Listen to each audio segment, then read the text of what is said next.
This is Audible. Quest presents an unabridged recording of The Ledbury Lamplighters by Kerry Tombs, narrated by Andrew Cullum. Prologue. Dinard, Northern France, November 1888. He had always known, of course, that eventually he would have to kill her. That much was certain. The outcome of their liaison had never been in dispute. The only question that now remained was when and how the deed would be performed. 4 weeks previously he had sought her out in the drinking taverns of Whitechapel. There he had watched her as she had flaunted her crude charms in front of her prospective customers. Later he had followed her down the dark alleyways of the neighbourhood, where he had observed with almost clinical aloofness the coarse nature of her trade, while he had waited for his opportunity to speak with her alone. Finally, one night he had felt sure of himself, and had confronted her in the alleyway near her lodgings. At first she had laughed at the elderly, shambling man with his grey hair, flowing beard, and polite speech.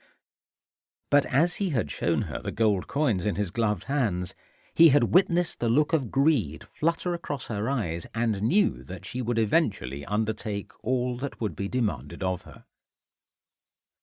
After that initial conversation, he had always been careful that they had only met in places where they could remain unobserved. Slowly, as he had gained her confidence, he had discovered her fancies and desires, and it had been easy to make her believe that if she went with him and him alone, then he would grant her everything that she wished for. At the same time, he had been sure to swear her to secrecy, declaring that their association would end if she told anyone of his existence. When he had informed her of his impending visit to France, he had known that she would be only too anxious to accompany him, and it had been easy for him to send her on ahead to Portsmouth, while he had used her room to complete the work he had begun so earnestly earlier that autumn. Before the body had been discovered, he had left the capital well behind him, and by the time the news of his latest atrocity had been printed in the newspapers, they had arrived safely in Brittany. At first she had wanted to travel on to Paris, but he had insisted that they remain in Saint-Malo for a few days, and when he had taken her to the costumier's to purchase some new clothes for her, she had been more than pleased to comply with his request. As they had made their way down the narrow, winding streets of the historic town or sat in pavement cafes, he had become used to people turning their heads to observe the unusual couple, the old man with his walking stick and large hat progressing slowly on his way, and the young, laughing woman full of charm and good looks, her arm looped through his, seemingly dependent on her new benefactor for everything. Then he had deemed it prudent to move on. That had always been his way, and they had travelled the few miles along the coast until they had arrived at Dinard and the Hotel Gandolfi. As they had alighted from their carriage, however, he had been momentarily taken aback when he had seen that nuisance Ravenscroft and his new wife departing from the hotel. For a brief moment he had been afraid that the interfering policeman had recognized him. But as he had shuffled his way up the steps of the front entrance and the other carriage had driven away, he had recovered his confidence, knowing that his disguise had served him well. For several days after their arrival, they had enjoyed the late afternoon sunshine, sitting out on the balcony of the Gandolfi, overlooking the sand and the sea, visiting the town of Dinant to admire its steep cobbled streets and gentle river, stopping off for refreshment at cafes in small Breton villages.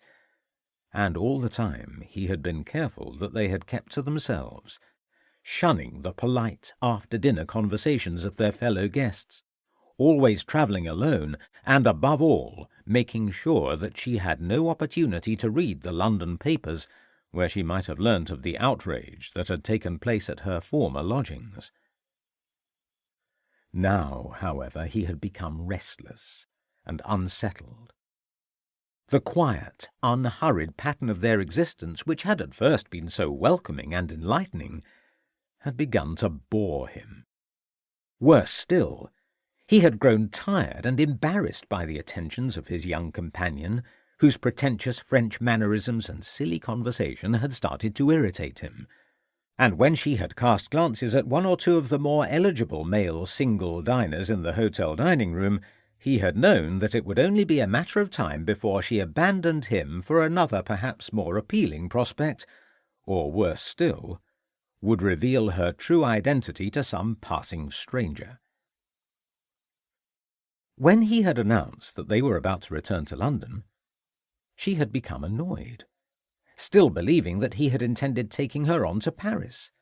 But he had bought off her displeasure with the promise that once they returned to England, he would visit his lawyer to instruct him to draw up his will, leaving his entire estate to her and her alone. "We are sorry to see you leaving us, Monsieur Cranston, Mademoiselle Kelly, and trust that you have enjoyed your stay at the Gandolfi," said the manager of the hotel on the morning of their departure. "Yes, thank you," he had replied, and she had laughed and squeezed his arm. "We wish you a safe journey, and hope to see you both again some day. Thank you. I'm sure that we will." They had made their way out of the hotel and down the steps to their waiting carriage. Later that afternoon, as they had boarded the ferry, the sun had already begun setting over the fortress walls of St. Malo, bathing the town in a gentle autumnal glow. He had been sure to book a cabin in a quiet part of the boat, and once there he had complained that he was unwell, lying on the bed and requesting that his companion read to him so that they would not have recourse to mix with the other passengers. Presently they had dressed for dinner, and had begun to make their slow way towards the dining-room. Suddenly he paused as they were about to climb the steps onto the deck. "What is the matter?"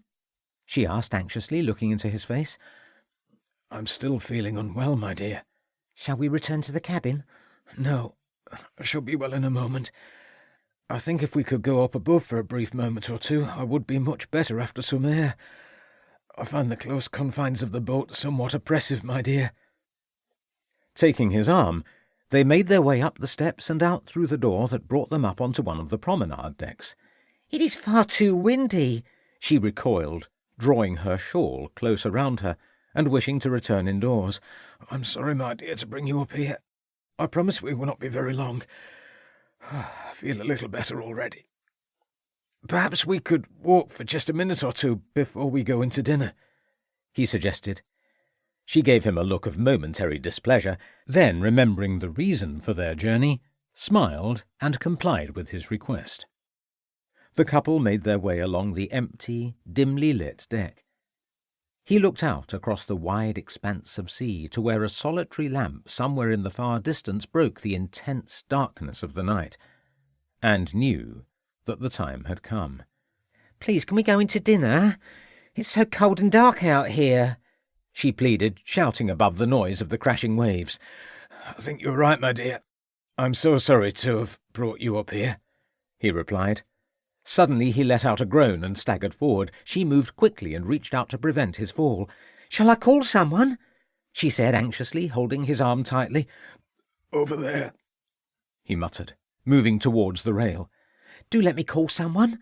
You are not well." "No, it will pass," he replied, reaching out for the rail. "Just hold on to me. All will be well in a moment." "Of course, but—" "Just hold me tight." She complied with his instructions. "Let me fetch someone." "I'm so sorry it has come to this. But believe me, there is no other way." She said nothing, but as she looked into his eyes, she saw the sudden flash of hatred there, and as the hands closed quickly around her neck, she knew that she was powerless to prevent the draining away of her short life. A few seconds later her head fell silently onto his shoulder. He held her close, feeling the fragile, limp body against his own. "Madame is not well?" The unexpected voice startled him. He had been so sure that they had been alone. "Madame does not like the sea air?" inquired the new arrival. "Madame will be well in a moment. It's just the motion of the vessel. Thank you. I understand, monsieur," replied the fellow passenger, smiling and taking his leave. He watched as the stranger made his way back along the deck, continuing to support his victim as he waited for the sound of the door opening and then closing. He waited for a few seconds, his face close to hers, listening and looking for anything or anyone that could possibly disturb his next action. Then, sure that he was alone and unobserved once more, he quickly thrust her forwards over the rail and stepped backwards into the darkness as the body fell into the water. He stood silently on the deck for a few moments, hoping that no one would have heard the sound, before quickly retracing his steps through the door and down the steps to his cabin.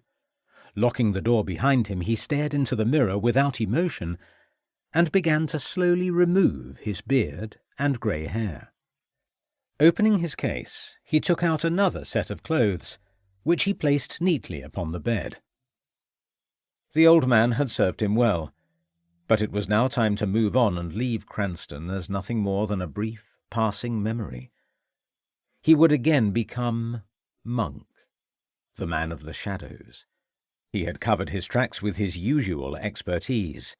There had been nothing to suggest that it had been anyone other than Marie Jeanette who had perished in that room that night, and now that he had ended her short life as well, there would be nothing to link him with the crimes of the previous few months. The police would continue to make inquiries, but he would never be found. His secret would continue down through the generations. Now he could begin again, a new life. Tomorrow he would assume his new identity, slip away unnoticed from the boat and return to the capital, where he would again seek out others who would have need of his services. Chapter 1. Ledbury, Christmas Eve, 1888. A very happy Christmas to you, sir. Anthony Midwinter looked across at the old lamplighter in Church Lane. Yes, thank you, Mr. Sanderson, and to you, he replied quickly, anxious to continue his journey. Looks to be a cold one. Snow falling already, sir, continued the other, reluctant to let his new listener depart and attempting to rectify the spluttering flame. Yes, I think you are correct, said Anthony, turning up his collar against the cold air and the falling flakes as he made his way across the cobbles. My best wishes to your good lady, sir, called out the lamplighter. The old church clock of Ledbury struck 4. Another hour, and Anthony knew that he would be free to attend to his own celebrations. Not that they would amount to a great deal. There would be no excited children to open presents before an open fire, no unexpected guests to disturb their Christmas dinner, no long-lost relative returning to arouse their curiosity. He would merely exchange gifts with his wife later that evening. They would attend church on the morrow, where they would pass a few words of greeting with their fellow townsfolk, many of whom he had served in a professional capacity for the past 40 years. On the day following, they would make the tiresome journey across to the nearby village of Eastner, where they would be welcomed by his wife's irritating brother and his dull wife. No, he was long past the time of life when Christmas had come to hold any appeal to him. But then he remembered that there would at least be the hunt to watch, where he would again pay his respects to the local gentry, and an opportunity perhaps to read 1 or 2 books in the evenings, seated beside a roaring fire. In fact, the more he considered the prospect of Christmas, the more he found himself growing to like the idea. Suddenly he felt himself sliding as his foot slipped on the wet surface of the cobbles, and he flung out one of his hands in a vain attempt to soften his fall. "My dear sir, let me be of assistance," said a concerned voice somewhere above him. Anthony accepted the outstretched hand and regained his footing. "Thank you, sir. You are most kind. A treacherous afternoon. Are you hurt in any way?" "I live in the cottage over there. You would be most welcome to enter and rest with my wife and myself until you feel reassured to continue with your journey," said the speaker, smiling. "No, I'm quite well, sir. That will not be necessary. I thank you," he replied, brushing the wet flakes away from his coat. "If you're quite sure. My name is Samuel Ravenscroft," said his saviour, offering his hand. "Anthony Midwinter of Midwinter, Oliphant and Burrows, at your service, sir," replied the solicitor, shaking hands with the middle-aged man with thinning hair and pleasant manner. "I'm pleased to make your acquaintance, Mr. Midwinter. You are a new arrival in the town, sir?" inquired Anthony, always anxious to acquire new prospective clients.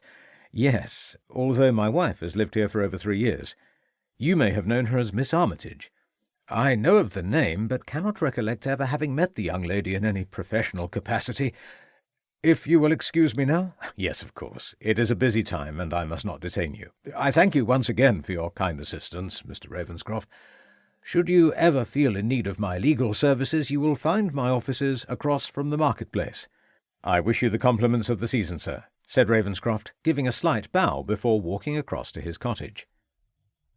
Anthony continued on his way down the narrow lane where the old black-and-white buildings looked across at one another from opposite sides of the walkway. He exchanged greetings with one or two of his clients at the bottom of the lane.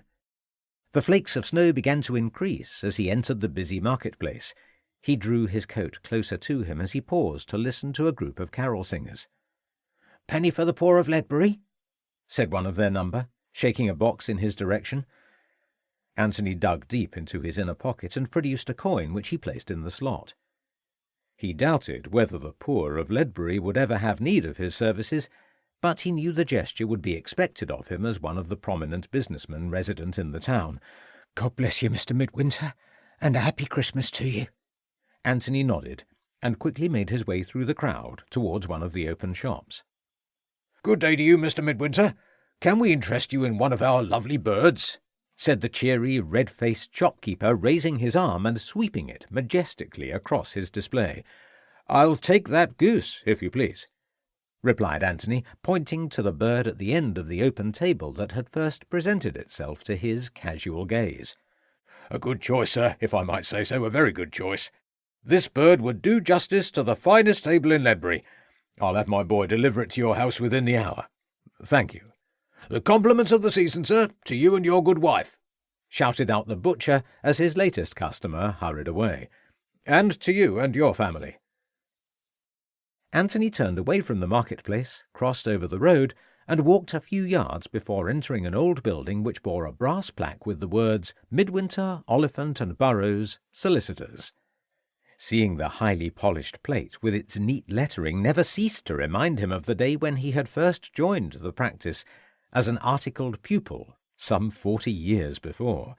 Then the business had been merely Burrows and Son. When old Burrows' son had died unexpectedly, however, Anthony had used his meagre inheritance to buy his way into the partnership, and when Burrows himself had passed away some 15 years previous, he had assumed the sole ownership of the firm. That was when he added the Oliphant. There had never been any Oliphant, of course, but Anthony had added it nevertheless, believing that it created the impression that the firm was larger than it first appeared. "Any news, Perkins?" he inquired of the young clerk who rose from his desk as he entered. "No, Mr. Midwinter. I think everyone is far too busy at the moment preparing for Christmas to require our services, sir." "No matter, Perkins.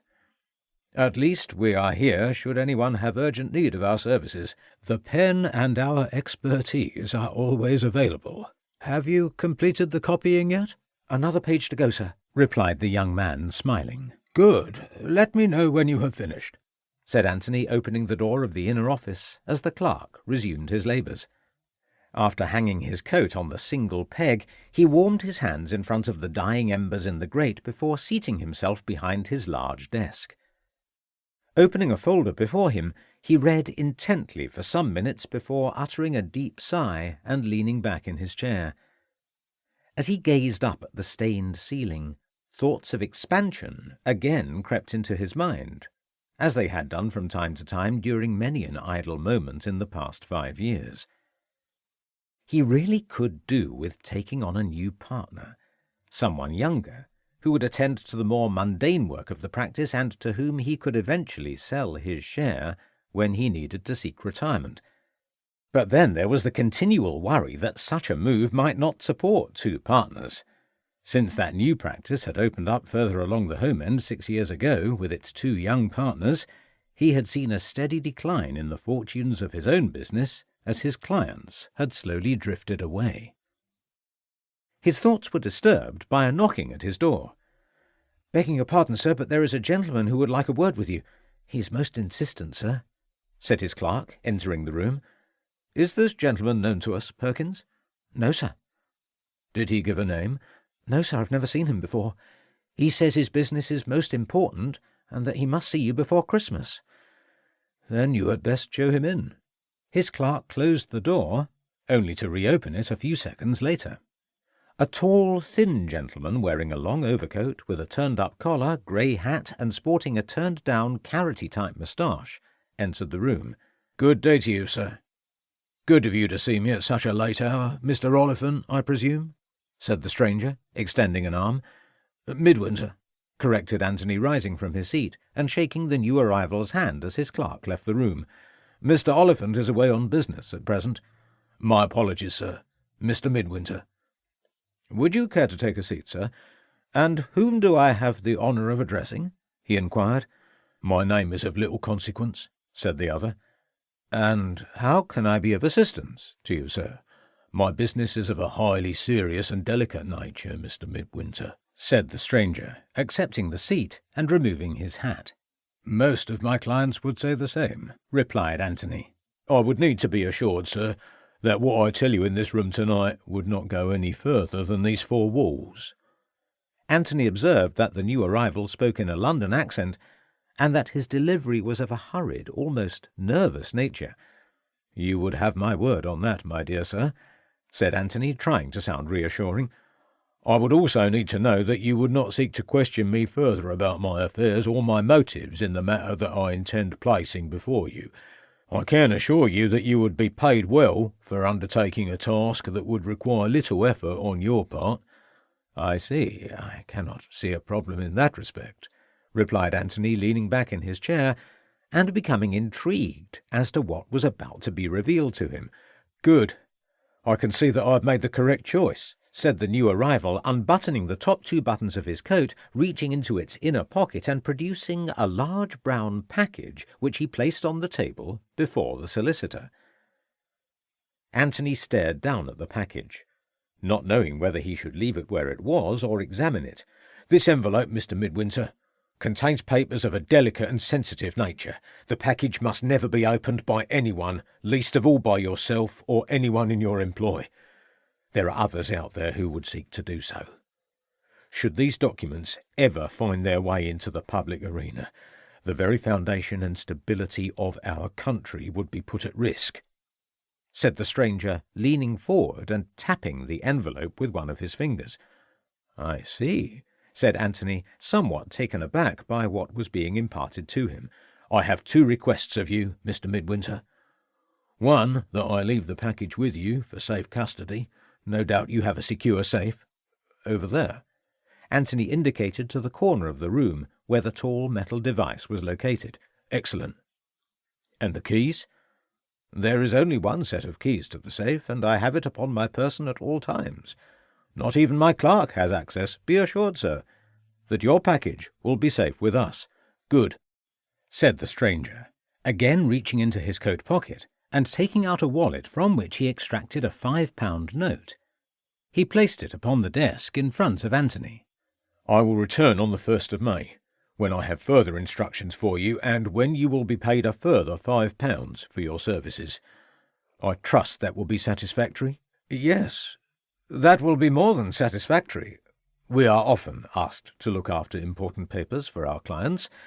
I will have my clerk issue you with a receipt." "That will not be necessary, Mr. Midwinter." "As you wish. But you mentioned two requests." The stranger paused for a moment, shifted uneasily in his chair, and frowned deeply before speaking. "My second request may not need to be carried out, Mr. Midwinter. Should I not return to your offices on the 1st of May, however, you are to take the package and present it to the manager of the bank here in Ledbury." "We have two banks here in Ledbury. There is Martin's Bank, and there is Cox and Biddulph. To which bank am I to take the package?" asked Anthony, looking puzzled. "Cox and Biddulph. You must insist on seeing the senior partner and him alone, and present him with the package. He will see that it is returned to its rightful, illustrious owner. Forgive me, sir, for inquiring, but why have you chosen me to look after your package? Would it not be more convenient for you to leave it with Cox and Biddulph in the first place?" asked Anthony, becoming somewhat perplexed by the whole matter that was unfolding in front of him. "Mr. Midwinter, sir, I have requested that you do not inquire into my affairs. It is you whom I have chosen to look after the envelope. You are only to carry out my second instruction should I not return to your offices on the appointed date. I think I make myself clear on that point," said the stranger, hastily rising from his seat. "Of course, my dear sir. There is no address where I can contact you?" "None. I shall be leaving Ledbury on the evening train for London. You will not see me again until May. I wish you the compliments of the season, sir." "And to you, my dear sir." Anthony rang the bell on his desk, rose to his feet, and shook the other's hand. The door opened, and his clerk entered. "Ah, Perkins, will you show this gentleman out?" "Of course, sir. If you'd care to follow me, sir." The stranger hurried from the room, and Anthony listened to his clerk opening and closing the door of the outer office. Anthony stared down at the package for some moments before picking it up. He estimated that it perhaps contained a dozen papers or so. Crossing over to the safe, he placed his key in the lock and opened the large, heavy door. Before depositing the package on the second shelf from the top, he observed that the envelope had two initials written in pencil in the top left-hand corner. A.V. Anthony scratched his head.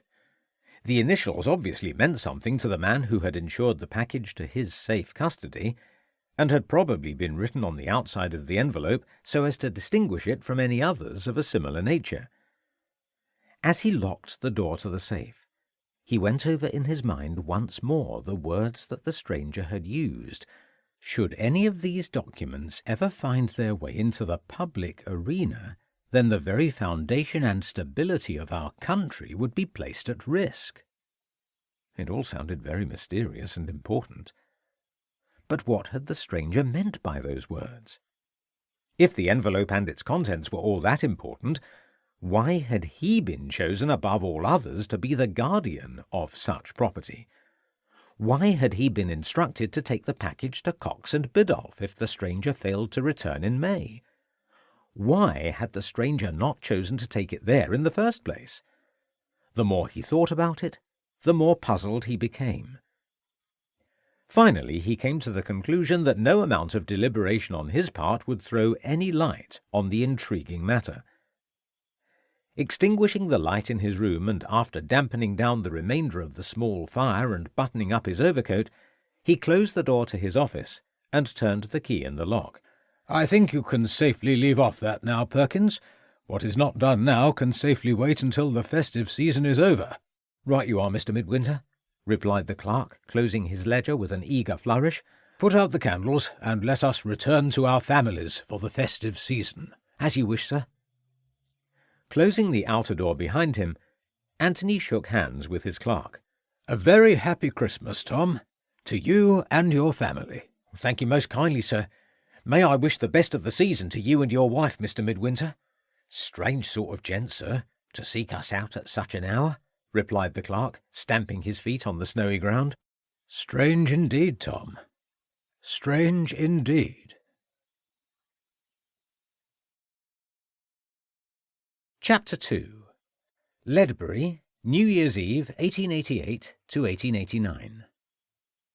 "Damn this collar stud!" exclaimed Ravenscroft, pulling a face as he looked into the mirror. "Samuel, I do believe that is the first time since our marriage that I have heard you use such language," reprimanded his wife, shaking her head. "I'm so sorry, my dear. It's just that collar studs and I never seem to get on well together. I don't seem to have too much of a problem during the morning, but these formal occasions can be irksome. No, it's no good. It just won't fasten." "Let me, Samuel," said his wife, crossing over to where he was standing and reaching up to the offending collar. "Just breathe in a little." "I am breathing in. If I breathe in any more, I will be dead," complained Ravenscroft. "There we are. All done. Thank you. The joys of having a wife who can be employed to do up one's collar studs." "I hope you did not marry me just on that account," teased his wife. "Indeed not." There was your cooking to be taken into consideration as well. Samuel Ravenscroft, may I remind you that it was I, rather than yourself, who was instrumental in securing our union, And it was the best day's work that you ever managed. I cannot believe that such a miserable fellow as me could have been so fortunate to have married such a beautiful woman as yourself. Hardly a day passes by when I do not give thanks for the salvation of my soul. Now it is you who is being foolish, Samuel. You are right as always, my dear. What is this ball we are attending, anyway? Asked Ravenscroft, picking up a brush from the dressing-table and vigorously employing it upon his trousers. The Lamplighters' Ball. Strange name to give to such a social occasion. It is an old Ledbury tradition. The Lamplighters see in the new year. And how do they do that exactly? Well, between the hours of 11 and 12, the Lamplighters go round the town extinguishing all the lamps that they can see. Then at 12 o'clock, they light them all again.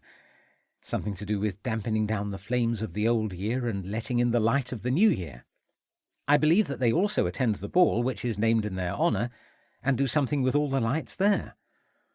All seems rather quaint and old-fashioned, remarked Ravenscroft, replacing the brush on the table. In the old days, I believe the lamps were lit with oil, but now the town has gas. But each lamp still has to be turned on and off by hand. You seem remarkably well informed about all this, but I still don't know why we have been invited. You are now a man of importance in the community, Samuel, and as such you must take your rightful place within Ledbury society. I think you are overestimating my position, my dear. I'm sure that the majority of the citizens of Ledbury have not the slightest awareness of my presence in the town. They are all far too busy going about their everyday business to notice me. Anyway, most of my time since my arrival here has been spent in either Malvern or Worcester, grumbled Ravenscroft, looking out of the window where he could make out the lamp flickering down the street. All the more reason that we should attend the ball tonight. You will have a wonderful opportunity to meet at first hand all the potential lawbreakers within the community, laughed his wife.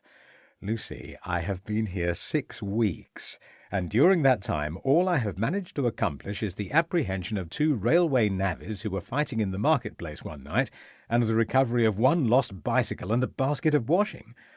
Hardly major crimes by any count. Dear Samuel, I suppose life in Ledbury must be rather dull for you after all the excitement of Whitechapel. Perhaps it will be only a matter of time before someone is murdered in the town, and then the good citizens of Ledbury will be more than anxious to call upon your services so that they can again sleep peacefully in their beds at night. Now I know that you are teasing me. I must admit, though, that I was more than pleased to put London behind me. Everyone chasing about looking for that awful Ripper character and having no success. Police being blamed for everything. Uniformed officers being jeered at in the street. No, I thank God for my appointment here, even if life is somewhat unexciting at present. But then if I was still in Whitechapel, I would not now be here with you, my love. And that is what I most desire in all the world. Lucy came forward and kissed him on the cheek. And now, my dear, it is time that we put in an appearance at your Lamplighters' ball before they extinguish all the lights in the town and we have to find our way there in the dark. After giving final instructions to the maid in regard to the welfare of her son, Lucy and her husband made their way slowly down Church Lane. As they walked past the old timber-framed buildings, the flickering lamps threw beams of light across the snow-covered cobbles. Crossing the main thoroughfare at the marketplace, they entered a large black-and-white building on the other side of the road. "Good evening, sir. Good evening, madam. Welcome to the Feathers. If you would care to leave your outer garments here, you will find your host and hostess in the large room upstairs," said a smiling footman as they entered the building. After depositing their coats with the attendant, they climbed the old wooden staircase and made their way along the landing of the hotel, being drawn forward by the sound of music further down the corridor. "Good evening to you, sir, madam, and whom do I have the honour of addressing?" asked an elderly, grey-haired gentleman at the entrance to a large room. "Samuel Ravenscroft and Mrs. Ravenscroft." "Ravenscroft? "Who's Ravenscroft, my dear?" said the man, shaking the new arrival's hand as he turned towards his wife. "I believe Mr. Ravenscroft is the local police sergeant recently arrived in the town," replied their hostess, shouting in her husband's ear.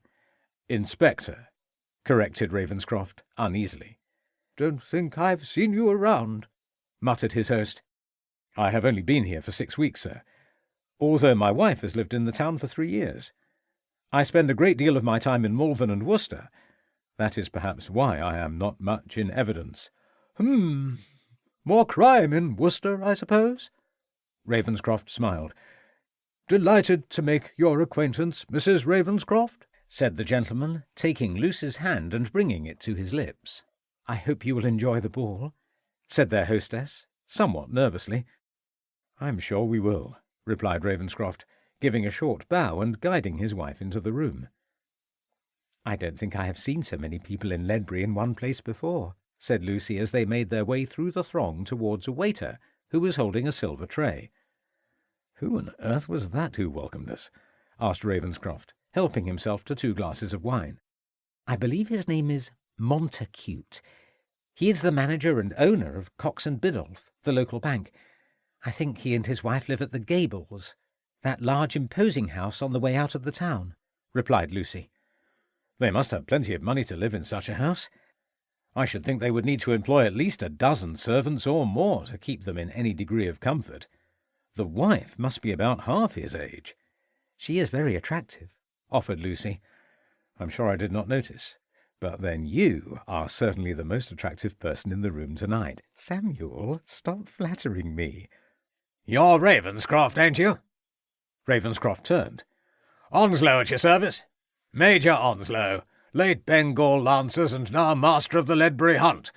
"I'm pleased to make your acquaintance, sir," replied Ravenscroft, shaking the hand of a late middle-aged man of somewhat squat appearance and freckled brown complexion who sported a large turned-up white moustache. "And who is this fine lady?" "Allow me to introduce my wife, Mrs. Ravenscroft." "Delighted, ma'am, delighted. Mrs. Ravenscroft, you say? What a pity. All the best women are spoken for," said the Major, giving a sigh before taking Lucy's hand and kissing it. "There is a Mrs. Onslow," coughed Ravenscroft. "Wish there was, my man, wish there was. Far too busy out in India to have had time to study the field. Now I'm far too old for any decent filly to cast her gaze in my direction."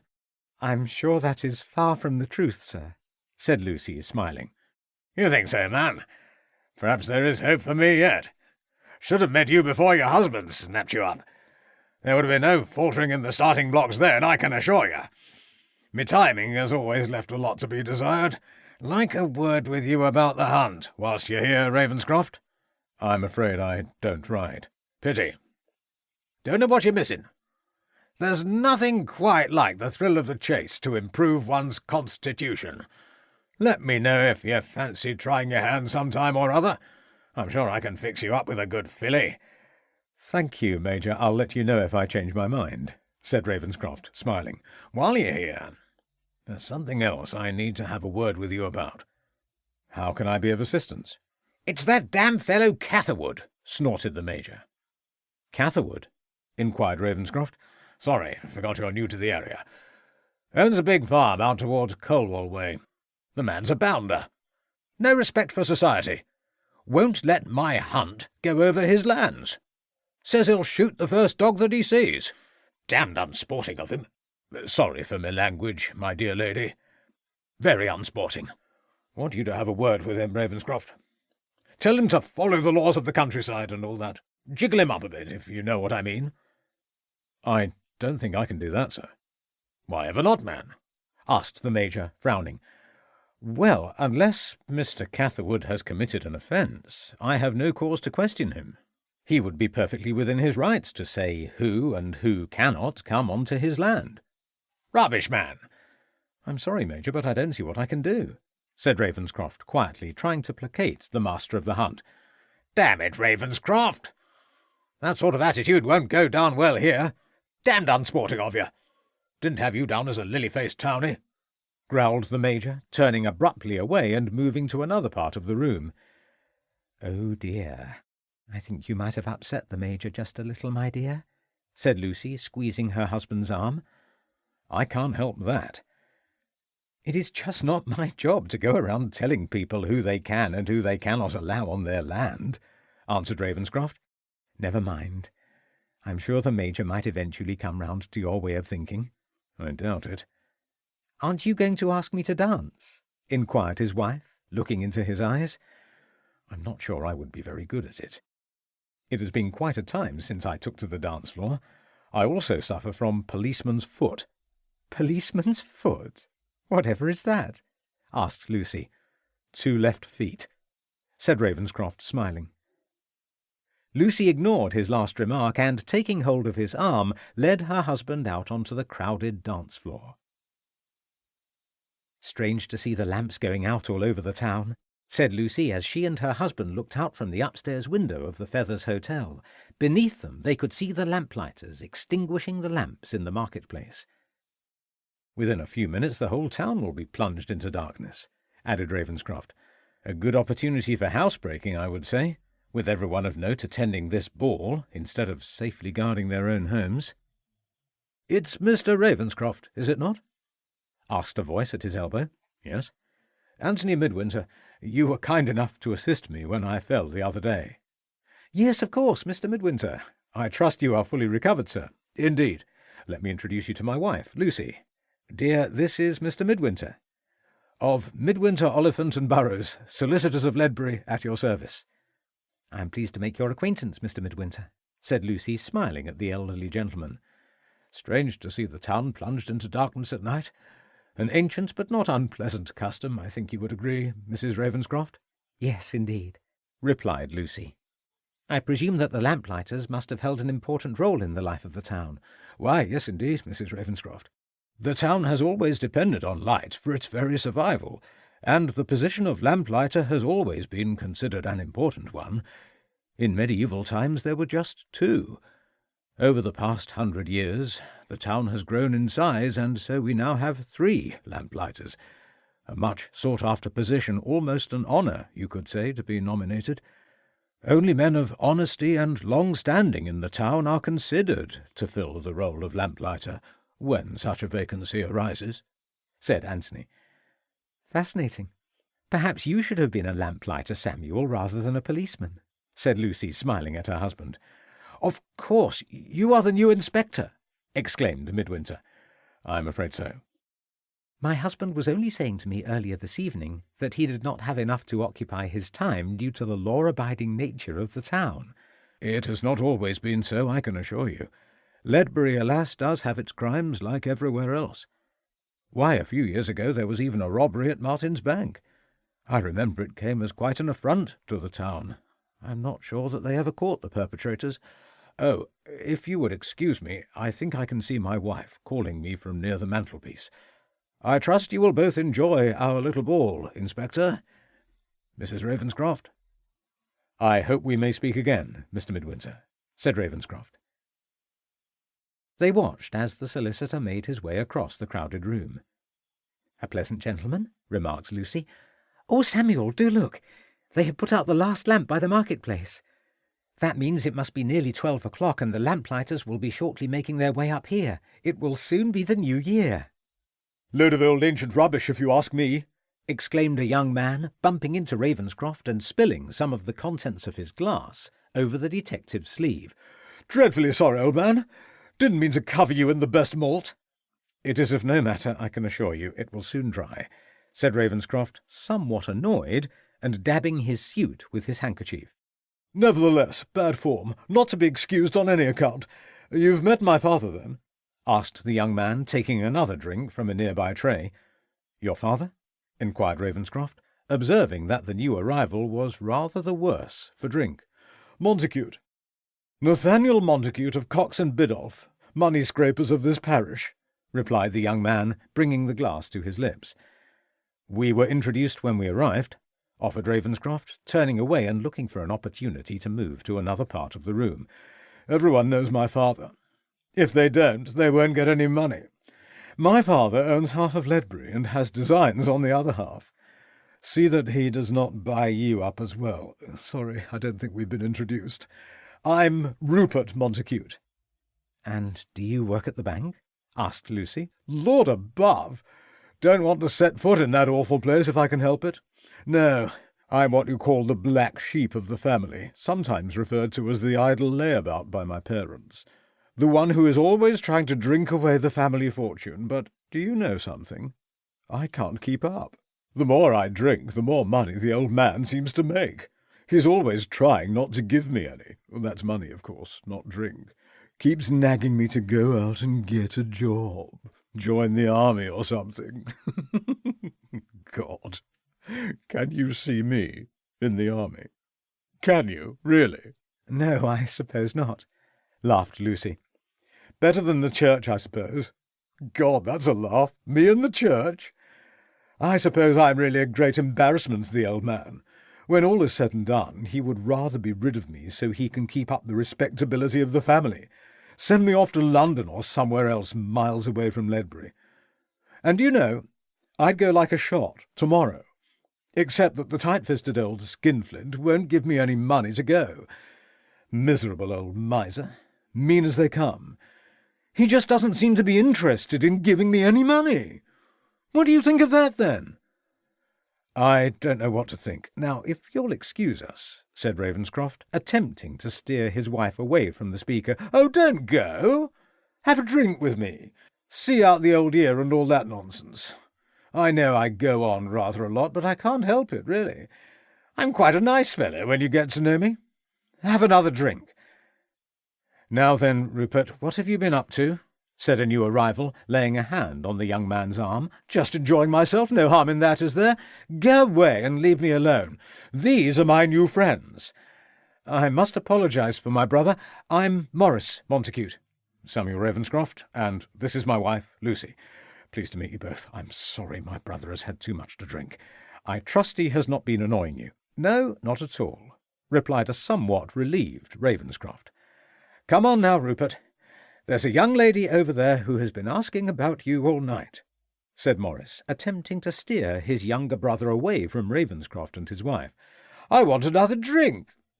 You met my brother? He's always trying to keep me on the straight and narrow. Good old Maurice. What would I do without him?" "If you will excuse us," said Maurice, giving a slight bow in Ravenscroft's direction before taking his brother's arm. "See you again. Can't keep the young lady waiting. Who did you say you were?" inquired Rupert as he was led away. Ravenscroft and his wife watched as the two men disappeared into the centre of the crowd.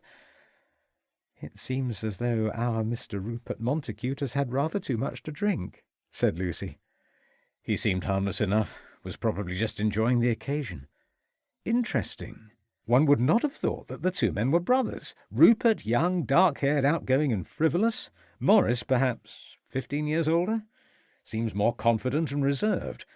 Probably a banker like his father, I would say.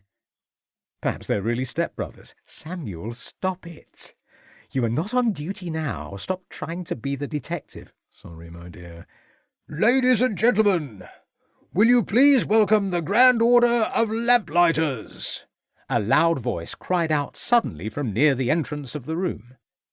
A loud cheer went up from the crowd as everyone turned to face the direction of the door. "The Lamplighters!" More cheers and applause from the assembly. 3 men carrying long poles entered the room. Ravenscroft observed that people were beginning to open the windows of the room, letting in the cold night air.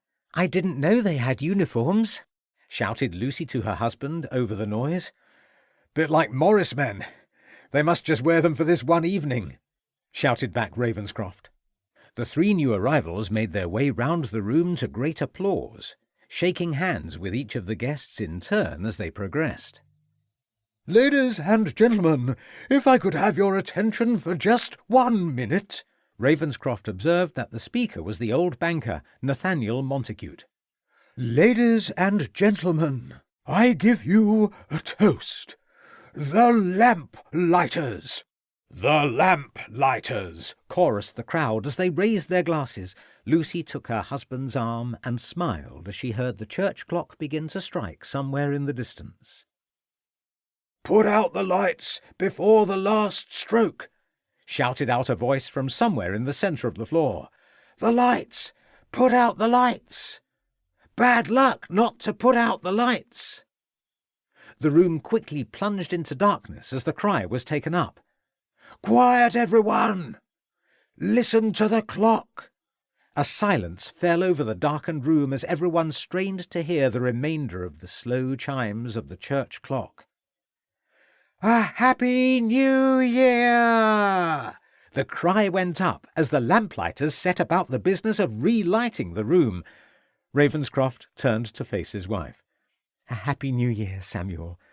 "A Happy New Year, my love," said Ravenscroft, kissing his wife, and feeling himself the luckiest man alive. "Ladies and gentlemen, if I could just have your attention once more." The speaker was their host, Nathaniel Montacute, who was banging his fist on the table. Everyone turned in his direction. "Ladies and gentlemen, please raise your glasses to the new year." "The new year," went up the cry. "The new year." "And a prosperous one as well, Nathaniel," shouted out a voice from the floor. "It will be, if the bank lets us have our money," shouted out another from amidst all the laughter. "You'll all be welcome at Cox and—" But Nathaniel Montacute was unable to complete the sentence.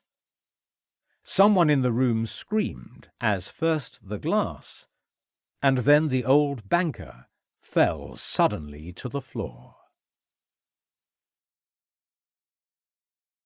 Chapter 3. Ledbury, New Year's Day, 1889. "So it looks as though we have another murder on our hands," said Crabbe.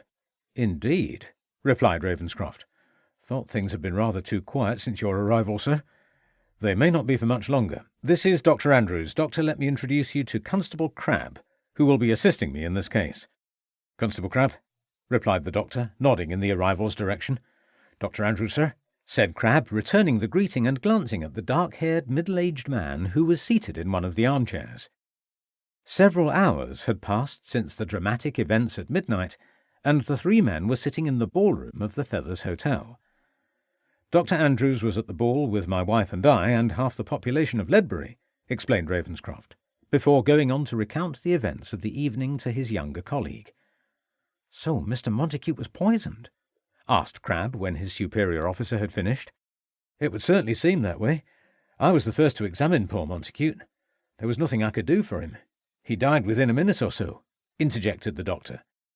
"We recovered the glass, Crabbe. No doubt about it. Poison. Someone must have either poured it into his glass when the lights went out, or made sure that the poison was already in the glass and that he drank it when the lights came back on.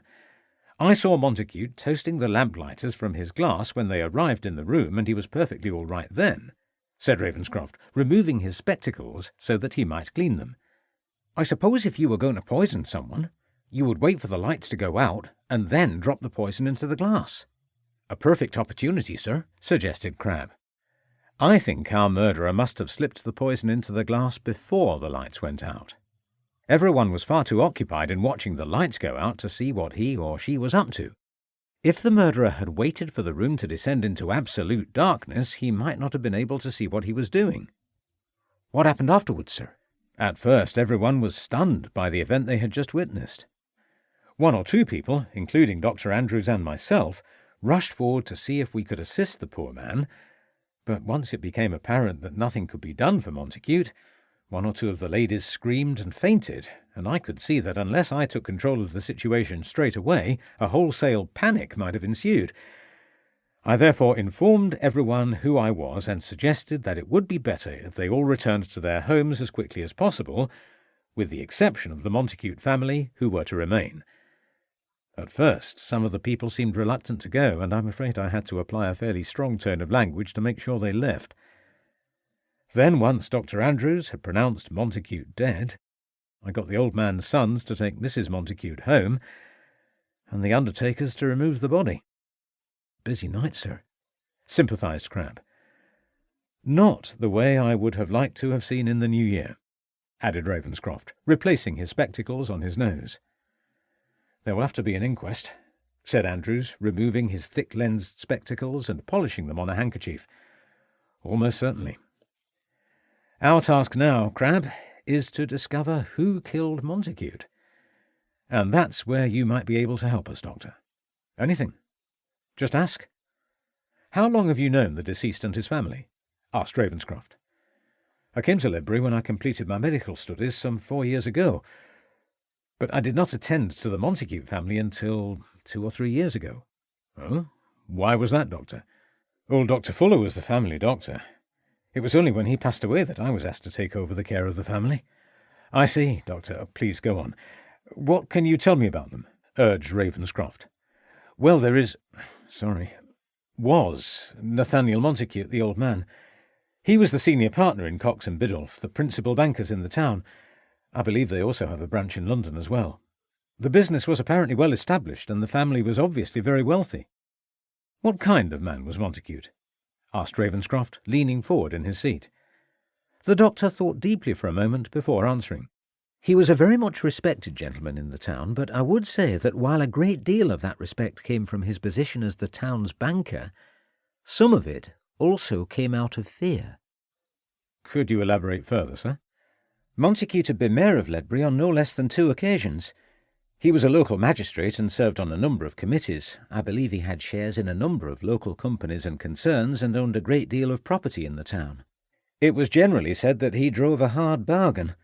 It was known that those who had crossed him over the years had usually come off the worse for their encounter." "I see, Doctor," said Ravenscroft, looking across at Crabbe. "Can you remember anyone in particular?" "I suppose Catherwood is the name that immediately springs to mind. He lives alone in a rambling old house just outside Ledbury. Keeps very much to himself. Somewhat of a recluse. But at one time he and Montacute were business partners together in a number of local concerns, until the 2 men fell out. All this happened, of course, before I came to the town, but they say that Montacute would not be happy until Catherwood was ruined."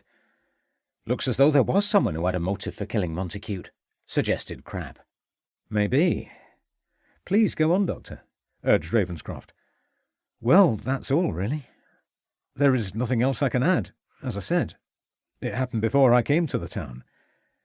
You mentioned that there were others who had come off the worse for encountering the old man. I suppose over the years, in his role as magistrate, he had sent down quite a number of the local villains. It would have been unusual if 1 or 2 of them had not sworn their vengeance on the old man," replied Andrews. "Anyone in particular, sir?" asked Crabbe, taking out his notebook. "None that I can recall by name." "Montacute's wife. She seems much younger than her husband," said Ravenscroft. "Edith Montacute. She is Nathaniel's 3rd wife, I believe." "His 3rd wife? Tell me about her." "I can't tell you much. They married just under 2 years ago. After the death of his 2nd wife, Nathaniel went on a long holiday round Europe. He was away for nearly 6 months. When he returned, everyone in the town was surprised to discover that he had remarried during his absence, and that a new Mrs. Montacute was moving into the Gables. They say he had met her in Rome. I believe her family originated from somewhere in Cheshire. Other than that, I don't know anything else about her." "She is quite an attractive woman." "Yes, she is certainly a striking figure, although I must admit that I have only met her on 1 or 2 occasions, and never in a professional way." "Am I correct in assuming that Montacute has 2 children from his former marriages?" asked Ravenscroft. "Yes, Morris is the eldest son from Nathaniel's first marriage. He followed his father into the family bank, straight as they come. A banker, if ever I saw one. Rather dull and dry for me. Then there is Rupert, Nathaniel's son from his 2nd marriage. He is rather fond of the drink, and is generally regarded as a waster. Rupert and his father didn't get on well together by all accounts. The 2 boys are as different as chalk and cheese." "I met them both last night," interjected Ravenscroft. "Of course there was also a daughter, Elizabeth, but she died long before I came to the town. Tell me, Dr. Andrews, you stated that Montacute's 2nd wife died just over 2 years ago." "Yes, I attended her during her last illness. That was when I was first called to the Gables." "What was the cause of her death?" "I appreciate you have a confidentiality to uphold, and I respect that, but the more information you can give us regarding the family, the easier it may become for us to solve this crime," said Ravenscroft, sitting back in his chair. Enid Montacute was something of a local beauty, despite her years, and was a very popular figure in the town. She died of a fever. There was little I could do for her. I was not called in until it was too late. She died quite suddenly. It was a great loss to the town when she passed away." "And what does the town think of the present Mrs. Montacute?" asked Ravenscroft. "There has been a difference of opinion," replied Andrews, taking out his pocket-watch and looking down at the hands. "In what way?" "As I said, everyone was rather taken aback when old Nathaniel returned from his European excursion with his young bride, who must be a good 40 years younger than her husband. Some of the townspeople were shocked. You see, Enid had been very popular in the community. It must have seemed to some as though the old man had been almost ensnared by this younger woman." "And what is your opinion, Doctor?" "Oh, I have none. If Edith was able to make the old man happy, then that is all that matters." "And did she make him happy?" "I believe so, as far as I can tell. I really must go now, Inspector. If you will excuse me, there are a number of patients I have to visit today," said Andrews, rising from his seat. "Of course, Doctor. Please accept my apologies for detaining you for so long. You have been most helpful. Glad to have been of assistance. You know where I am if you need to call on me. Oh, one final question, Doctor. You mentioned Catherwood. Is he a patient of yours?" asked Ravenscroft, standing up and shaking the doctor's hand. "No, I have never had cause to attend to the gentleman in a professional way. Thank you, Doctor." As Andrews left the room, Crabbe closed his notebook. "Well, sir, it seems as though we have quite a lot to go on. A former business partner who was on bad terms with the deceased, a son who disliked his father, a young bride married to a man much older than herself, and a number of criminals who had cause to see him dead. Dr. Andrews was quite informative." "Indeed, Crabbe. But I sense that this crime will not be an easy one to solve. This room was crowded last night when Montacute was poisoned. There must have been well over 200 people, any one of whom had the opportunity to slip poison into the glass when the lights went out. I have no doubt that there were a number of people who would have liked to have seen the old man dead, but only one of them who was prepared to go as far as murder." "Where do we start, sir?" asked Crabbe, eager to begin the investigation. "I've asked the manager of the Feathers to provide us with a list of all those who attended the ball here last night," said Ravenscroft, reaching into his pocket and drawing out some sheets of paper, which he passed over to his constable. "Rather a lot of them, sir," replied Crabbe, looking down at the list of names. "One of those names could well be our murderer. But we must also remember that when the lights went out, practically anyone could have either left or indeed entered the room completely unobserved. Our murderer may not even be on that list. You and Mrs. Ravenscroft are on the list. No sign of anyone called Catherwood. That is not surprising. If Mr. Catherwood was an old enemy of Montacute, and is a recluse, as the doctor stated, then he would not have been invited," replied Ravenscroft. "Perhaps we should start with him first," suggested Crabbe. "No, I think we can leave Mr. Catherwood until later. I suggest that we begin our investigations by paying our respects to the family at the Gables." A few minutes' walk brought the two men to the lodge gates of the Gables. As Crabbe opened the wrought-iron gate and was about to enter, a voice suddenly called out from behind the hedge. "Can I be of assistance to you, gentlemen?" "I certainly hope so," replied Ravenscroft. The speaker who emerged into view was a tall, thick-set, middle-aged man dressed in tweeds and a cloth cap, carrying a rifle under his arm. "Who the devil are you, then? This is private property." "My name is Inspector Ravenscroft, and this is Constable Crabbe. We are here to investigate the murder of Mr. Montacute." "Oh, I'm sorry. I did not notice your constable's uniform. Bad business," muttered the man. "Indeed. And you are?" asked Ravenscroft. "Rivers. Gamekeeper. Mr. Rivers, pleased to make your acquaintance. Perhaps you would not mind if I asked you a few questions as we walk up to the house?" "If you wish." "Were you at the Lamplighters' ball last night?" "No," replied the gamekeeper, leading the way up the path towards the house. "Where were you, then?" asked Ravenscroft. "Out and about." "Where exactly out and about?" Ravenscroft could see that the man was not going to be entirely forthcoming with his answers. "I am a gamekeeper. I go out at night, keeping an eye out for poachers and such like." "Did you catch any last night?" asked Crabbe. "No." "Were you out all night?" asked Ravenscroft. "I went out about 10 and came home to find the family coming back from the ball. That's when I learnt that Mr. Montacute had been killed." "So you were out from 10 until sometime after 12? "Yes. Although I may have called into the kitchens for a drink," said Rivers, stopping suddenly. "What time was that?" asked Ravenscroft. "Probably about 11:30. "Was anyone else there who can vouch for your presence?" "Mrs. Chambers, the cook. She was there. Ask her if you like.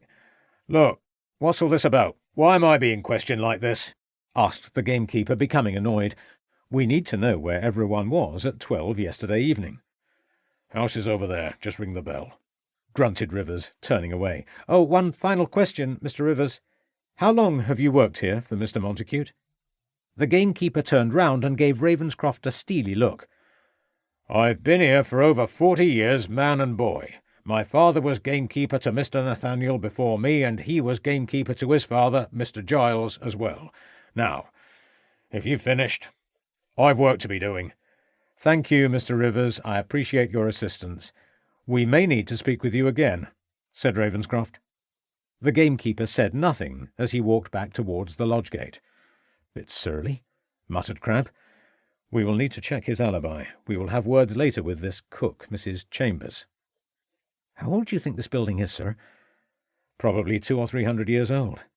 Built, no doubt, by one of the earlier, wealthy Montacutes," replied Ravenscroft, pulling the bell at the side of the front door. "At least there are 2 of them to carry on the line now that the old man's dead." The door was opened by a housemaid. "Inspector Ravenscroft and Constable Crabbe, we would like to see either Mr. Maurice Montacute or Mrs. Montacute, if they are available." "I will see if Mr. Montacute will see you, sir. Terrible business, sir.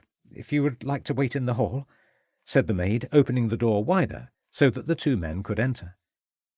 Ravenscroft and Crabbe found themselves standing in a large hallway where fine paintings hung on the walls and where an ornate Regency table was situated along one side of the entranceway. A semicircular staircase swept upwards to the upper levels of the house. "So this is how the wealthy live," exclaimed Crabbe. "I would think that those portraits are Montacute's ancestors," said Ravenscroft, looking up at the works of art adorning the walls of the staircase. "They certainly are. Gentlemen, if you would care to come in," said a voice emerging from one of the rooms. "Good of you to see us, Mr. Montacute. I realise that this is a difficult time for you and your family," said Ravenscroft, shaking the hand of Maurice Montacute. "Allow us to express our condolences."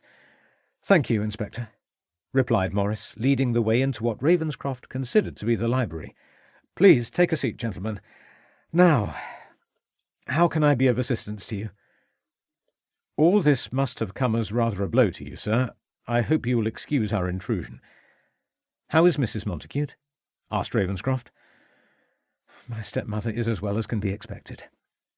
She is quite distressed, as indeed we all are. I don't think she will be well enough to answer any of your questions today," replied the banker, seating himself behind a large desk.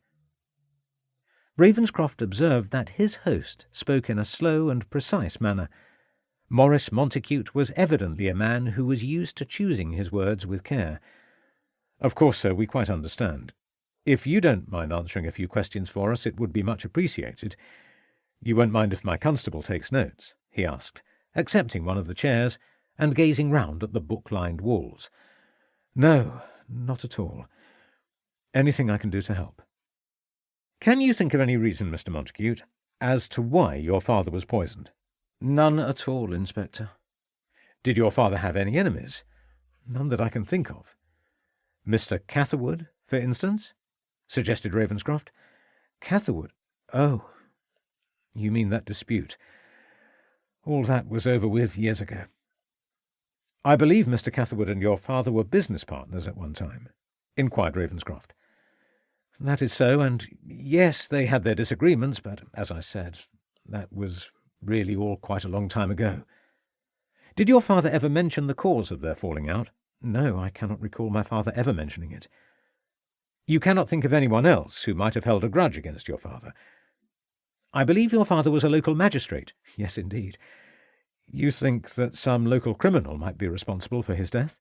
We must consider all possibilities, sir. Well, I suppose my father had sentenced a few people over the years, but I cannot recall anyone in particular who might have threatened revenge on my father in any way, replied Morris, rubbing the side of his nose. If you do think of anyone, I would be grateful if you would let us know. Come to think of it, there was a certain low-life criminal 3 or 4 years ago who was sent down for a time for stealing something or other. My father said there had been quite a disturbance at the court, and that he had cause to send him down for a further term because of the unsavoury protest he had made. Well, that is interesting, sir. Do you happen to remember the prisoner's name at all? Inquired Crabbe, looking up from his notebook. No, I'm afraid not. I expect my father probably mentioned his name at the time, but I don't recall it. No matter, sir, we can check the court records, said Ravenscroft.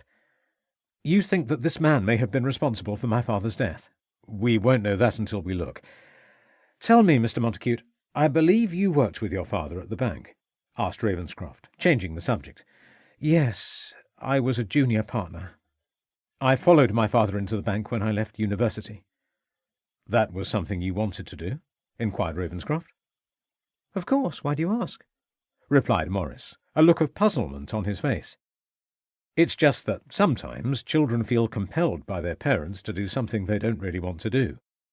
I can assure you, Inspector, that I was only too pleased to join the bank. My family has been involved with Cox and Biddulph for over 3 generations. It was natural that I should follow my father into the family business. Quite. And now you will become the senior partner. I would expect so. My father had always led me to believe that one day that would be the case, although, of course, there is the new will to be considered. Your father made a will recently? Asked Ravenscroft. Yes, my father drew up a new will only a few months ago. I see, replied Ravenscroft with interest. Would you happen to know anything regarding the contents of this will, sir? Of course not. My father did not confide in me when he drew up the document.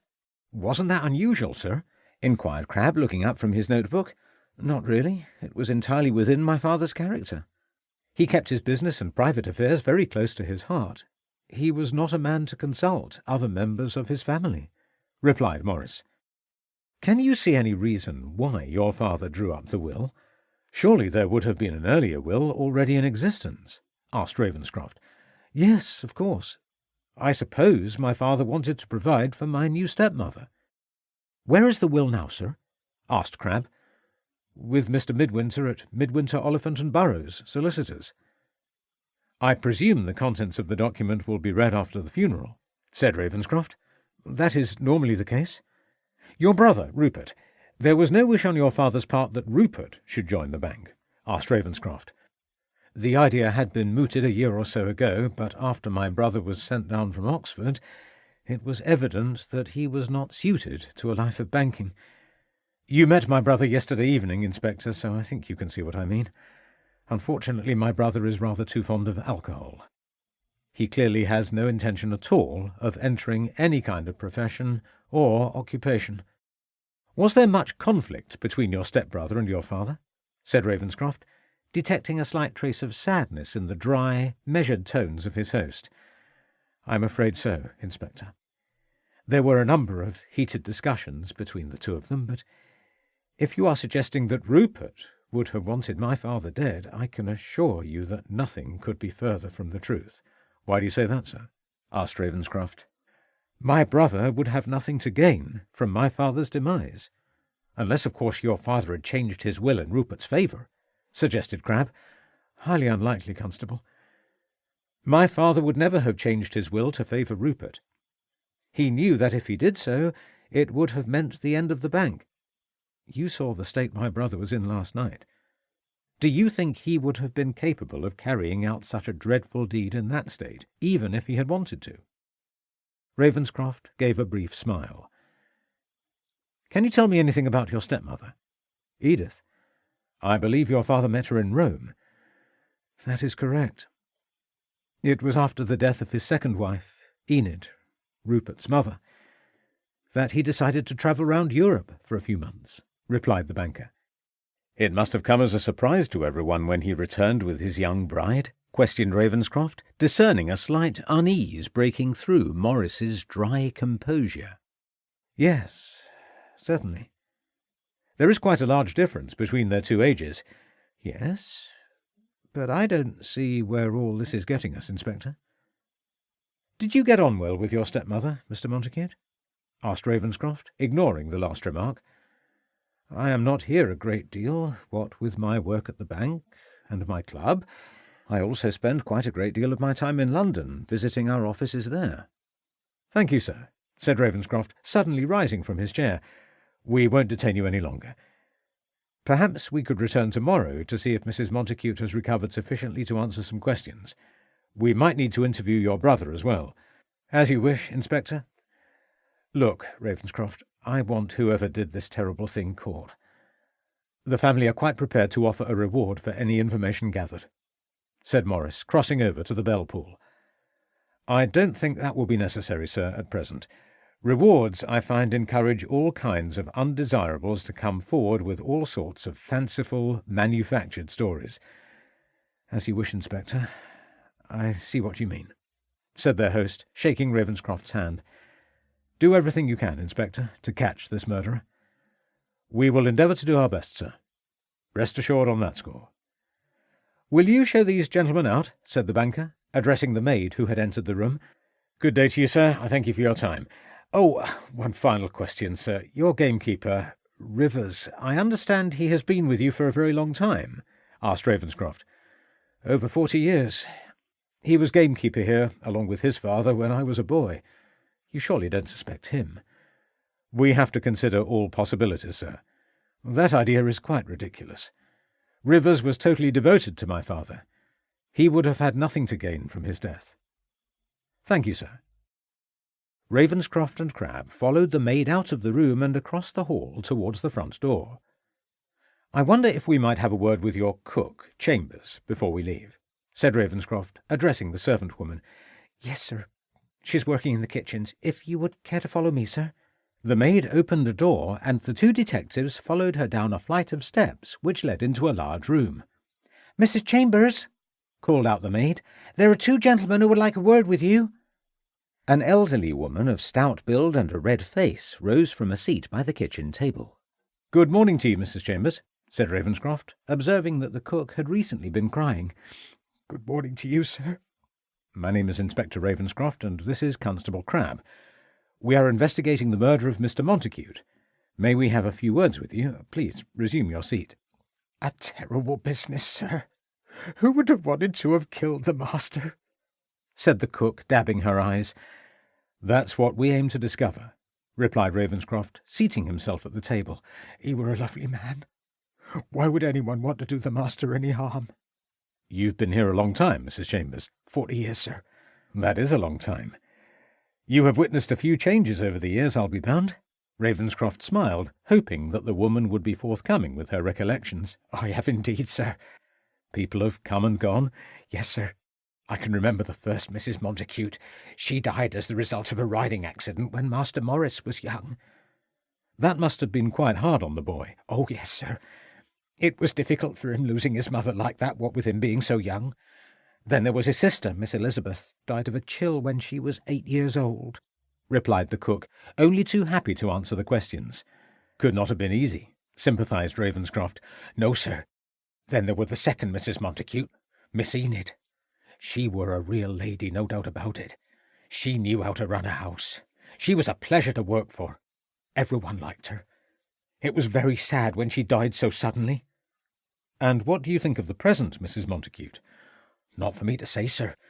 Don't believe in tittle-tattle and all that nonsense, replied the cook, adopting a defensive tone. Indeed not, but nevertheless it could not have been easy for you to have had a new mistress, suggested Ravenscroft, knowing that she would only need the slightest encouragement to become talkative once more. Not like the old mistress? You mean Mrs. Enid Montacute? Exactly, sir. Difficult? Very. But I say no more, said Mrs. Chambers, leaning back in her chair. Of course. She was not like Miss Enid. She were a real lady, if you take my drift, sir, replied the cook. I understand. Knew how to behave in polite society and how to treat her servants right. But then the present Mrs. Montacute, she's young. She may grow into it. I'm sure she will. Can you think of anyone who would want to see Mr. Nathaniel Montacute dead? Asked Ravenscroft, deciding to change his line of questioning. No one, sir. Can't see why anyone would want to kill the master, replied the cook, beginning to wipe her eyes once more. Do not distress yourself, my dear lady. What did you do yesterday evening, Mrs. Chambers, after the family left to go to the Lamplighters' ball? Well, sir, as it was New Year's Eve, I sat here for a while, in that chair over there before the fire. Were you alone? Asked Ravenscroft. Yes. Most of the other servants had been given the evening off. They went to one of the inns in town to celebrate. But you remained here, Mrs. Chambers? Asked Crabbe, staring down at the large cake which lay on the sideboard. I just said that. I sat in that chair, said the old woman, becoming annoyed. Quite, Mrs. Chambers. Do you remember if anyone else entered the kitchen? Said Ravenscroft quickly. No, I don't think so. Oh, yes. Mr. Rivers came in for a while to take a dram and warm his feet. What time was that exactly? Just after 11, I think. Can you be more precise? Said Ravenscroft, smiling.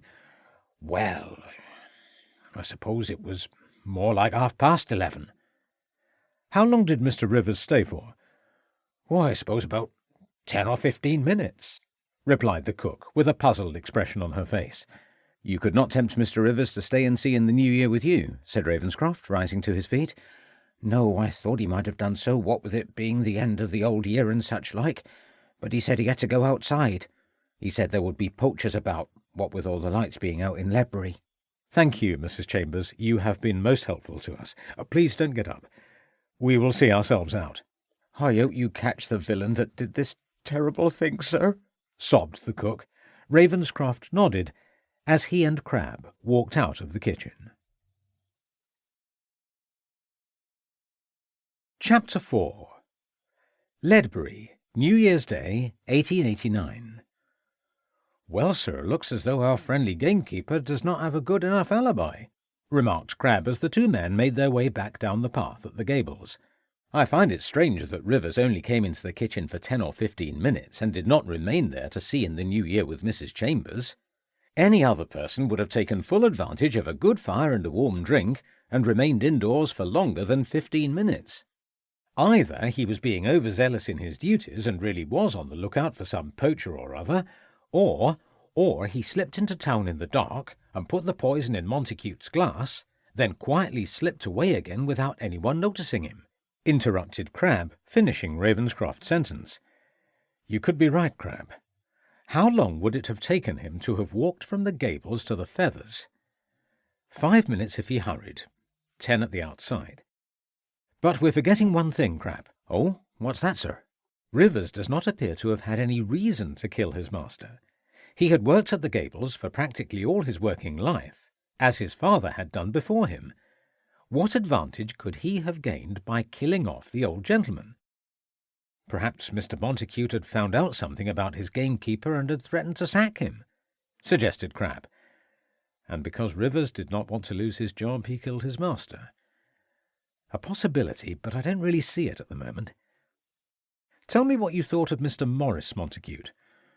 Not my kind of person, sir. Rather a dull old fish. But then I suppose most bankers are like that, when you come to think of it. Must be all that money. Makes them old before their time. Did you notice, Crabbe, how uneasy he became when I asked him about how well he got on with his new stepmother? He was quick to divert my line of questioning, said Ravenscroft, closing the outer gate to the gables behind him. Probably did not entirely approve of his father marrying again. You could be right. To have lost one's mother and a stepmother, only to acquire a further stepmother, cannot have been easy.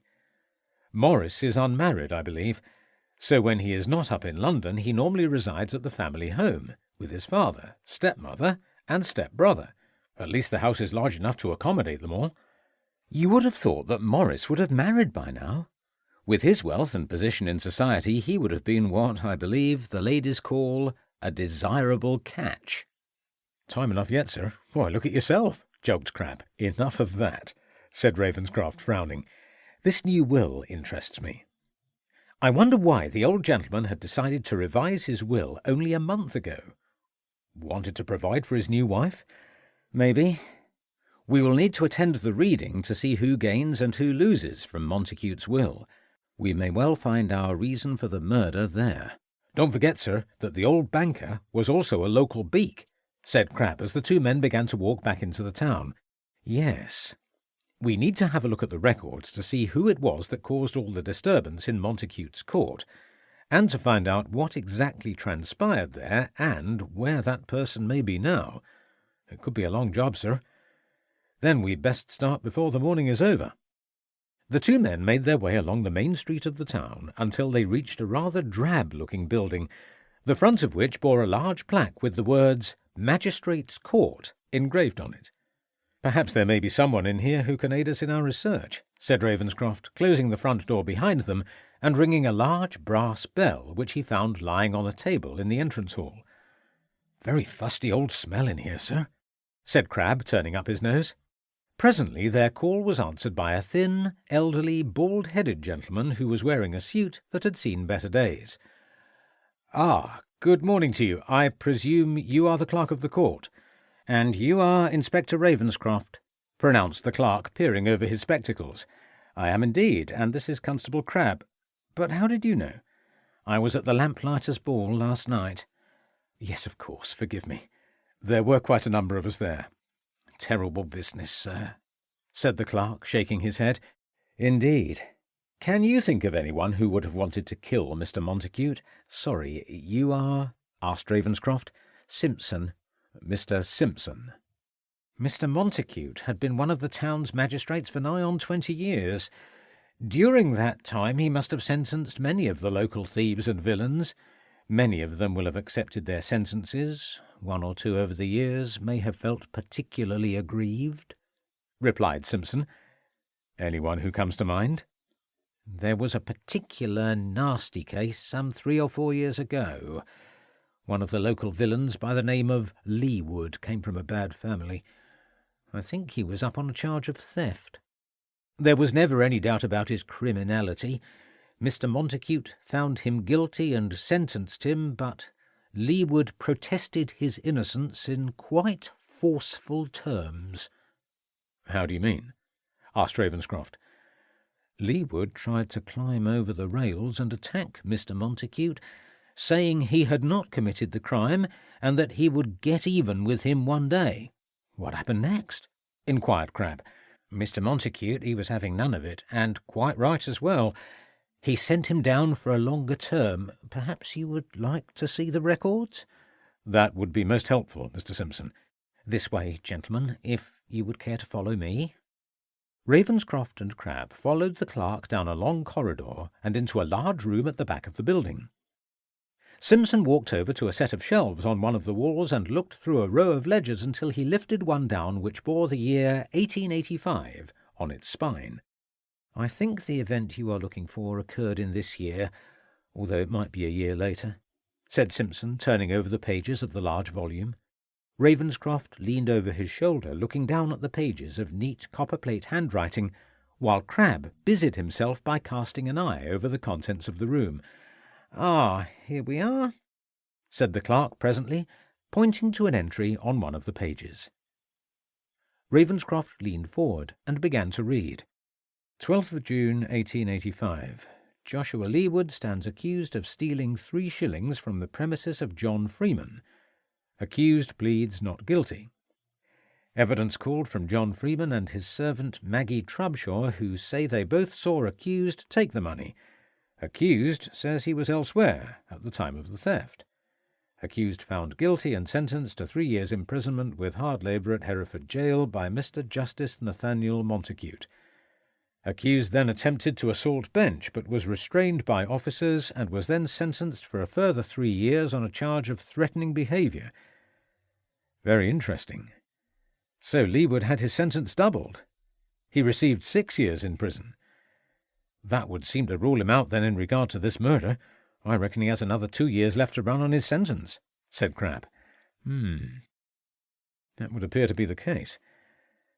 I suppose there is always the possibility that Leewood was released early, said Ravenscroft, looking up from the ledger. Might have escaped, suggested Crabbe. We need to find out what happened to Leewood. Crabbe, send a telegram to the jail in Hereford asking what they can tell us about him. Mr. Simpson, you have been most accommodating and informative. I don't suppose you can tell us anything more about this Leewood. You mentioned that he came from a bad family. What exactly did you mean by that? The Leewoods have always been a bad lot in Ledbury for as long as I can remember. The father, Rufus, went inside several times, usually on counts of stealing and poaching and such like. He died about 10 years ago. That's when Joshua took over. So this Joshua Leewood had been up before the magistrates before? Asked Ravenscroft, as the three men began to make their way to the front of the building. I can think of at least 3 former occasions, usually petty things, a bit of stealing, the odd pheasant poached, that sort of thing, replied Simpson. So he had been sent to prison before? Asked Crabbe. He was usually fined, but yes, he had been inside for a few months, a year or so before this incident, replied Simpson. You say the Leewoods were a problem family. Joshua Leewood was married? Asked Ravenscroft. Yes, sir, there is a wife and several children, I believe. 1 or 2, I regret to say, seem set to be going the same way as their father. Do you know where I can find these Leewoods? You might find them living up one of the alleys leading off the home end, probably Smoke Alley. Used to be called Smock Alley, near the Horseshoes Inn. Thank you again, Mr. Simpson, said Ravenscroft, shaking the clerk's hand before closing the door and stepping outside. Right, Crabbe. Send your telegram to Hereford. I'll go and see if I can locate these Leewoods. We'll meet up in half an hour at the Feathers for lunch. As you wish, sir. The 2 men went their separate ways. As Ravenscroft made his way up the home end, light flakes of snow began to fall, giving the pavement a wet, slippery appearance. A short walk brought him to an alleyway which bore the words Smoke Alley at its entrance. He made his way down the darkened, uninviting passageway that ran between 2 buildings, avoiding the piles of rotting vegetables and dog excrement which lay on the cobbles, until he found himself standing in a courtyard where a collection of tall, ramshackle buildings on 3 sides cast dark shadows over the small, claustrophobic space. For a moment, Ravenscroft thought he was back once more in Whitechapel, until he reminded himself that he was in the country town of Ledbury, and that the former, darkened world he had previously known was but a distant memory. Nevertheless, a few seconds before he had turned away from the bustle of the home end with its collection of fine Georgian buildings and half-timbered structures. Now he was standing in what appeared to be a darker, more menacing world. Adjusting his eyes to the darkness, he gradually noticed 2 small children staring up at him from the floor of the yard. "Can you tell me where Mrs. Leewood lives?" he asked, bending over the children, observing that despite the cold weather they wore no more than a collection of rags about their persons, and that their feet were dirty and blood-spattered. The children remained silent, looking up at his eyes with blank expressions on their faces. Ravenscroft reached into his pocket and brought out a silver coin, which he held out in front of the eldest boy. "I want to see Mrs. Leewood." "Tell me where she lives," he repeated in a louder voice. The eldest ragged boy reached out to grab the coin, but Ravenscroft quickly withdrew it towards his chest. "Mrs. Leewood," he said firmly. The second, younger boy looked at him with suspicion, and then pointed to the entrance to one of the buildings. Ravenscroft dropped the coin to the floor, and as the 2 boys scrabbled to retrieve their prize from the debris, he walked over to the old door and banged his fist on the wood. He waited for a few seconds before knocking once more. The 2 urchins had recovered the coin and had run off laughing into one of the other buildings, slamming a door behind them. Receiving no reply, Ravenscroft lifted the latch and pushed open the door. He called out and strained his eyes to make out anyone or anything in the darkened room. A flickering candle on a table in the centre seemed to be drawing him inwards. A sudden cough made him turn quickly. "I'm sorry I did knock," he said, closing the door behind him and drawing closer to the flame. "Who are you?" Again the cough. "My name is Ravenscroft. I'm an inspector with the local force, he replied, making out the figure of an elderly, grey-haired woman who was wearing a dress and shawl and was seated in a wooden armchair.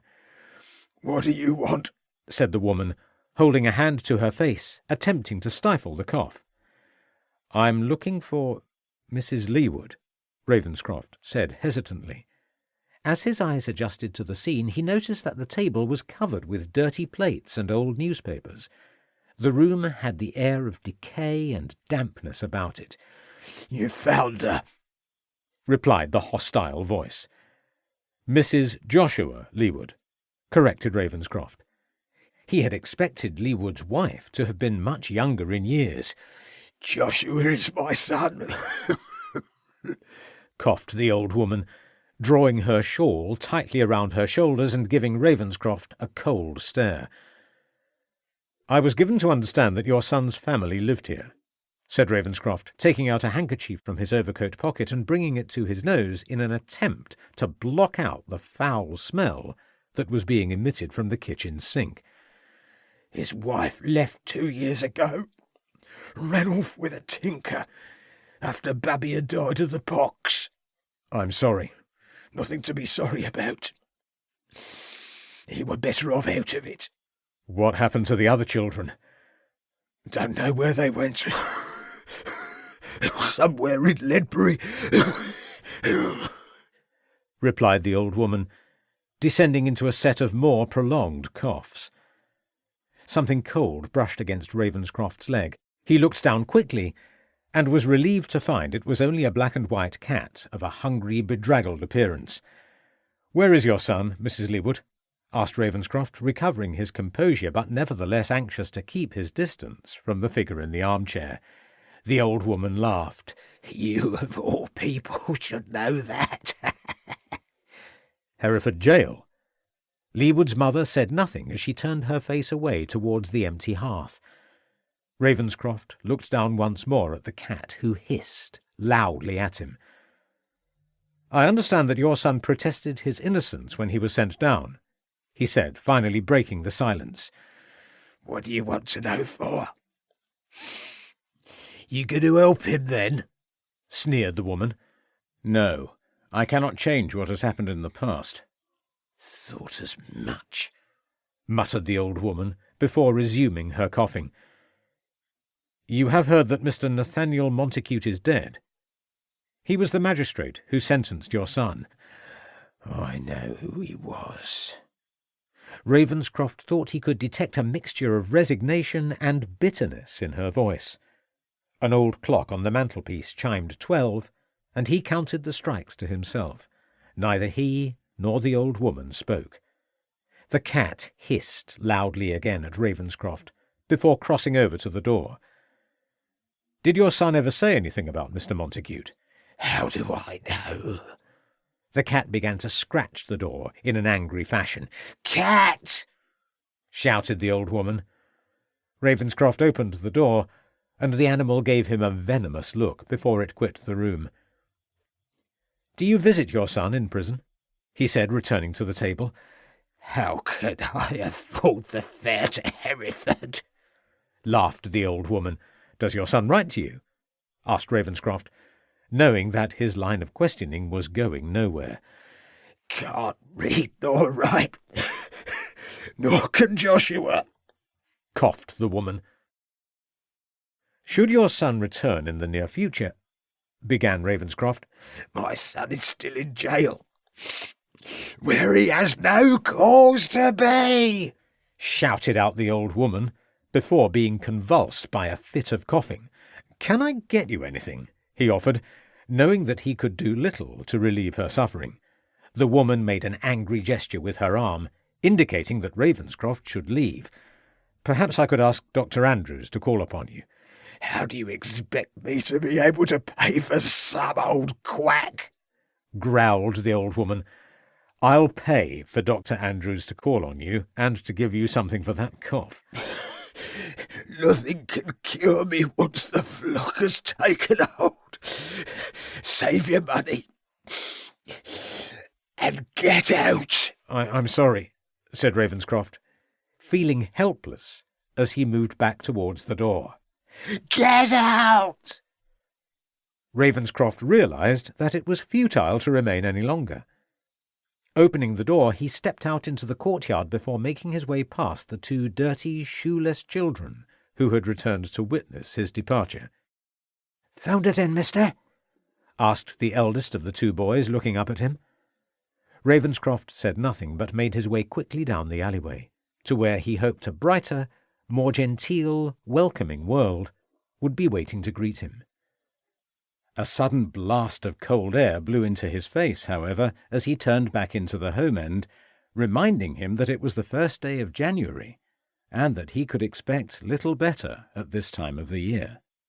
He turned up the collar of his coat and made his way through the swirling snowstorm. As he came down towards the market hall, he could hear the sound of dogs yelping and people shouting. Drawing nearer to the Feathers, he saw a group of a dozen or so men on horses, surrounded by a pack of hunting dogs. "Ah, Ravenscroft. Come to see the hunt off, have you?" said the voice of Major Onslow, who was seated on a large white horse. "Not exactly, Major. Damn snow. Can't see more than 5 feet in front of me," snapped Onslow, reaching down to grasp a small glass of liquid from a silver tray, which a shivering waiter from the Feathers was holding out towards him. "Not a good day for the hunt," shouted Ravenscroft through the driving snow. "Hey, what's that you say? Speak up, man," demanded the master of the hunt, before swallowing the contents of his glass in one gulp. "I said, it's not a good day for hunting." "Soon clear. Should get 2 or 3 of the blighters before dark. Caught who killed poor old Montacute yet?" asked Onslow, taking another glass from the outstretched tray.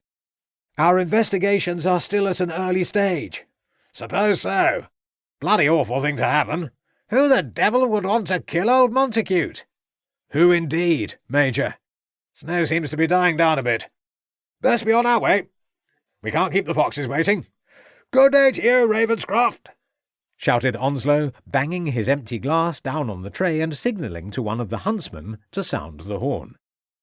Ravenscroft stepped back towards the wall of the Feathers as the riders in their bright red coats, black breeches and hunting caps rode away from the old coaching inn, a pair of black and white dogs barking behind them, and a collection of some 30 or 40 retainers and townsmen bringing up the rear of the procession. "Rather them than me on a day like this," said Crabbe, walking over the road and joining his superior officer. "Rather them than me on any day of the year, Crabbe. Hunting is a pastime which has never held any appeal for me. You look cold. Let's go inside," said Ravenscroft, opening the door to the inn. The two men made their way to the snug, where a welcoming fire spluttered loudly in the hearth. "Just the thing," said Ravenscroft, removing his overcoat and rubbing his hands in front of the flames. "Good day to you, gentlemen. Can I get you something to eat and drink? We've some nice venison pie left over from the festivities," said a cheery-faced barman. "Excellent, and 2 tankards as well, if you please," instructed Ravenscroft. "I sent off the telegram, sir, with instructions that they are to reply as soon as possible," said Crabbe, seating himself on one of the stools. "Good man. It will be interesting to see what the prison authorities can tell us about Leewood. How did you get on with the family, sir?" "The Leewoods live off the home end, in a miserable place in Smoke Alley. If I said it was as bad as some of the places I used to visit in Whitechapel, I would not be far off the mark. Even the rats appeared to have left last year." "I know what you mean, sir," sympathised Crabbe. "I spoke with an old woman who appears to be dying from some sort of consumption, who said she was the mother of our Joshua Leewood. She told me that her daughter-in-law had run off with a tinker some 2 years ago, and that her grandchildren were living she knew not where in some other part of Ledbury. Apparently she has neither seen nor heard anything concerning her son since he was sent down," said Ravenscroft, standing before the fire and feeling the heat beginning to make its way up his back. "Bit of a blank there, then, sir." "At least there was no sign that Leewood was there, so one can only assume that he is still locked up in Hereford jail. We won't know that until we receive the reply," replied Crabbe, accepting 2 plates of food from the barman. "Oh, this looks mighty good." "Oh, you won't be disappointed there. Best venison pie in the whole of Herefordshire. I'll just get your ale, gentlemen." "Thank you, my man. Have one yourself at our expense," said Ravenscroft, looking down at the plate before him. "That's uncommonly good of you, sir. I don't mind if I do. Eat up, Crab. Hopefully the snow will have eased after lunch, and we can go and pay a visit on Mr. Catherwood and attempt to discover what part, if any, he plays in this affair. An hour later, Ravenscroft and Crab left the Feathers Hotel. A thin layer of snow had settled over the ground, and a hesitant sun was attempting to appear from beneath a dark-looking cloud as the two men made their way on foot up a narrow lane that ran off the marketplace. "I thought it best if we walk in this weather, Crab. Catherwood's place can't be more than 10 minutes away from here," said Ravenscroft. Their journey took them away from the town as they began to climb steadily upwards, past a wood on their right and some fields stretching away downwards on their left-hand side. Eventually a large, rambling black-and-white house came into view, the grounds of which were surrounded by a forbidding wooden fence. As they drew near, they could hear the sound of dogs barking. "That would seem to be the main gate over there," said Ravenscroft, pointing to one side. "Don't like the look of those animals," said Crab, observing that their approach was being heralded by two large dogs intent on preventing any intruders from entering the grounds of their domain. "Perhaps if we wait here for a minute or two, their owner may appear and give us safe passage," suggested Ravenscroft. "What do you two want on my land?" called out a voice suddenly. Ravenscroft and Crab turned to see a middle-aged man of stocky, rugged appearance walking towards them. "Mr. Catherwood?" inquired Ravenscroft. "Depends who wants him. Inspector Ravenscroft from the local constabulary, and this is my associate, Constable Crab." "And what do you want with me?" said the man in an off-hand manner. "We are investigating the death of Mr. Montacute. I believe you may be able to assist us with our inquiries if we might have a few moments of your time." The man stared at the two detectives for a few seconds, and then said, "You'd best come in, then." "Thank you," replied Ravenscroft. "Mind the dogs," instructed Catherwood, opening the gate. One of the animals leapt up to greet its master, while the other growled at a nervous Crab and seemed intent on trying to jump upwards onto the constable. "Down, you brute!" shouted Catherwood. The two dogs instantly obeyed. "Dogs won't hurt you unless you startle or threaten them. Follow me, gentlemen." Crab gave Ravenscroft a look of relief as the two men followed the owner and his dogs along the path towards the main door of the residence. "You are not originally from these parts, then, Mr. Catherwood?" asked Ravenscroft. "Yorkshire." "How long have you been resident in Ledbury?" 21 years, replied Catherwood, opening the door and indicating that they should enter. Ravenscroft and Crab found themselves standing on the quarry-tiled floor of a large room of rustic appearance, which was dominated by a great oak table and chairs in its centre, and a roaring log fire blazing forth from a stone hearth at the far end. "Take a seat, gentlemen," said their host, throwing his hat down on the table. "I thought it would not be long before you arrived." "Oh, why do you say that, sir?" said Ravenscroft, pulling out one of the chairs from the table and seating himself as the two dogs stretched out before the fire. "You know perfectly well, Ravenscroft, that Montacute and myself were once business partners, and that we had a severe falling out. You no doubt see me as your main suspect," replied Catherwood, without hesitation. "I would not say that, Mr. Catherwood. At this stage we are merely making inquiries. The more we can discover about the late gentleman's affairs, the more information we can obtain which may help us to eventually make an arrest," said Ravenscroft, sensing that his host was a man who liked to come quickly to the main point of an argument, and that he would need to tread carefully so as not to give offence. "Don't mince your words, Ravenscroft," said Catherwood. "Tell me why you and Montacute fell out," said Ravenscroft. "The man cheated on me." "Can you elaborate further, Mr. Catherwood?" "Shortly after I arrived in Ledbury, Montacute got me to invest a large portion of my savings in some old cottages and land at the bottom of New Street, telling me all kinds of fanciful stories about how their value would double in 5 years.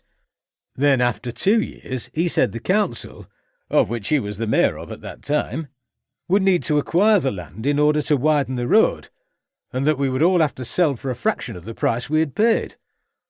There was nothing I could do but comply with the demand or face the courts. Montacute then said that if I invested the sale proceeds, I would soon double my investment, as he knew of a good company in the city that was involved in shipping and was sure to do very well.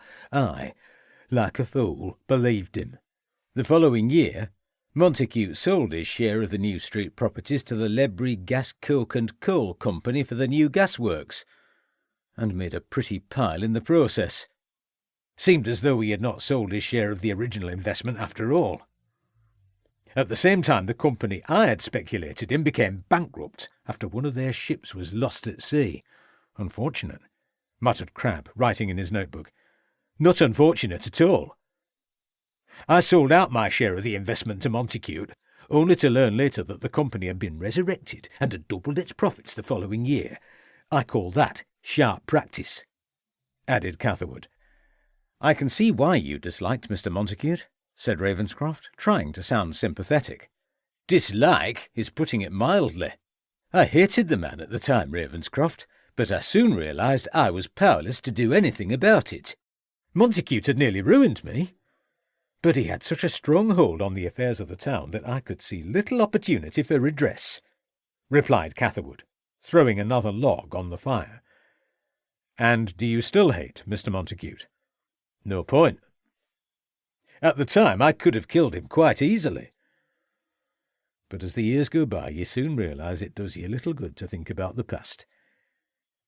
No amount of bitterness on my part will bring back my money. I had no time for the man, but I certainly did not kill him. I would not soil my hands with his death. I see, said Ravenscroft, looking sideways at Crabbe. Can you tell me where you were last night, Mr. Catherwood? Here, as I am most nights. You live alone. I prefer it that way. People in Ledbury say I am a recluse, and that I keep to myself. Who am I to correct them in their assumptions? Said Catherwood, bending down and patting one of his dogs on its head. So there is no one who can prove that you were here at your house last night? Asked Ravenscroft. Only my dogs.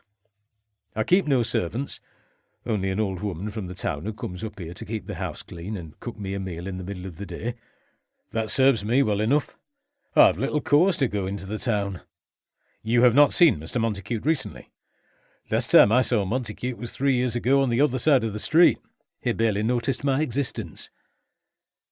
Do you have cause to still invest with Cox and Biddulph? After all that has happened, I keep what little money I have left over to myself, laughed Catherwood. Well, sir, you have been most informative. Before we go, can you recall anyone else who may have lost money through dealings with Montacute? Asked Ravenscroft, getting to his feet. None that I can name, though I'm sure there must have been others.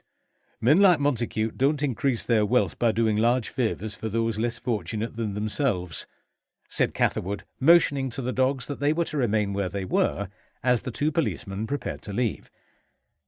So you can think of no one who would have wanted Montacute dead?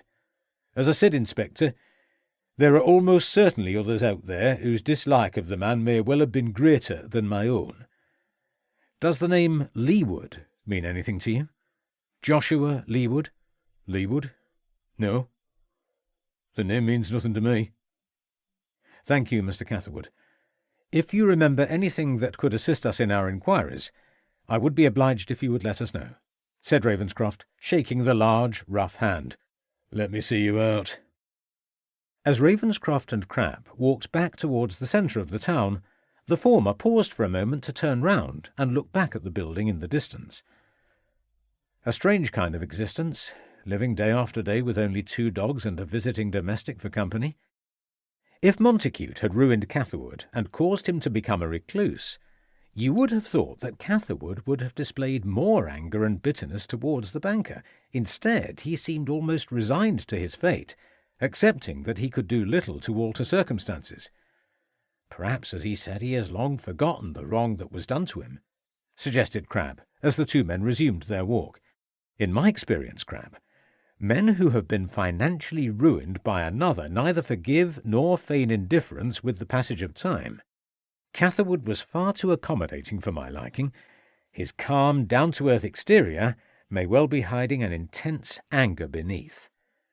Either we are dealing with a man who really did not care what happened to Montacute, or with a very clever man who is more than capable of murder, Trouble is, sir, if no one saw him enter the Feathers in the dark, then we won't be able to prove that he is our murderer. Exactly, Crab. Also, that inn has far too many entrances and exits for my liking. I wonder if there are others in the town who might have fallen out with Montacute over the years. Or was Catherwood just implying that there were others who hated the old banker in an attempt to deflect suspicion away from himself? Said Ravenscroft, quickening his pace. If Catherwood did not kill Montacute, then who did? Rivers? Leewood? Both must be strong suspects, sir. Talking of Leewood, let us call in the mail office and see if we have had a reply to your telegram. A few minutes later, the two men entered the mail office in the centre of the town. Inspector Ravenscroft, I have a telegram from Hereford for you, said the clerk, handing over the piece of paper. Thank you, my good man, said Ravenscroft, reading the message. Well, Crab, this looks interesting. It appears that Leewood managed to escape from Hereford jail last week, and that no one has seen or heard of him since. Chapter 5. Ledbury, the 2nd of January, 1889.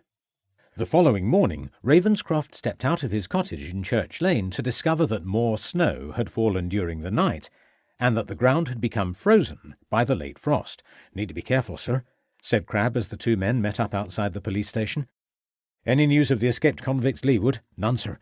The Hereford police have posters up all over the town, and I have informed the stations in Malvern and Worcester to keep a lookout in case he shows up there. It seems he escaped 2 days before Christmas. Well done, Crab. I wonder where the fellow is now. He can't have got far in this weather without any food or money.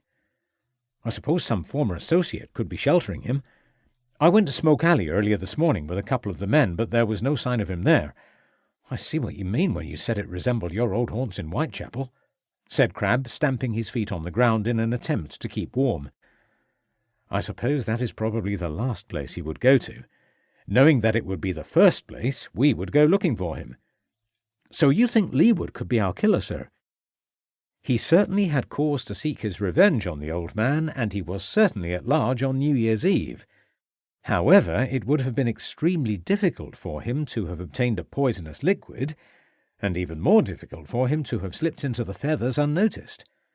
By coming back to Ledbury, where he was known, he would be sure to be seen and arrested sooner or later. If I had been Leewood, I would have put a great distance between the county and myself after my escape, said Ravenscroft, turning up the collar of his coat and pulling his hat further down his head. He could have travelled west into Wales, suggested Crab. Possibly. Of course, we are assuming that Leewood would have behaved in a rational manner, whereas in fact his intense bitterness towards Montacute might have overridden common sense. Either way, we won't know if he did kill Montacute until we've caught him. Where are we going today, sir? I sent word to the Gables earlier this morning, saying that we would be calling on Mrs. Montacute and would be desirous of speaking with her. Right, sir. The two men made their way from the High Street and towards the Gables. Thinking back to yesterday, Crab, I find it strange that Catherwood remained in Ledbury after the end of his financial involvement with Montacute. You would have thought he would have sold up and gone back to Yorkshire. There was nothing to keep him here in Ledbury. So why did he not leave? Said Ravenscroft, treading carefully on the frozen road. Perhaps he could not afford to move. I would have thought the sale of his home and grounds would have netted a tidy sum. No, there has to be another reason why Catherwood has remained here all these years. Waiting for his time to kill Montacute? Rather a long time to wait to exact his revenge, don't you think?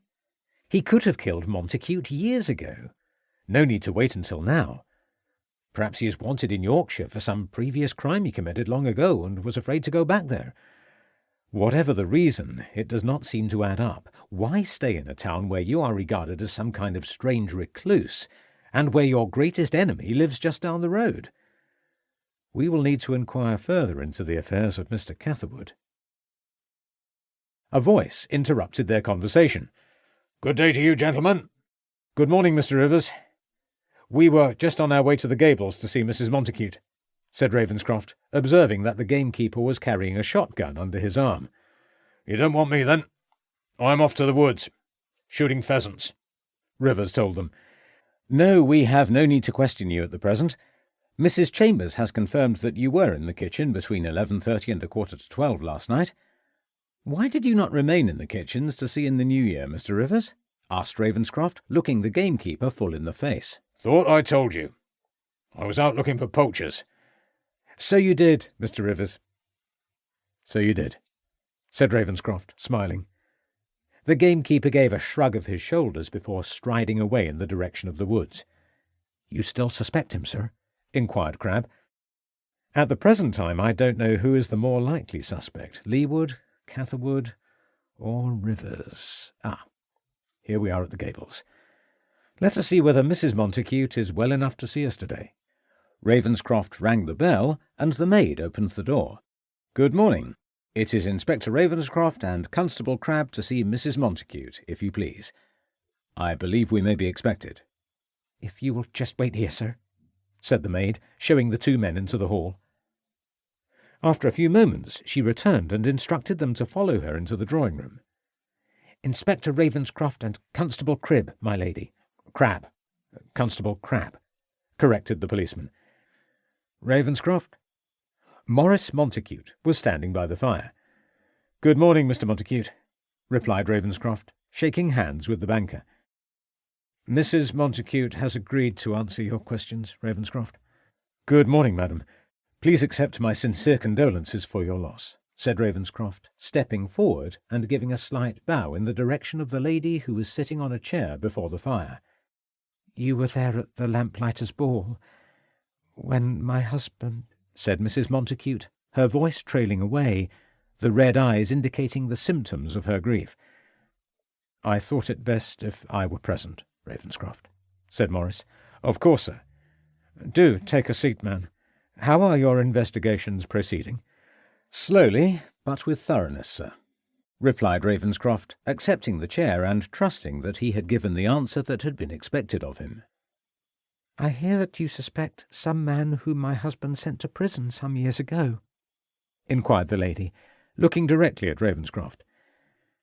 We have discovered that a certain Joshua Leewood was indeed sentenced to a term of imprisonment by your late husband, and that this man absconded from Hereford jail shortly before Christmas.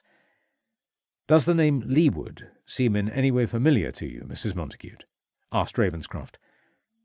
I hardly think that Mrs. Montacute would have had any recollection of this Leewood. After all, the incident occurred before Mrs. Montacute met my father, interjected Maurice. Of course, I just wondered whether your husband ever mentioned his name in conversation at some later date. No, Inspector. The name is unfamiliar to me. Did your husband ever mention anyone whom he thought might have been his enemy? No. My husband always kept his business affairs to himself. He very rarely discussed his financial undertakings with me, replied the young widow, looking down at her neatly folded hands. So you cannot think of anyone who would have wanted to kill your husband? Asked Ravenscroft, noticing that tears were beginning to form in the reddened eyes. Look, Ravenscroft, you can see how distressed Mrs. Montacute is. Could we not leave this until another day? Said Maurice anxiously. No, Maurice. It will be quite all right. The inspector must do his duty if my husband's killer is to be brought to account. Please, proceed with your questions, Mr. Ravenscroft. Thank you, Mrs. Montacute. Can I take you back to the ball at the Feathers? I know this must be rather difficult for you, and I will try and be as brief as possible. When the Lamplighters came into the room, you were standing next to your husband? Yes. Can you describe what happened next? Asked Ravenscroft, leaning forward. Well, my husband raised his glass and toasted the Lamplighters. That is all. Did your husband drink from the glass? Yes. We all drank from our glasses. And what happened next? My husband and I watched the Lamplighters go round the room as they extinguished the lights. I want you to think very carefully now, Mrs. Montacute, before you answer my next question.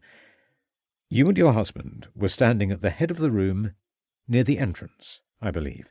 That is correct. Can you remember if you were talking with anyone in particular at the time. Was there anyone close to you when the lights went out? Asked Ravenscroft, beginning to feel that he was coming nearer to obtaining the vital information he sought. I can't recall anyone in particular. I remember we had just been talking with Major Onslow shortly before. Major Onslow, repeated Ravenscroft, looking across at Crabbe, who was taking notes in his pocket-book. You say you had just been speaking with Major Onslow? Yes, I believe that was so. Then what happened, Mrs. Montacute? We all listened for the clock to finish striking. Then everyone said Happy New Year to one another as the lights came back on. When the lights came on, was Major Onslow still with you, or had he moved away? This is very important. I cannot remember. I'm so sorry. Come now, Ravenscroft, you can see that Mrs. Montacute is distressed, interrupted Maurice Montacute. When your husband reached out for his glass, can you recall whether it was on the table, or whether he took it from perhaps a waiter? Asked Ravenscroft, ignoring the interjection. Mrs. Montacute thought deeply for a moment. I think my husband's glass was on the table. Yes, I'm sure of it. He picked up the glass from off the table. The same glass he had been using only a minute or so before? Asked Ravenscroft, pressing home his point. Yes. When you stood there in the darkness, listening to the chimes, were you aware of anyone brushing past you, or anyone leaving or entering the room? Think carefully, Mrs. Montacute. No, I don't think there was, replied the widow hesitantly. But you are not sure? Come now, Ravenscroft, protested Maurice. But there was someone. I don't know. Yes, I suppose so. In the dark, I thought someone brushed past me, but I could not see who it was, replied Edith, a strained expression on her face. Do you think it was a man or a woman? Inquired Ravenscroft. I'm sorry, I don't know. That's all I can recall. It just felt as though someone had moved in front of us and had then left the room. Thank you, Mrs. Montacute. I promise that I will not detain you for much longer. I wonder if you could tell me how you and Mr. Montacute first met. It was in Rome, nearly 2 years ago. Nathaniel, my late husband, had just lost his second wife. He was travelling alone around Europe, on the grand tour, you might say. I was staying at the same hotel, near the Vatican City. And you were married shortly afterwards, I hear, said Ravenscroft. Dear me, Inspector, you make it all sound so... Forgive me. I had not intended to suggest that there was anything unusual in your marriage, said Ravenscroft, leaning back in his chair and realizing that he had been less tactful than he had intended. I acknowledge that there was quite an age difference between my husband and myself, and I realize that my arrival here must have caused a few people to think that perhaps I had married Nathaniel for his money.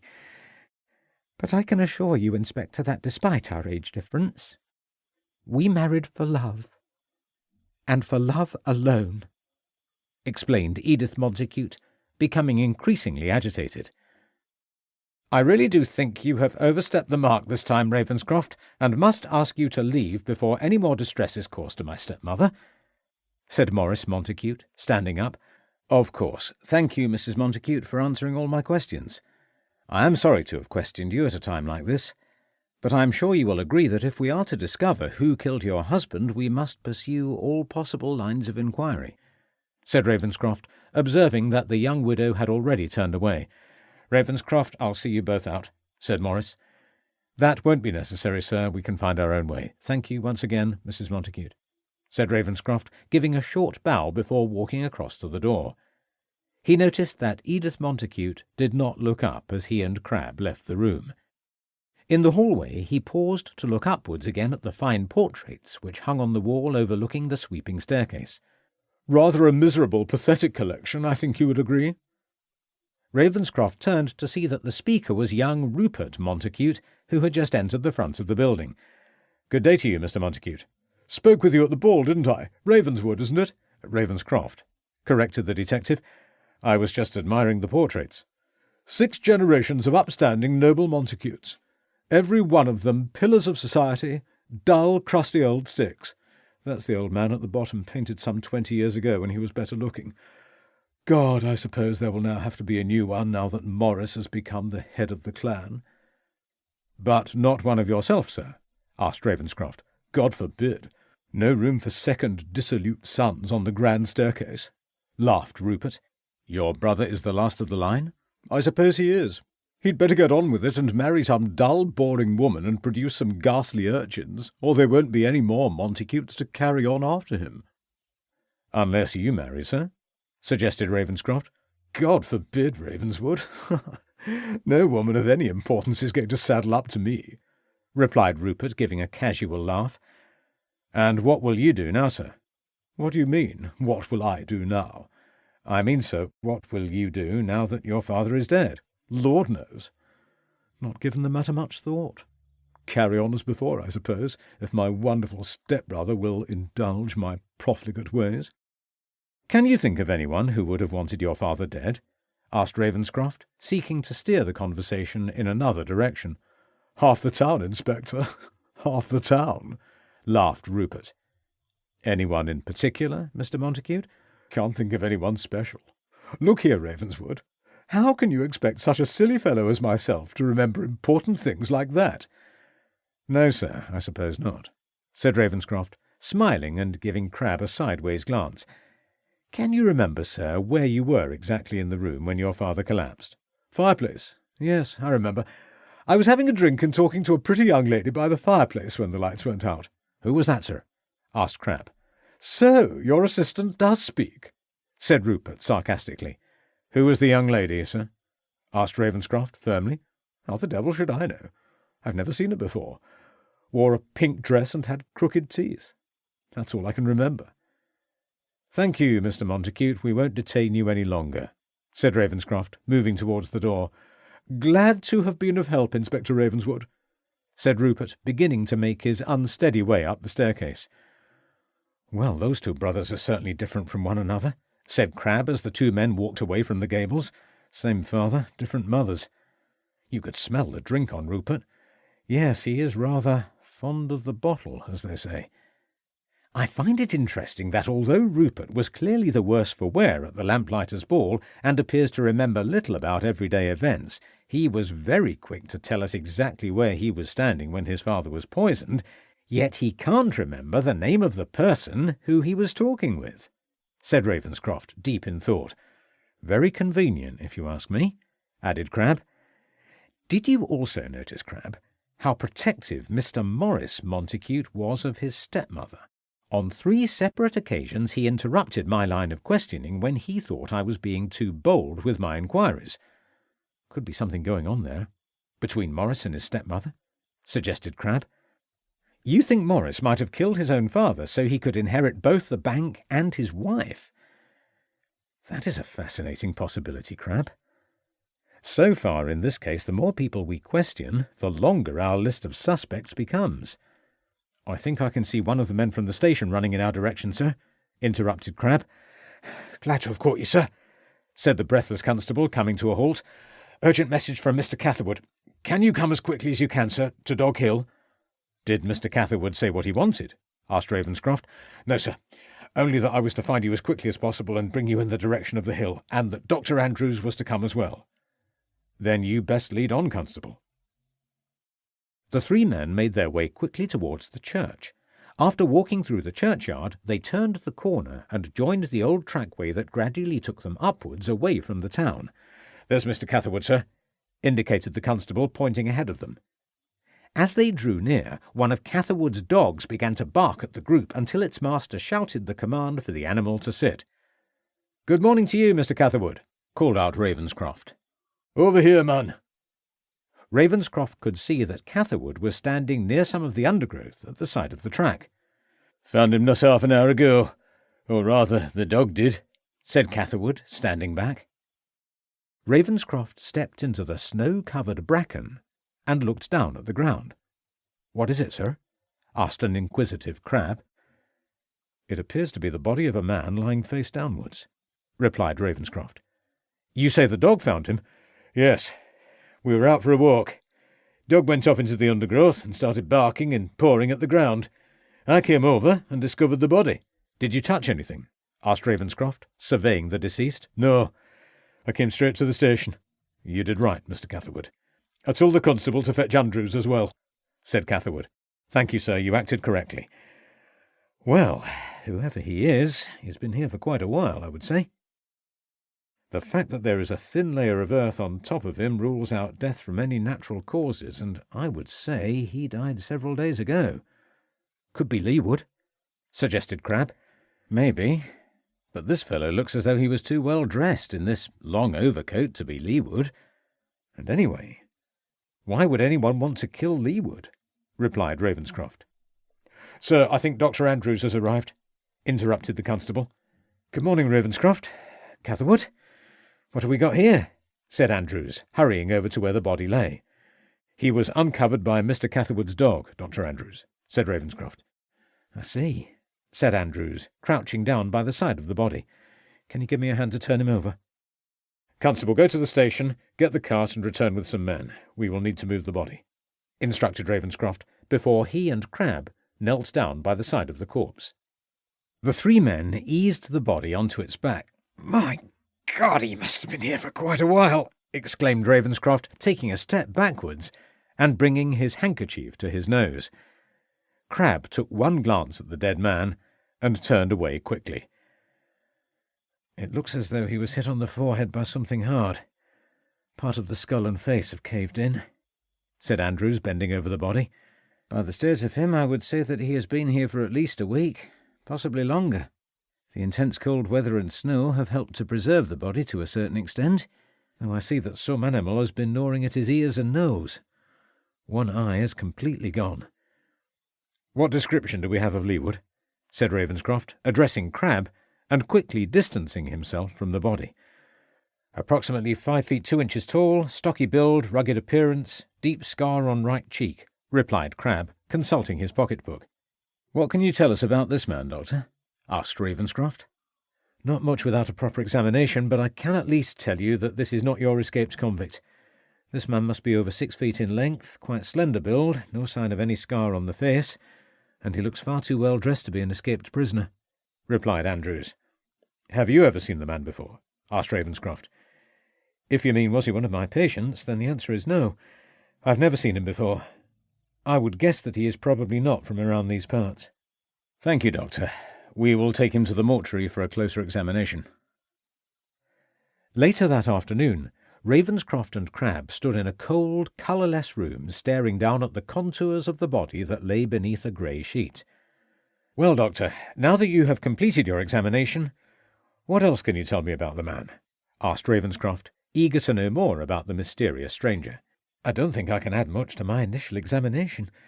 I would conclude that the age of the deceased was approximately 40 years, fairly healthy for his years, no previous injuries, and that he was not a gentleman, replied Andrews, washing his hands in a bowl of red-coloured water.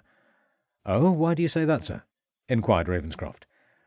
Although the deceased was well dressed, his attire, I would say, was more suited to the weather at this time of year than due to any degree of wealth. In other words, although he dressed well, there was no show or display. His hands are quite rough, but not unduly so, suggesting that although he was used to performing some manual labour, he was not a common labourer. I would think that your unknown corpse was either a tradesman or servant, but someone of reasonable standing. The nature of the wound was quite severe, indicating that whoever struck him undoubtedly wanted to kill him. He certainly did not die as the result of a fall and hitting himself on a rock. Such was the force of the blow, he must have died straight away. Your killer then dragged the body into the undergrowth, but because of the nature of the terrain, could only partially cover the body with some loose earth. He might have remained undiscovered for several weeks had the dog not uncovered him.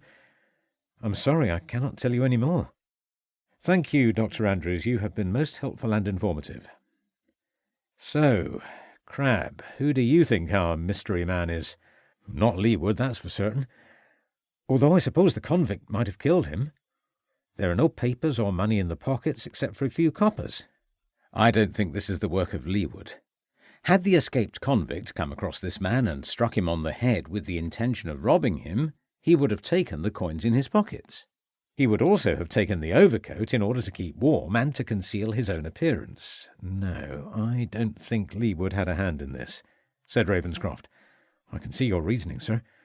There are no papers or documents of any kind on his person. No, sir. I've searched every pocket of his clothes. There is nothing at all. That is interesting. I would say that after our killer struck the victim on the head and before his crude attempt to conceal the body, he must have gone through all the poor man's pockets, making sure that anything that could possibly help us to identify the body was removed. Our killer wanted to make sure that nothing could be traced back to him. Robbery does not appear to have been the motive for the killing, as otherwise all the coins would have been taken along with the coat. No, our murderer meant to kill this man, not steal his valuables. What a way to die. Struck on the head and then left out in the wild for the animals to feed on, muttered Crabbe. At least we can be certain of one thing. This man has been dead for at least a week. He cannot therefore have anything to do with old Montagute's murder. Strange that it has been quiet for several weeks, sir, since your arrival in the town. Then we have 2 bodies in 2 days. Too much of a coincidence, you think? Perhaps Montacute had something to do with this man's death. I wonder. However, we cannot proceed further until we have found out more about the victim. Who was he, and why did he come to Ledbury?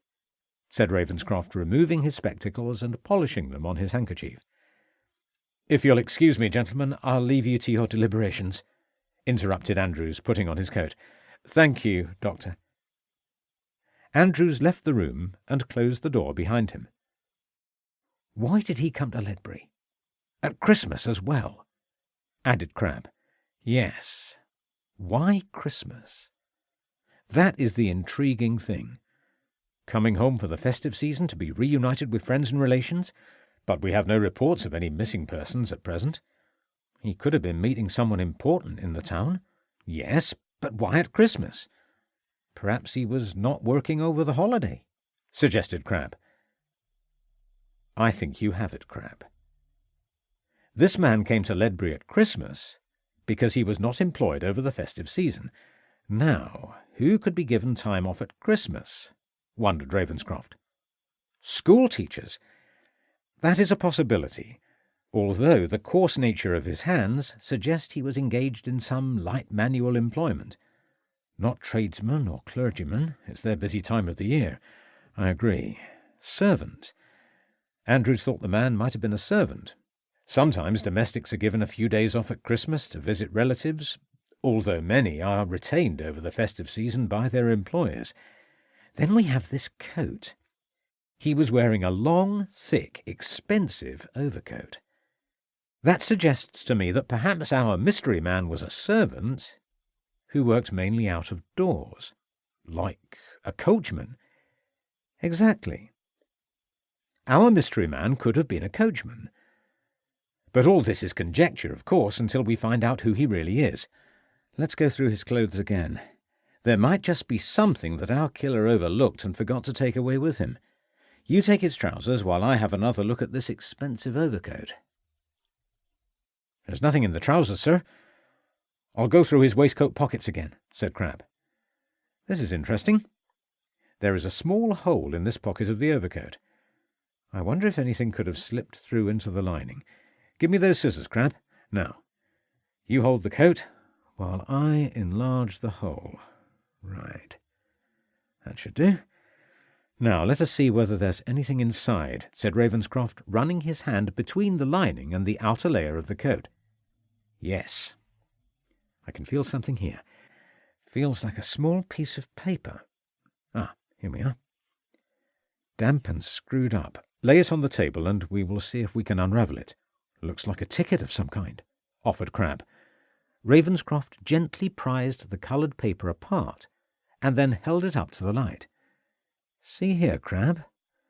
We have what looks like the remaining portion of a return railway ticket from London Paddington to Ledbury. So that is where he originated from. Our victim came from London and had every intention of returning there, but was unfortunately murdered before he could undertake the return journey. At least we now know where he came from. Yes, Crab, but we are really no further forward. London is a big place. We still don't know who he was and what he was doing here. I suppose there is nothing else in his other pockets. Nothing, sighed Crab. Then we are at a loss again. All we can do now is make inquiries at the railway station to see if anyone can remember him arriving in the town. Right, sir. Well, Tom, I think that is all we can usefully gain from this gentleman. Let's be on our way. Snowing again, sir, said Crab, looking out of the window. Good job we have our coats to keep us warm on a day like this. What was that you said? Said Ravenscroft suddenly. Yes, the coat, of course. Look at this coat. What does it tell you, Crab? Well, it's an expensive coat and well made. I wish I had an overcoat as good as this, replied Crab, picking up the garment and examining it closely. Precisely. If this man was a servant, possibly a coachman, the coat may have been bought for him. His employer bought the coachman not just any coat to keep his servant warm, but a special coat that would add to his own importance. In other words, he wanted to show London society that his coachman was well turned out. I'm with you, sir. Forwarding, we call it in Worcestershire. Let us see who made the coat. The label is quite worn, but I think I can just make it out, said Ravenscroft, taking the coat nearer the window. Yes, here we are. Gambit and Ashbury. Who are they, sir? Asked a puzzled Crab. Gambit and Ashbury are one of the finest tailors in London. I believe their premises are located somewhere in the vicinity of St. James's. Only the very rich can afford to be fitted out by them. I knew that coat was worth a lot of money when I first saw it. I have a feeling that if we can find out the identity of the deceased and why he came to Ledbury, we may then be able to discover whether there is any connection between the death of this man and the murder of Nathaniel Montacute. However are we going to do that, sir? Ravenscroft remained deep in thought for a few seconds before finally speaking. Get your notebook out, Crab, and make a note of the size. Then cut a small portion off the bottom of the coat. Whatever for, sir? Tomorrow I intend returning to London to pay a visit on Messrs. Gambit and Ashbury. Interlude. London, the 2nd of January, 1889. Late in the afternoon, on the 2nd day of the new year, a tall, well-dressed gentleman alighted from a cab in a quiet suburb of London. To the casual observer it might be supposed that the man in question had been in the army in his younger years, for such was his bearing, precise moustache, neatly combed back black hair, and upright stature. Others would have agreed that he was indeed a gentleman of some wealth and standing, for his overcoat, gloves, and cane were all evidence to that fact. The man reached into his coat pocket and gave the driver of the cab a silver shilling, with instructions that he was to keep the change. "Thank you, governor," replied the cabman, touching the side of his cap before urging the horse forward. The gentleman watched as the vehicle turned the corner and disappeared from view, then withdrew into the shadow of one of the tall buildings so that he could ascertain whether his arrival had been noticed. "Only twopence tonight, darling.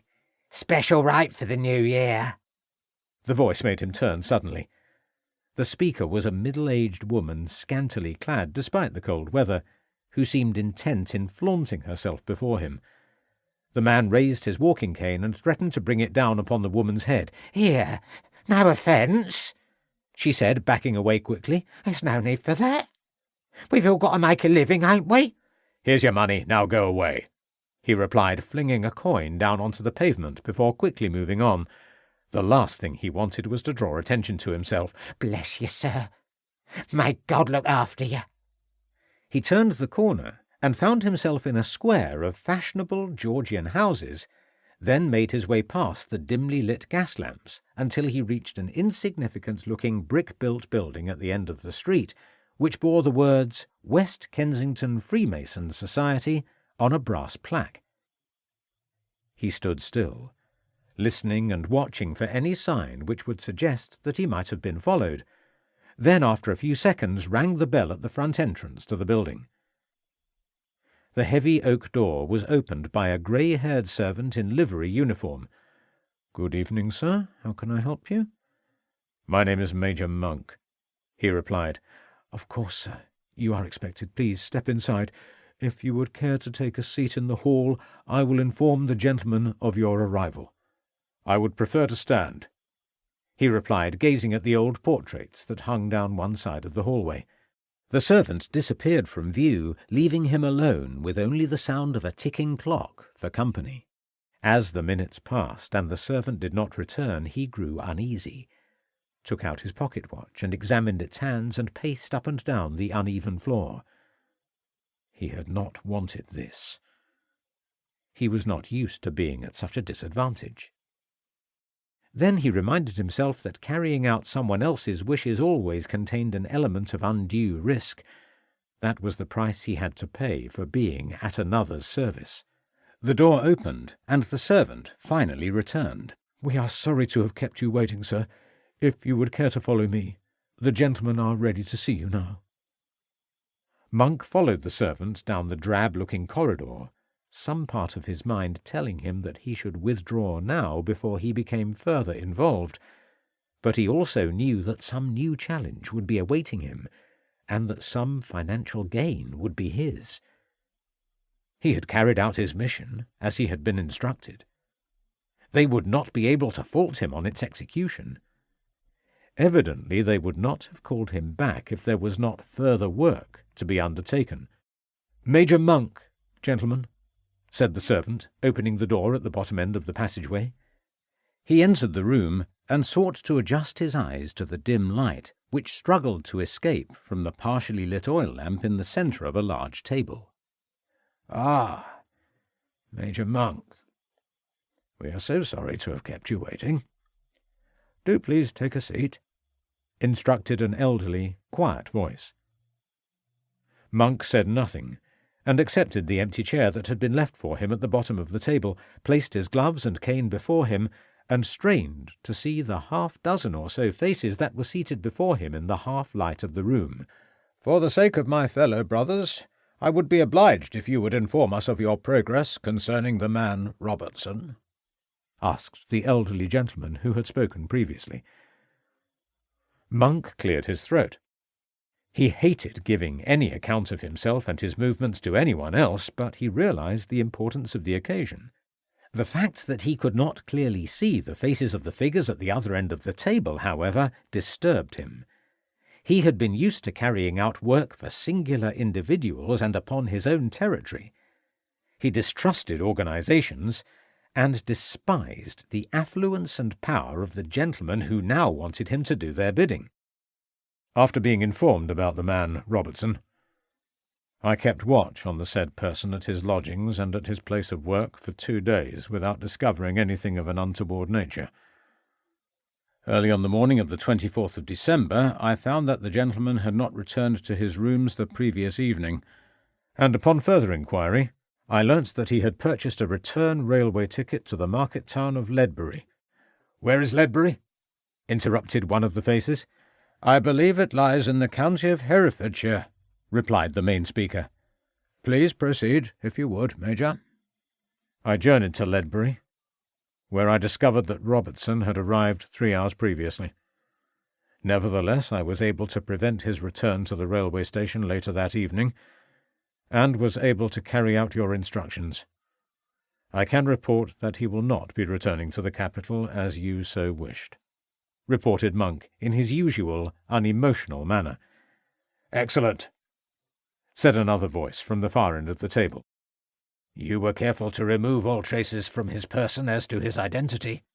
inquired a fourth speaker. "It is important that the trail should not lead back to us in any way." "I can assure you, gentlemen, that should the body be found, there would be no way in which an identification could be made," replied Monk, brushing his moustache with the side of one of his fingers. The main speaker whispered a few words with one or two of his companions. Monk looked down at the floor uneasily. He had fulfilled his task. They would not be able to complain that he had not been efficient in his work. "You have done well, Monk. You will find an envelope before you on the table. That is the remainder of your fee," said the first voice. Monk reached out for the envelope. "However, we have further need of your services. It has now come to our attention that Robertson was in the possession of certain documents. A search has been made of both his place of work and his lodgings, but the papers have not been found. We can only conclude, therefore, that Robertson took the papers with him to Ledbury," continued the first voice. "I can assure you that I made a thorough search of his person. They were not upon him." "You state that Robertson arrived in Ledbury 3 hours before yourself?" "I believe that to be the case." "Then clearly it can be assumed that he has left these documents, with someone in the town, you would agree?" interjected a new voice. "That must have been so. It is important, Monk, that these papers are recovered as soon as possible. They are of the utmost importance and must be returned to us," said another, more solemn voice from the end of the table. "We want you to return to Ledbury tomorrow and locate the documents. You will be well paid. 3 times your previous fee, payable when we receive the papers." "May I inquire as to the nature of these papers?" inquired Monk. A long silence followed until eventually the last speaker resumed. "The papers are of a highly sensitive nature. They must not fall into another's hands. The very safety of the realm depends on their return. That is all you need to know. Suffice it to say that should these papers ever be made public, the lives and careers of certain prominent political and royalist persons could be put at risk. I trust we have made ourselves clear." "I see," replied Monk, casually brushing a hair off the knee of his finely pressed trousers. "You will undertake this assignment, not just for the good of the Brotherhood, but for the security of your country as well," continued the speaker. "I will be pleased to carry out your request, gentlemen." "Excellent. I knew that we could depend on you, Monk." "We must remind you, Major, that nothing must be disclosed to anyone, either about your mission or about this meeting here tonight, which, of course, did not take place," said the main speaker in a firm manner, leaning forwards across the table so that Monk could see the reflection of the flickering flame in the lenses of his glasses. "You have my assurance, gentlemen." "Then there is nothing more to be said. At all costs, recover those papers. We wish you well, Major," said the main speaker, sitting back in his chair and indicating that the meeting was at an end. Monk rose from his chair, picked up his gloves and cane, and made his way out of the room. The manservant conducted him to the main entrance of the building. "A cold night, sir," remarked the servant as he opened the outer door. Monk said nothing as he stepped outside and retraced his steps quickly back along the tree-lined square. Back in the room he had just left, the senior figure was addressing the rest of the group. "I do not feel that we can entirely trust Major Monk. He knows far too much about our affairs." "What do you suggest?" asked one of the speakers. "Should he recover the documents, we would have little further need of his services. It would then be of the utmost importance that he should never be traced back to us. We should ensure that this last remaining loophole be closed." "I agree, brother," concurred the speaker. "Our Major Monk might be tempted to take the papers elsewhere. I saw the greed in his eyes. We cannot afford to let that happen. Fortunately, Brother 127 resides in Ledbury. I will contact him by letter tonight, with instructions that he is to keep us fully informed as to the Major's progress." Chapter 6. Ledbury and London, the 3rd of January, 1889. The early morning sun shone brightly on the snow-covered road as Ravenscroft and his wife walked arm in arm up the home end towards the railway station. "Now you are sure you have everything, Samuel?" "You've asked me that same question twice already, my dear," replied Ravenscroft. "I'm sorry," said Lucy, somewhat crestfallen. "No, it is I that should apologise. I'm not used to having such an attractive wife who takes such great pleasure in organising me." "I'm a fortunate man indeed," replied Ravenscroft, squeezing his wife's hand. "How long do you think you will be away for?" "At this stage I cannot tell." Hopefully, Gambit and Ashbury may be able to provide me with some information regarding the unfortunate owner of the coat. Once I have learned his identity, I can then find out as much as I can about him. Then we might be able to discover eventually why he came to Ledbury and who killed him.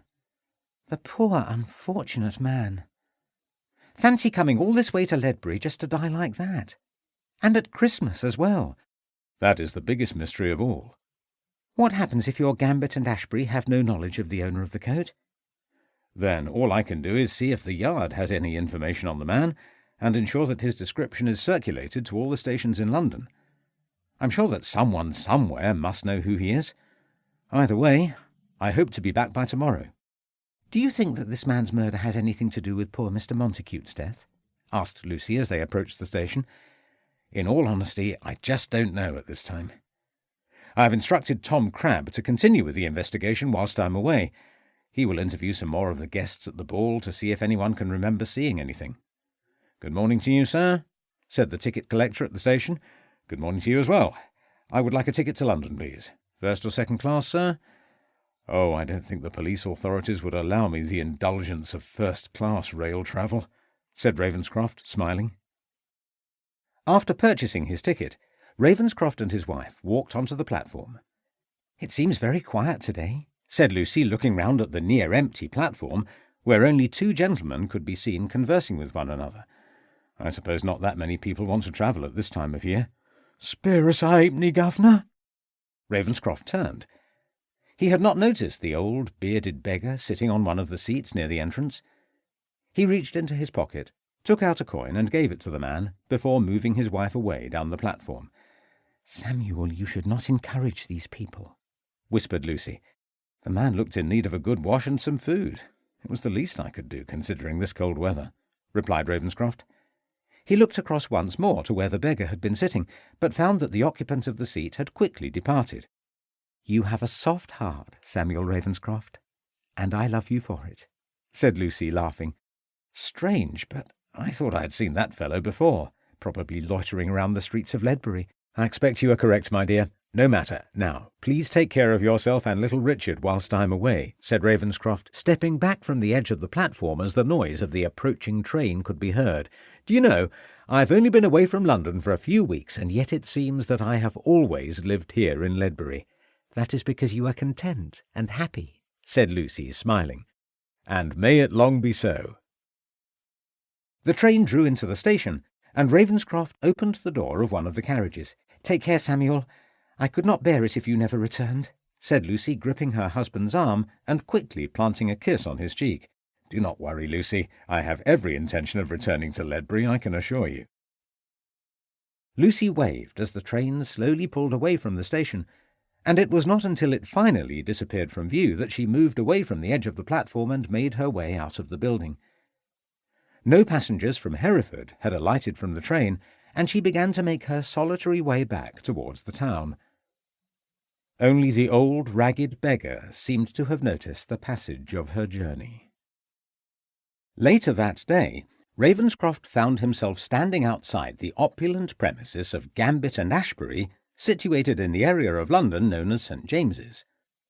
He glanced at the expensive coats and suits displayed in the windows with some degree of envy, acknowledging that he would never be able to afford any of the items on offer with his insignificant salary. "Good morning to you, sir," said the doorman, ushering him into the shop. Ravenscroft found himself in a large room lined with rows of glass-fronted cabinets. 2 or 3 assistants were occupied serving customers. At the far end of the room another client stood with outstretched arms, having his measurements taken. "Good morning, sir," said a middle-aged assistant, coming forward to meet him. "How may I be of assistance to you?" Ravenscroft observed that the man was running his eyes over his drab coat with a slight look of disapproval, and felt uneasy in such austere surroundings. "I would like some information." "Of course, sir. A new overcoat, perhaps?" "Not exactly." "Ah, a new suit might be more to your liking? Or perhaps sir is about to undertake a journey to the country?" "No, I have come up from the country today." "Evening wear? Yes, of course. No, I require some information regarding one of your clients. I'm afraid we cannot disclose any information regarding our clientele. Our customers come to us in the full knowledge that they are being dealt with in the strictest confidence," said the assistant, adopting a more defensive tone and giving Ravenscroft a cautious look out of the corner of his eye. "My name is Ravenscroft. Inspector Ravenscroft. I am making inquiries concerning the death of one of your clients." "I think it would be expedient if we were to step into the back room, sir," replied the assistant in a low tone of voice. "I understand." Ravenscroft followed the assistant through the door at the rear of the shop, and soon found himself in a large office. "As I said, Inspector, all our clients come to us in the strictest confidence." "I appreciate that, sir, but unfortunately the client I am particularly interested in met with an untimely end in the town of Ledbury, and therefore the issue of confidentiality no longer applies in this case. There was nothing on his person to enable us to identify him. He was, however, wearing a long overcoat with your name inside." "We sell many overcoats. All of them are, of course, handmade individually to fit the requirements of our customers," said the assistant, forcing a brief smile and clearly feeling uncomfortable. "The deceased was wearing an overcoat of this design," said Ravenscroft, reaching into his pocket and laying the piece of material on the desk. "Ah, yes. That would be from our Moncrief range, individually crafted by our tailors on the premises for the discerning gentleman. It is one of our most expensive cloths," replied the assistant, picking up the material and running it through his fingers. "Have you sold one recently? Say in the last year or so? The coat was practically new," said Ravenscroft. "A number, I would expect." "How many is a number, sir?" "We usually sell 6 or 7 a year." This gentleman in question was tall and thin, probably just over 6 feet in height, and size 36. "Do you keep records?" "Certainly," said the assistant, replacing the cloth on the desk and consulting a large open ledger. "I will need to go through our records." Ravenscroft watched as the assistant turned back the pages, running his fingers down the neat copperplate writing. "Ah, here we are, Inspector. This would seem to fulfill your requirements. Moncrief overcoat, size 36, height of client 6 feet 1 inch. Sold just over 1 year ago." "And the name of the client?" "I don't really—" "I must remind you, sir, that this is a murder inquiry. The name, if you please." "Robertson," replied the assistant, somewhat reluctantly, after a few moments' silence. "Can you remember anything at all about the gentleman? Was he one of your regular clients?" The assistant thought deeply for a moment or two. "No, he was not one of our regular customers. In fact, he was not a gentleman at all. He was a coachman, if I remember correctly," he continued, a note of disapproval in his voice. "I knew it!" exclaimed Ravenscroft. "Tell me, Mr. Webster. Mr. Webster, how much would the coat have cost? It would surely have been out of the range for a humble coachman to have afforded." "You are correct in that assumption, Inspector." "Perhaps his employer purchased the coat for his coachman," suggested Ravenscroft. "That was indeed the case in this instance." "It would be helpful, sir, to our inquiries if you could provide me with the name and address of Mr. Robertson's employer." "I'm afraid I am not at liberty to disclose such information," replied Webster, adopting his former defensive posture. "And I have to remind you, sir, that this is a murder inquiry," said Ravenscroft, trying to sound as assertive as he could. "That may be true, Inspector, but if it was learnt that I had violated the confidentiality of a client's trust, our business would suffer the gravest consequences."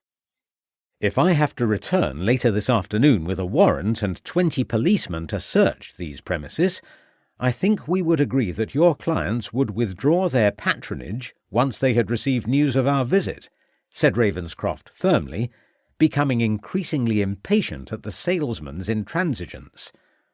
The two men looked at one another, Finally, the assistant turned away. "I cannot provide you with the information you require, Inspector. If it was discovered that I had divulged the name of Robertson's employer to you, then the integrity of the business and my position would be severely called into question. However, if I was to be called away into the shop urgently to deal with a customer, I could not be held responsible for any action an individual might carry out in my absence," remarked Webster, tapping the ledger with his forefinger. Ravenscroft smiled and took out his notebook as the assistant walked back into the shop. Ravenscroft walked up the 2 steps and rang the bell of the elegant townhouse. "I would like to speak with Sir James Stanhope," he said, addressing the maid who opened the door. "I'm sorry, sir, but Sir James is not at home at present. Who shall I say has called?" "Who is that, Simpson?" called a man's voice from inside the house. "A gentleman to see Mr. James, Mr. Saunders," replied the maid, moving to one side of the entrance doorway. "Oh, good day to you, sir. I had hoped for a few words with your master," said Ravenscroft, addressing the butler. "Sir James is visiting his club at present," replied Saunders in a superior tone, casting a wayward glance in Ravenscroft's direction and indicating that the maid should close the door. "Then perhaps I might have a word with you, Mr. Saunders," said Ravenscroft quickly, anxious that he should not be excluded now that he had come so far. "It is concerning Robertson, your coachman." "You have news of Robertson?" asked the butler anxiously, returning to face him. "My name is Ravenscroft, Inspector Ravenscroft. Perhaps you will allow me to enter. I have some very important news regarding your coachman." Yes, of course, if you would care to follow me, Inspector." Ravenscroft followed the butler into the hallway, down a flight of stairs, and into a small room situated at the rear of the kitchens. "Please take a seat, Inspector," said Saunders, indicating a chair. "You say you have news of Robertson?" "Yes, Mr. Saunders, but tell me first, when was the last time you saw Robertson?" "The day before Christmas. He was given 2 days' leave for the Christmas season by Sir James." "Did Mr. Robertson say where he was going?" "I don't think so. We all assumed that he was visiting relatives or friends for Christmas." "Would it surprise you to learn, Mr. Saunders, that he travelled to Ledbury?" "Ledbury? I'm sorry. Where is Ledbury?" asked the butler, a puzzled expression on his face. "In Herefordshire," said Ravenscroft. "Did he say when he would be returning?" "On the 26th, I believe." "I'm afraid I have some very bad news for you. Mr. Robertson was unfortunately killed in Ledbury." "Oh, dear me. What a terrible thing to happen. That would explain why he did not return. Sir James, indeed the whole staff, have been most concerned over his absence. You say he was killed. Was it a coach or a railway accident?" "Mr. Robertson was in fact murdered. Someone struck him on the head with a heavy object, probably a stone," replied Ravenscroft, looking down at the floor. "How dreadful," replied the butler, visibly shaken. "So you can see, Mr. Saunders, why it is important that we learn as much as we can about Mr. Robertson," said Ravenscroft, trying to sound as sympathetic as he could. "Yes, I see. What would you like to know?" "How long had Robertson been in your master's employ?" 4 years, yes. "Just over 4 years. And he was Sir James's coachman, I believe?" "Yes." "Tell me, what was the nature of his duties?" "He conveyed Sir James round town in his carriage." "Did Sir James purchase an expensive new coat for his coachman about a year ago?" "Yes. Sir James always likes to see his servants have the best attire, but how did you know about the coat?" asked a baffled Saunders.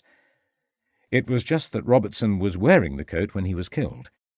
Did Robertson ever mention the town of Ledbury to you in any conversation you had with him?" asked Ravenscroft.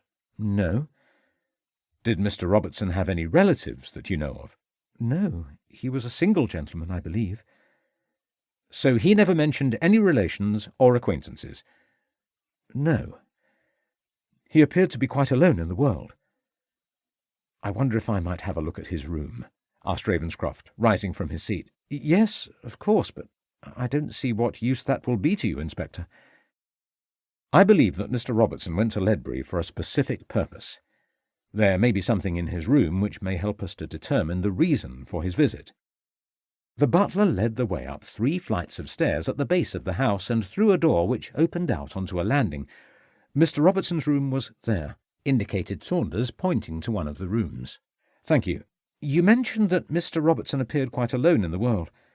There must have been someone in the house whom he confided in, asked Ravenscroft, opening the door to the coachman's room. There was no one in particular. There was perhaps Simpson, the maid. They walked out once or twice. That's all, nothing serious. She opened the door to you when you arrived. Mr. Saunders, you have been more than helpful. I wonder if I might speak with Simpson.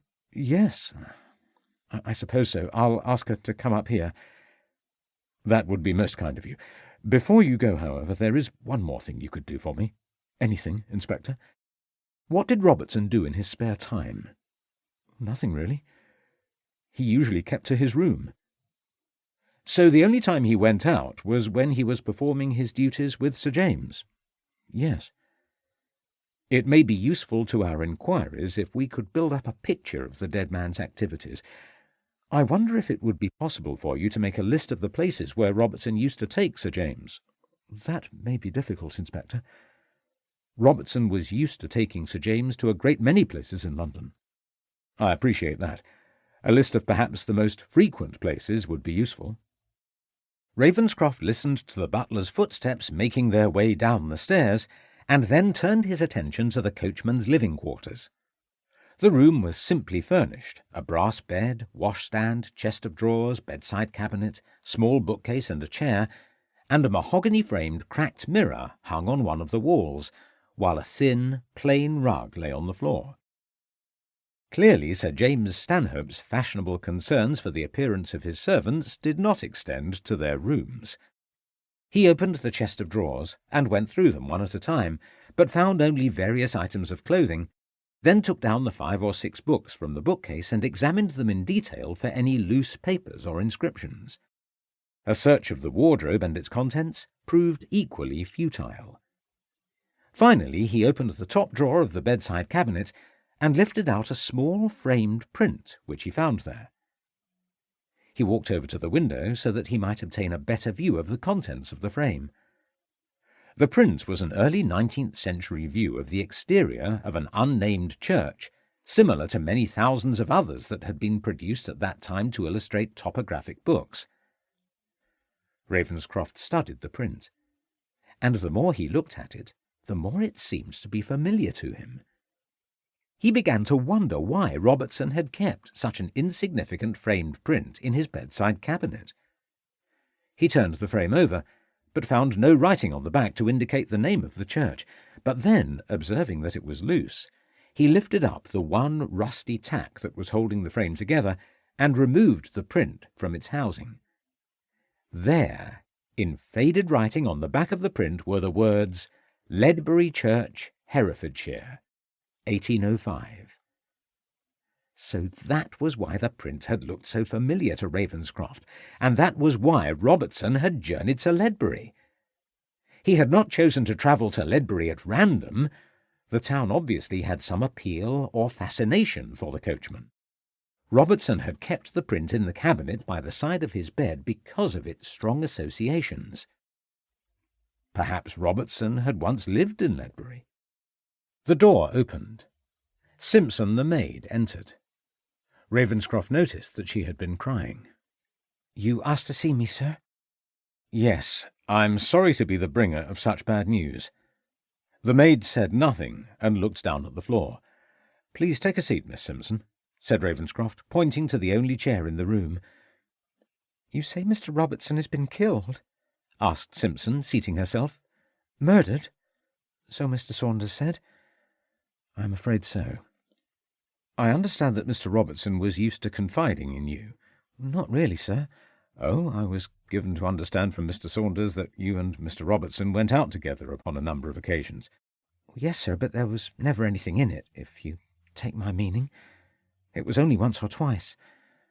"I see. So You and Mr. Robertson were not in any way close to one another? Asked Ravenscroft, trying to put the matter as delicately as he could. No, there was nothing at all like that. Nevertheless, you and Mr. Robertson were used to conversing with one another. Yes, sir. Did he ever mention any relatives or friends at all? No, sir, I think he was alone in the world, sir.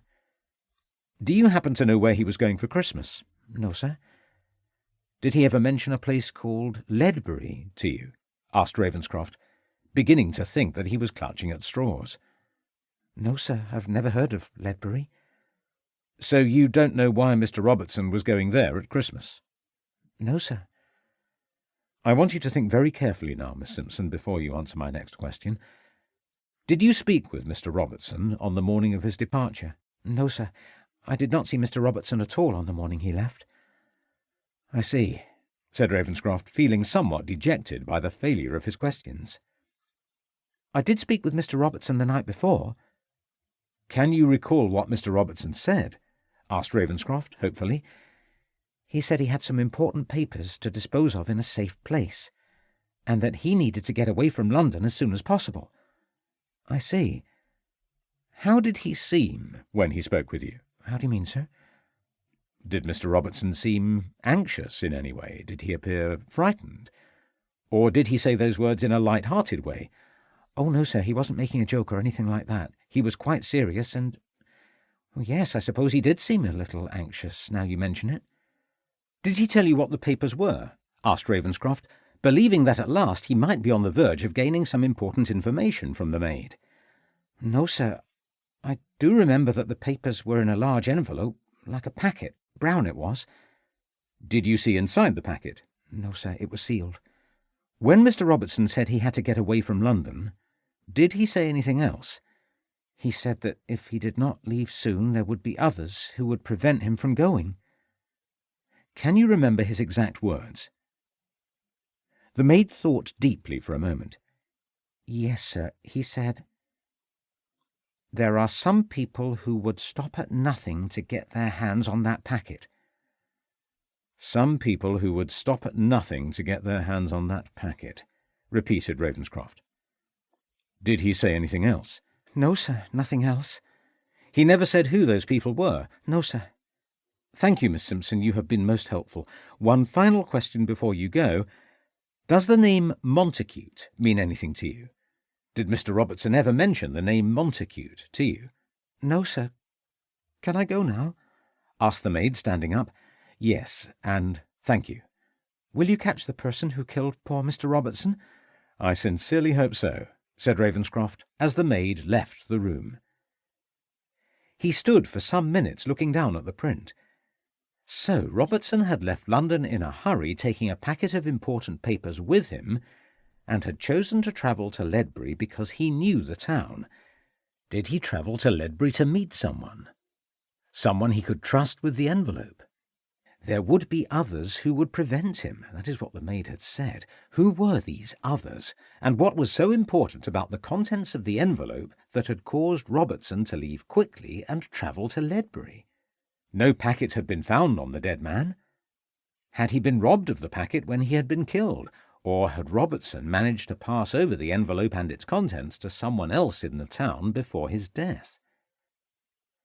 Ravenscroft returned the print to its frame and replaced it inside the drawer of the cabinet, knowing that its owner would never be returning to reclaim it.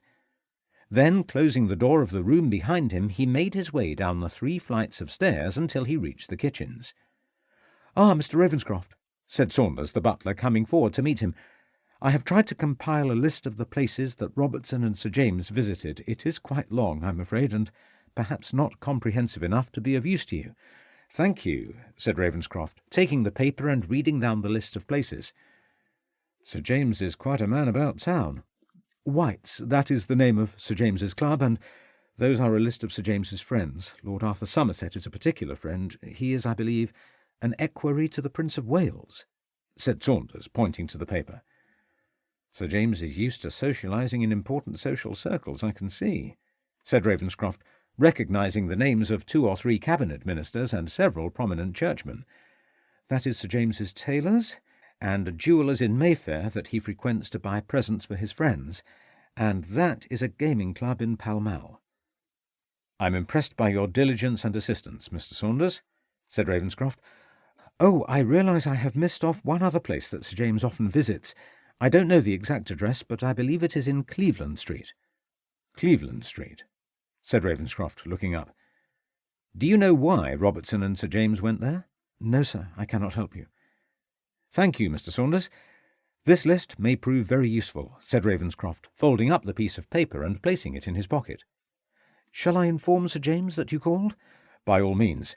Should you or Sir James have any further information regarding Robertson, I would be grateful if you would send a message to the police station in Ledbury." "Certainly, sir." Ravenscroft shook hands with the butler on the doorstep of the house and strode away down the street, his mind busily considering all that he had uncovered at the coachman's residence. When he had entered the building not 30 minutes previous, he had been unsure what he expected to gain. He now knew why Robertson had been killed, and perhaps why he had gone to Ledbury. But he was as far away as ever from finding out who had killed him, and what connection the coachman's death had with the demise of Nathaniel Montacute. Then there was Cleveland Street. He had heard the name of that street mentioned before, but could not remember when or by whom. If only he could recall. The name intrigued him. What was so special about Cleveland Street? Finally he gave up trying to remember. Cleveland Street was, after all, only one place on a very long list. Chapter 7. Ledbury, the 5th of January, 1889. Ravenscroft looked out of his compartment window at the snow-covered fields.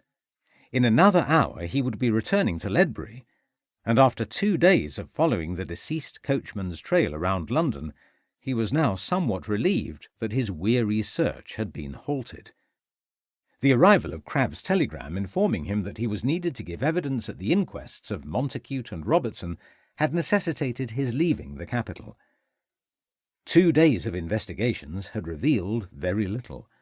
Certainly he had discovered the coachman's name, found out where he resided, and uncovered his possible reasons for visiting Ledbury on Christmas Eve and the motive behind his death.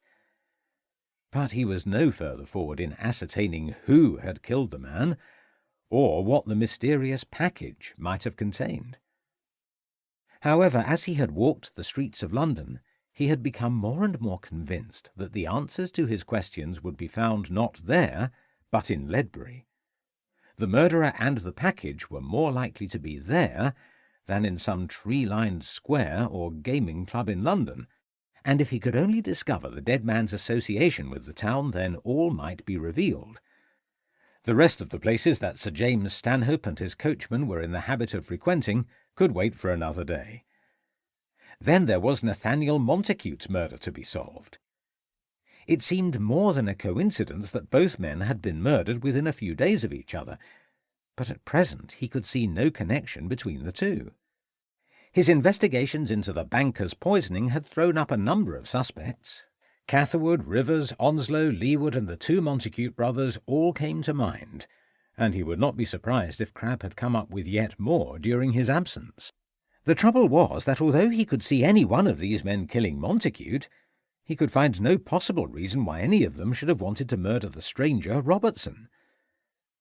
And yet the coachman had kept the old print of Ledbury Church in his bedside cabinet as a kind of keepsake or memory, so he must have had some connection with the town.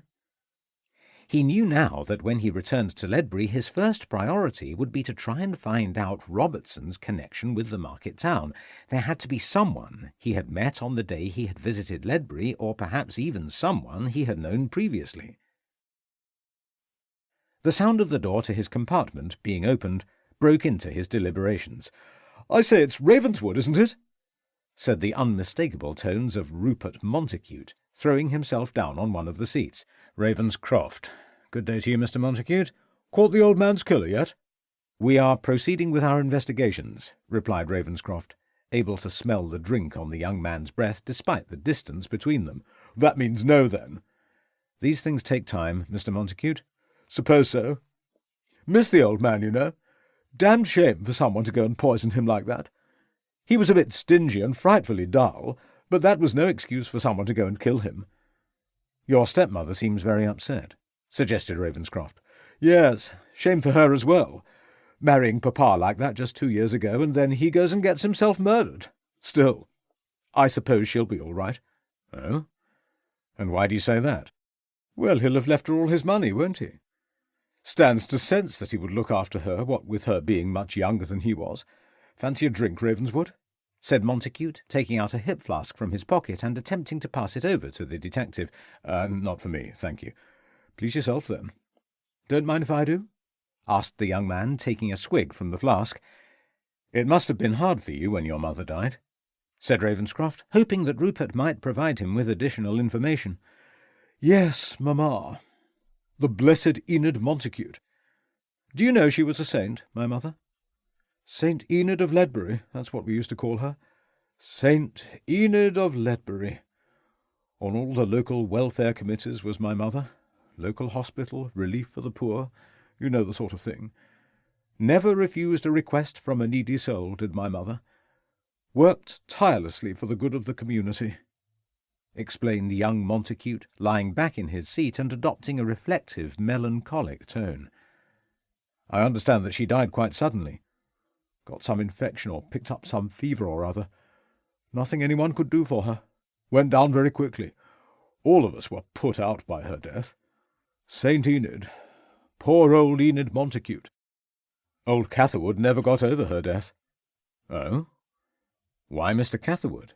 asked Ravenscroft, wondering why Rupert had singled him out in particular. "Oh, you don't know about my mother and Mr. Catherwood?" inquired Rupert, leaning forward and speaking in a quiet, slurred voice. "My mother and old Catherwood, they were once lovers, many years ago, of course, when I was a young minnow. Caught them kissing in the garden once.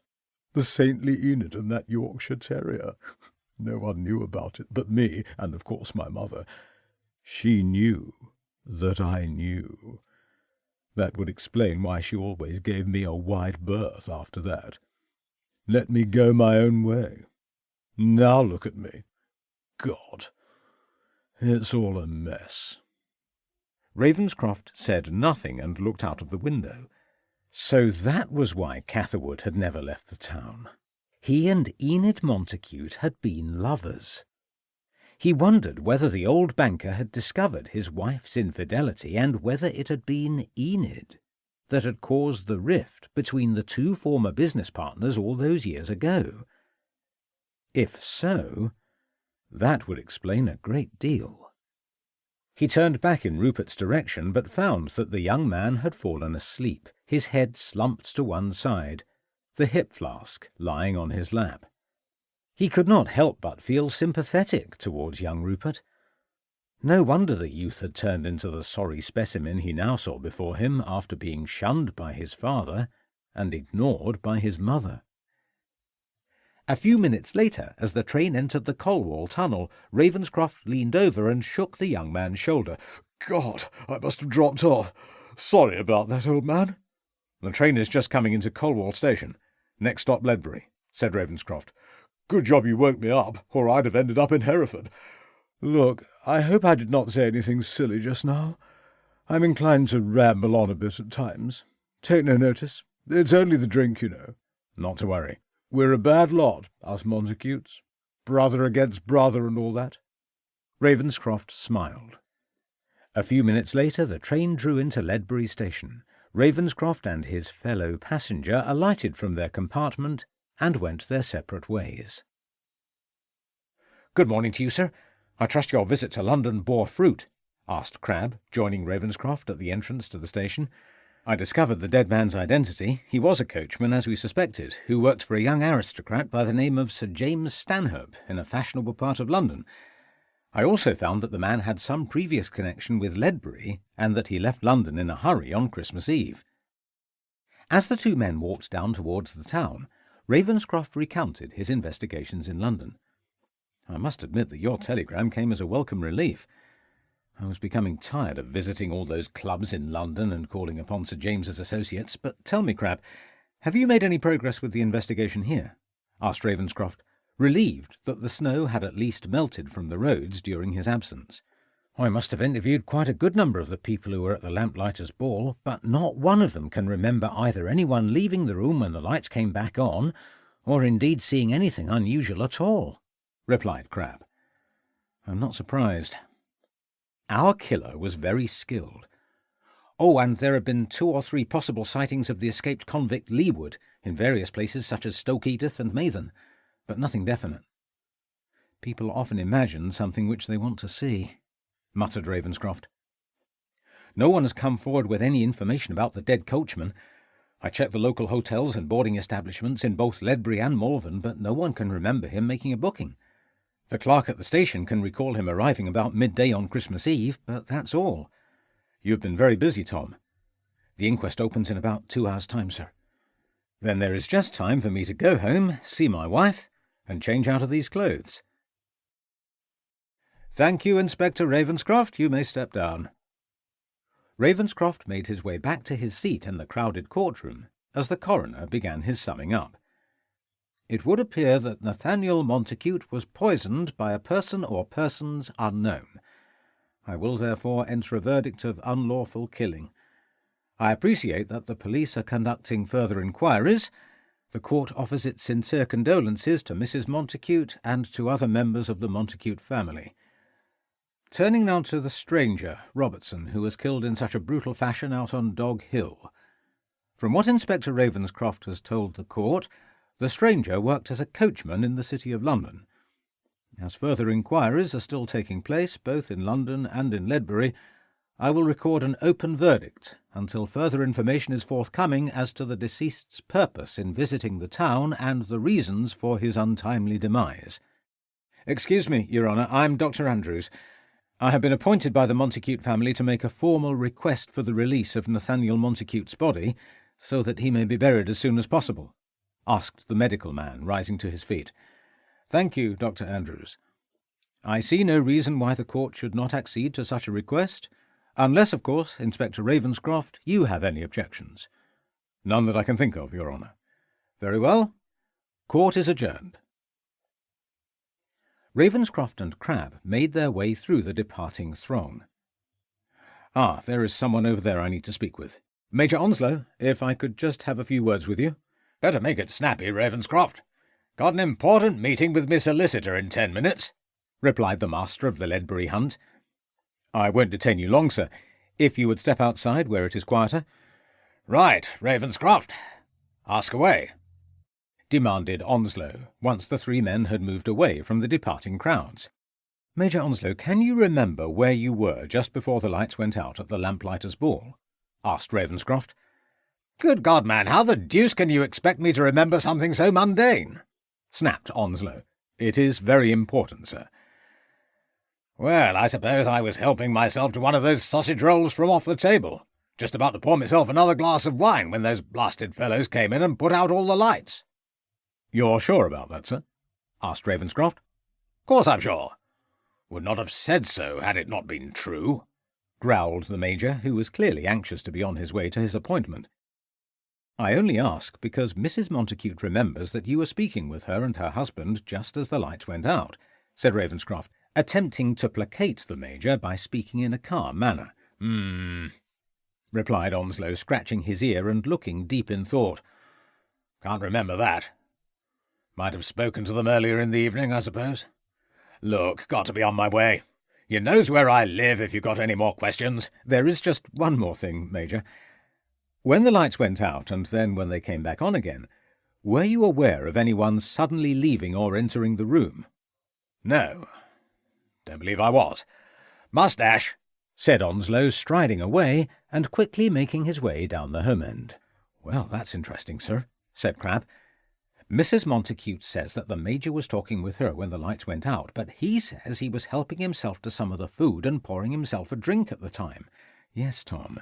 Which leads us to suppose that either Major Onslow is telling us an untruth, or that Mrs. Montacute is at fault when she says she was speaking with Onslow just before her husband was murdered, said Ravenscroft. Maybe the 2 of them did speak with one another earlier, as the Major said. You could be right. Where to next, sir? Asked Crabbe. I think we should pay another visit to Mr. Catherwood.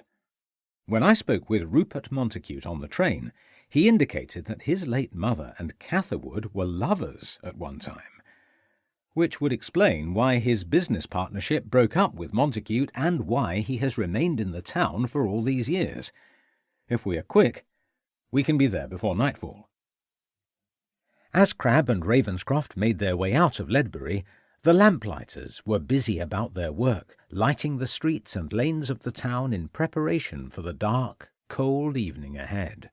Groups of townspeople passed by the two policemen, anxious to be home, their coats buttoned up tight against the chilly night air. A stray cat ran across the path in front of them, seeking the warmth and privacy of the undergrowth, and as they neared Catherwood's house they could hear the sound of the dogs alerted by their impending arrival. "Good evening to you, Mr. Catherwood. Could we have a few words with you?" called out Ravenscroft, observing that the landowner was standing at the entrance to his home. "Best come in, then." They followed Catherwood into his house, as the dog's owner ordered his restless animals to sit still before the hearth. "You were not at the inquest, Mr. Catherwood. Why was that?" asked Ravenscroft. "Saw no reason to go. I've no interest in Montacute's death. I was not there the night he died, so why should I be there now? I can see the appeal of such an inquest to idle, inquisitive folk, but I had more important things to do," replied Catherwood, throwing another log on the blazing fire. "Mr. Catherwood, when I visited you the other day, you said that the reason for the animosity between you and Mr. Montacute was the failure of your business partnership some years ago," began Ravenscroft, sitting down on one of the chairs. "That's what I said," replied his host in his usual blunt manner.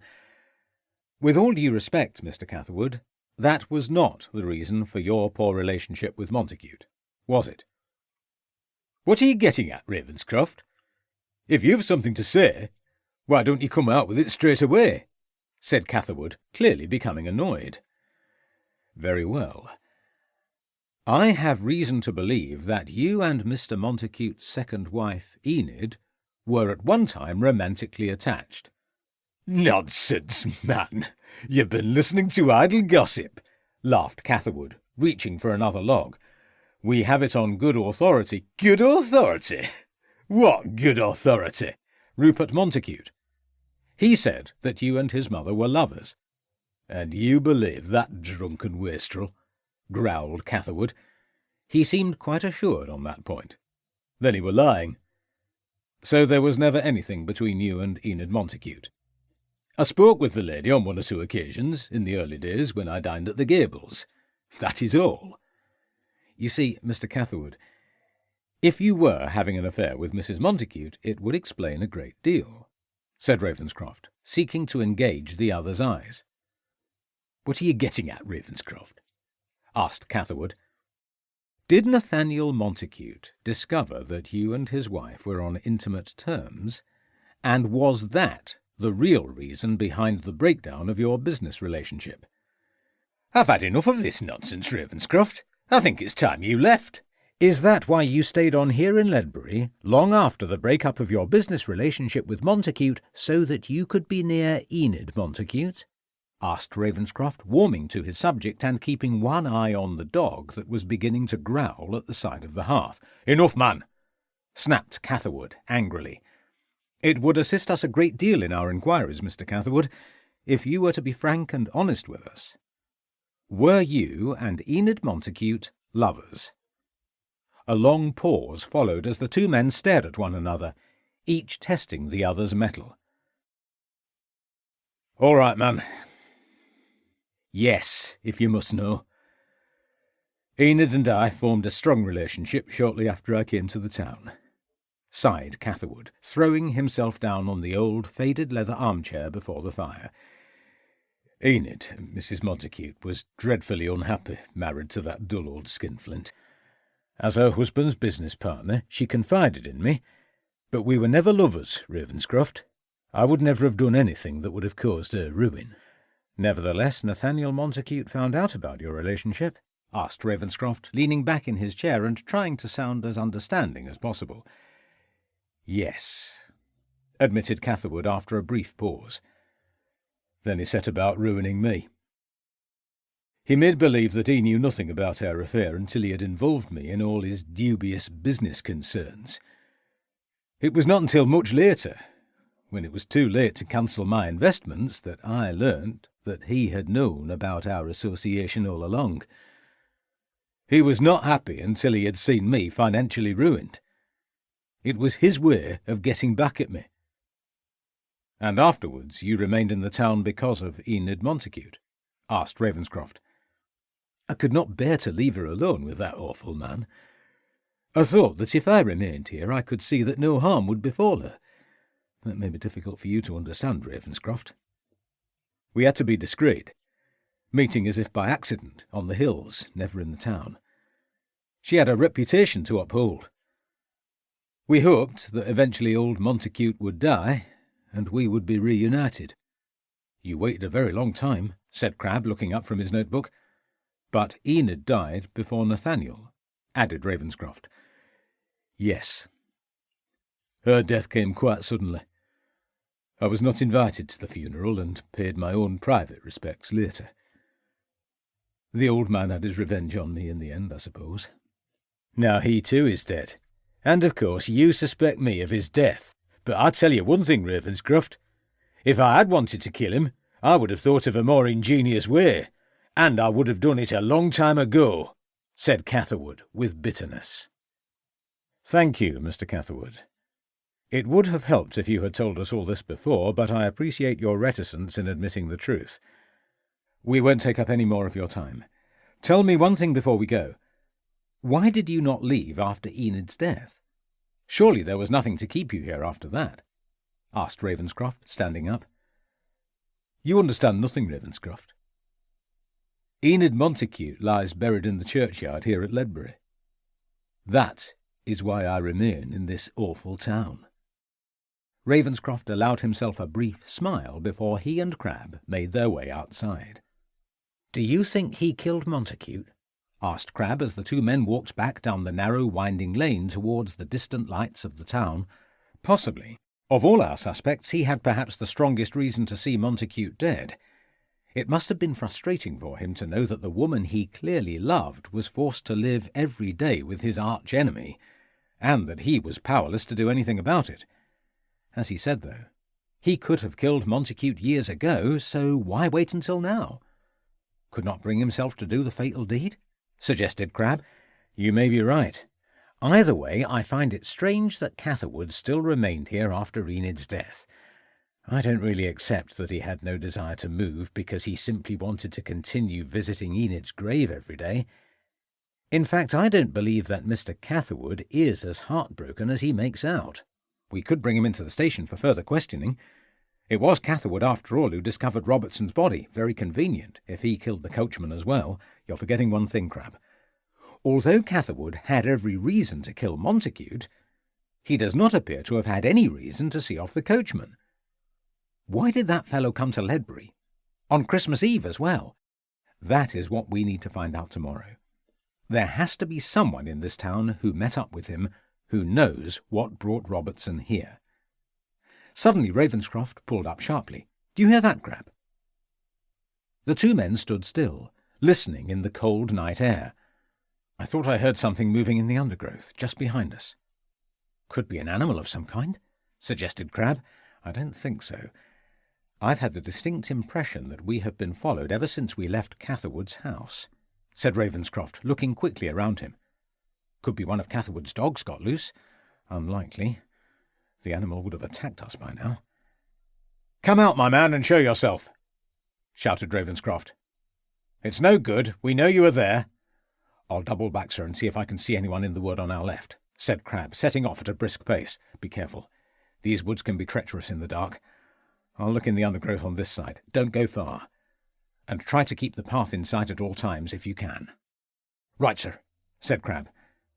Show yourself, shouted Ravenscroft again, straining to see any kind of movement in the darkened wood. Step forward and show your face. The two men continued with their separate searches for a full minute or more. Anything, Tom? Asked Ravenscroft as the two men were reunited once more on the path. Nothing, sir. Although I thought I did hear something moving deeper into the wood. Nothing on your side, sir? Asked a breathless Crabbe. No. Whoever it was has made a quick exit once he realised that we had discovered his presence. Someone had evidently taken it into his head to follow us. I wonder why, Crab. What possible reason could anyone have to be following us on such a night as this? It does not make sense. I suppose it could have been a poacher or even an animal, as you suggested. Nevertheless, we all need to be on our guard, said Ravenscroft, resuming their journey back towards the town. Whoever he was, I don't envy him being out here in this cold, said Crab, shivering. I think we have done enough for today. Time you and I, Tom, returned to our respective homes. We have 2 good wives awaiting our return, and I must say I'm particularly looking forward to a good supper and a quiet, relaxing evening in front of my warm fire.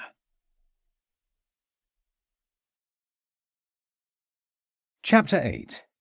Ledbury, the 6th of January, 1889.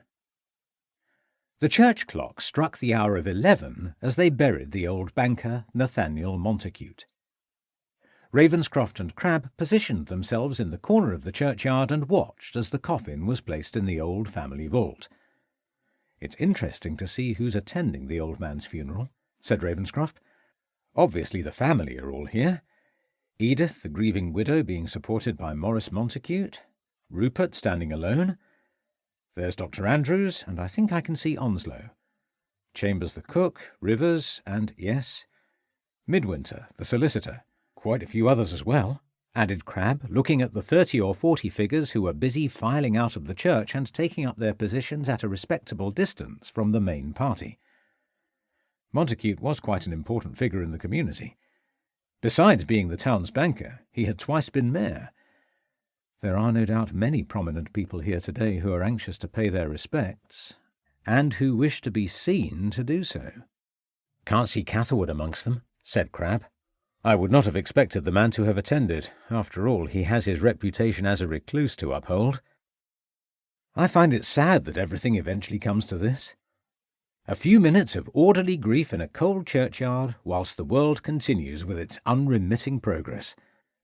Montacute's place has no doubt been waiting for him all these years, next to his 2 wives and alongside all the other Montacutes, but I wonder, who will remember him in 100 years' time?"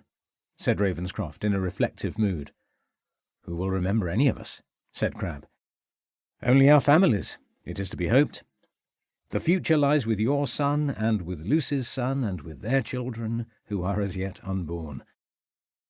I wonder what kind of world they will create, what kind of problems they will encounter." "Don't like funerals, sir," muttered Crab. Ravenscroft allowed himself a brief smile. The vicar was uttering the last words of farewell. Edith Montacute placed a wreath on top of the family vault and then cried on Maurice's shoulder. Rupert held back, looking lost and forlorn. "Look over there, Crab," said Ravenscroft, suddenly pointing across to the other side of the churchyard. "Do you see that figure standing just by the trees?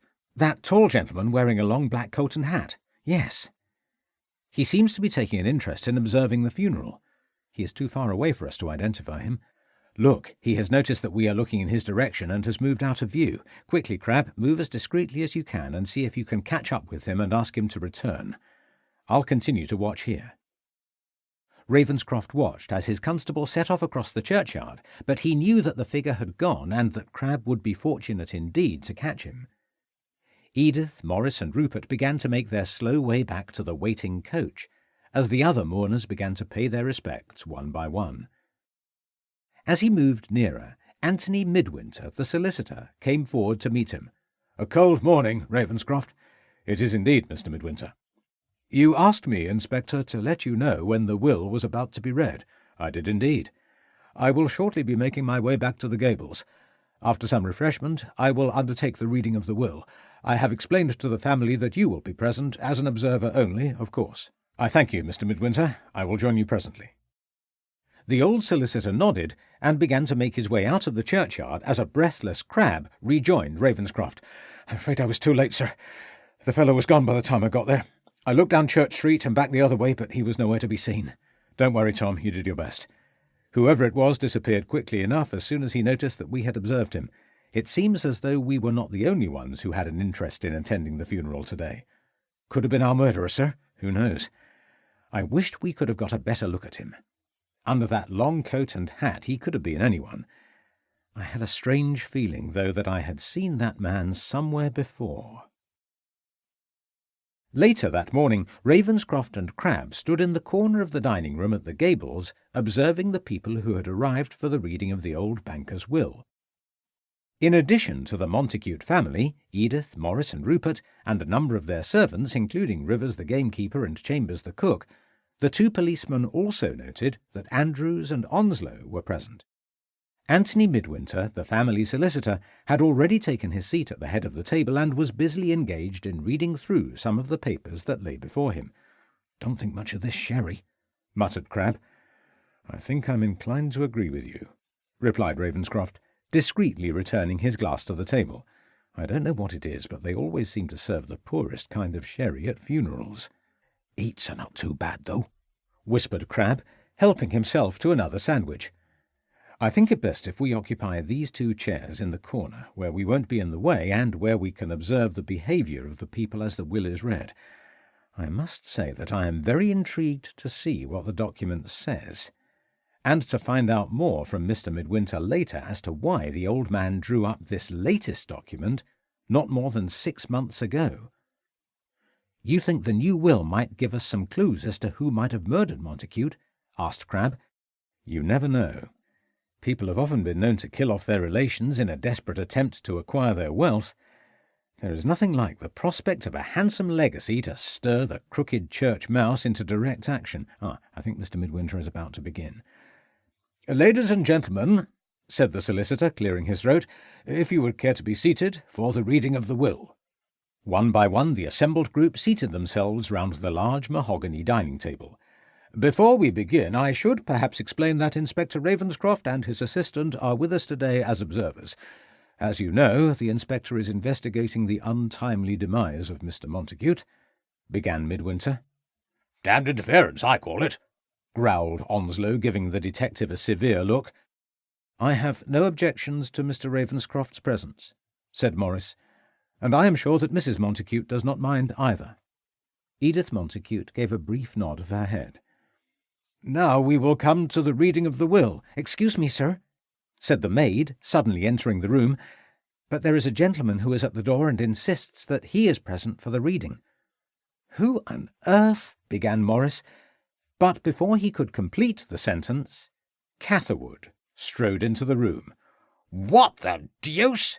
protested Onslow. "Good morning to you all," said Catherwood, walking quickly over to one of the chairs and seating himself. "Look here, Catherwood, this is most irregular. You have no business being here," said Maurice, standing up from the table. "I've every right to be here, Mr. Montacute. Your father was my business partner for a number of years, and as such I have every intention of hearing the reading of his will." "My father dissolved the partnership many years ago," protested Maurice. "That's as may be. But I still have an interest in the hearing of the will," replied Catherwood, leaning back in his chair. "This looks to be fun," interjected Rupert, smiling. "Be quiet, Rupert. Mr. Midwinter," said Maurice, turning to the solicitor for assistance, "I agree it is somewhat unusual, but as a will is a public document, I cannot see that we can prevent Mr. Catherwood from being present." "Very well," sighed Maurice, regaining his seat. "Please proceed, Mr. Midwinter." "Interesting, sir," whispered Crabbe in the corner of the room. Midwinter adjusted his spectacles and, after clearing his throat, looked down at the document before him and began to read. "This is the last will and testament of me, Nathaniel Jacob Montacute, banker and owner of the Gables in Ledbury, in the county of Herefordshire, made this day, August the 1st, in the year 1888, the 51st year of the reign of our sovereign Queen Victoria. I give my soul to Almighty God, and desire that my body be placed inside the Montacute family vault, situated in the churchyard of Ledbury Church in the county of Herefordshire. Firstly, I do appoint my good friend Major Charles Onslow and my solicitor, Anthony Midwinter, as executors of my will, and I give, free of duty, to the said Charles Onslow and Anthony Midwinter the sum of £50 each in friendship and for their duties as executors of this my will. Secondly, I give the sum of £25 each to Philip Rivers and Agnes Chambers in gratitude for their many years of loyal and faithful service. Thirdly, I leave the sum of £100 to the almshouses of St. Catherine in the town of Ledbury, the money to be invested in South African securities and the interest to be shared between the inmates on Easter Day of each year. Fourthly, to my former business partner, James Catherwood of Ledbury, I leave the sum of £1 exactly. Serves you right, Catherwood, interrupted Onslow, giving a hearty laugh. Catherwood said nothing, but Ravenscroft thought he detected the flicker of a brief, sarcastic smile across the Yorkshireman's face. James Catherwood of Ledbury, I leave the sum of £1 exactly, in recognition of the disservice he has caused me. Fifthly, to my son Maurice Montacute, I leave my partnership in Cox and Biddulph, the Bank of Ledbury, as I know that he will carry on the traditions of the said bank with his usual diligence and fortitude. Finally, I leave the rest of my estate, including my house, the Gables, in Ledbury, my stocks and shares, and all my worldly possessions to my wife, Edith Montacute, née Henshaw, to hold the same absolutely for her own sole and separate use. Signed this 1st day of August, 1888, Nathaniel Jacob Montacute. A long silence followed as Anthony Midwinter looked up from his reading and began to wipe his glasses on a large pocket handkerchief. "Thank you, Mr. Midwinter. Gentlemen, if you will excuse me," said Morris, suddenly standing up from his seat and beginning to leave the room, his face strained and ashen. "Morris!" called out Edith, but Morris had already closed the door behind him. Gentlemen, Mrs. Montacute, I bid you good day, said Catherwood, also standing up and about to make his departure. I thank you, Mr. Midwinter. "Well, that's a fine kettle of fish," whispered Crabbe as the other members rose from the table. "Lord bless the master!" exclaimed Chambers, the cook, beginning to cry. "I knew he would always remember us." Come now, Mrs. Chambers, said Rivers, the gamekeeper, placing his arm round the cook's shoulders. That won't do. Let us go down to the kitchens and toast the master's health. "If you will excuse me, I must go and see if I can find Morris," said Edith, quickly leaving the room. "Major, if you would care to accompany me back to the town," said Andrews. "Yes, right. Could do with a walk. Clear the air and all that. Good day to you," replied the Major, as he and the doctor departed. "Bloody old skinflint! Left me nothing!" said Rupert, banging his fist down on the table. "Nothing! His son! I tell you, Midwinter, it is not to be borne." "I'm sorry, Rupert. There was nothing I could do for you. I tried to reason with your father," began the solicitor. "For God's sake!" exclaimed Rupert, striding out of the room, his face red with anger. Ravenscroft and Crabbe rose from their seats and joined Midwinter. "Poor Rupert, he seems to have taken it quite hard. He is the second son, though, I suppose," said the solicitor, gathering up his papers. "I thought Morris took it hard as well," said Ravenscroft. "Yes, one would have thought that his father would have provided more for his first son, although he will want for nothing, as he has inherited his father's share in the bank." "Looks as though Mrs. Montacute gets practically everything," said Crabbe, replacing his notebook in the top pocket of his tunic. "Mr. Midwinter, you say that Nathaniel Montacute drew up the will last August, only a few months ago. Did he give any reason as to why he was making a new will?" asked Ravenscroft. "None. He just asked me to call upon him one day, and requested that I draw up the new will. I think he was anxious that his new wife would be provided for in the unexpected early eventuality of his own death." "The will seems particularly harsh in its treatment of both Morris and Rupert. Rupert is obviously the younger son, and was not on good terms with his father. But Morris has been left only the partnership in the bank." Midwinter said nothing as he replaced the will inside his briefcase. "Mr. Midwinter, Nathaniel Montacute obviously made an earlier will. Can I ask how this present will differs from any former document?" asked Ravenscroft. "Mr. Montacute drew up his previous will some 10 or 12 years ago. In that document he provided for his then-wife, Enid, should she outlive him, and I believe he was more generous towards Morris, leaving both the Gables and his investments to his son on condition that he looked after Enid during her lifetime. That is very interesting. And Rupert, how did he fare in this earlier will? I believe he was again left nothing. I think the rest of the terms of the will were the same, with bequests to Onslow, myself, Rivers and Chambers, and of course the bequest to the St. Catherine almshouses. Thank you, Mr. Midwinter, you have been most helpful. I think my constable and I will be on our way now. Thank you for allowing us to attend the reading, said Ravenscroft, beginning to leave the room. Glad to have been of some assistance, although I fail to see how Nathaniel's will can assist you in your inquiries into his murder. We will see. Good day, Mr. Midwinter. There is just one more thing before you go, Inspector. Something has been lying upon my conscience and disturbing me for a few days now. I wonder whether you could find the time to call upon me at my offices this afternoon, gentlemen. Yes, certainly, Mr. Midwinter. It is rather difficult to talk here, you understand. Would 2 o'clock be convenient? "Well, sir, and what did you make of the old banker's will?" asked Crabbe, helping himself to another piece of cheese in the snug at the Feathers. It was certainly a most interesting document. The only one who stands to benefit substantially from the will is Mrs. Montacute. Morris was quite clearly upset when he learnt that he had acquired neither the Gables nor his father's money, although his share of the bank must amount to something. Poor Rupert stood to gain nothing from either the new will or the old will. "And I wonder why his father treated him so harshly," replied Ravenscroft, warming his hands in front of the roaring fire. "Probably his father thought that Rupert would only drink away any moneys left to him. Possibly, but it was unusual for him not to have been provided for in some small way. It was almost as though the old man was punishing him for being his son. As neither of the two sons stood to gain by old Montacute's death, there would have been no reason for either of them to have killed him," suggested Crabbe before taking a drink of his ale.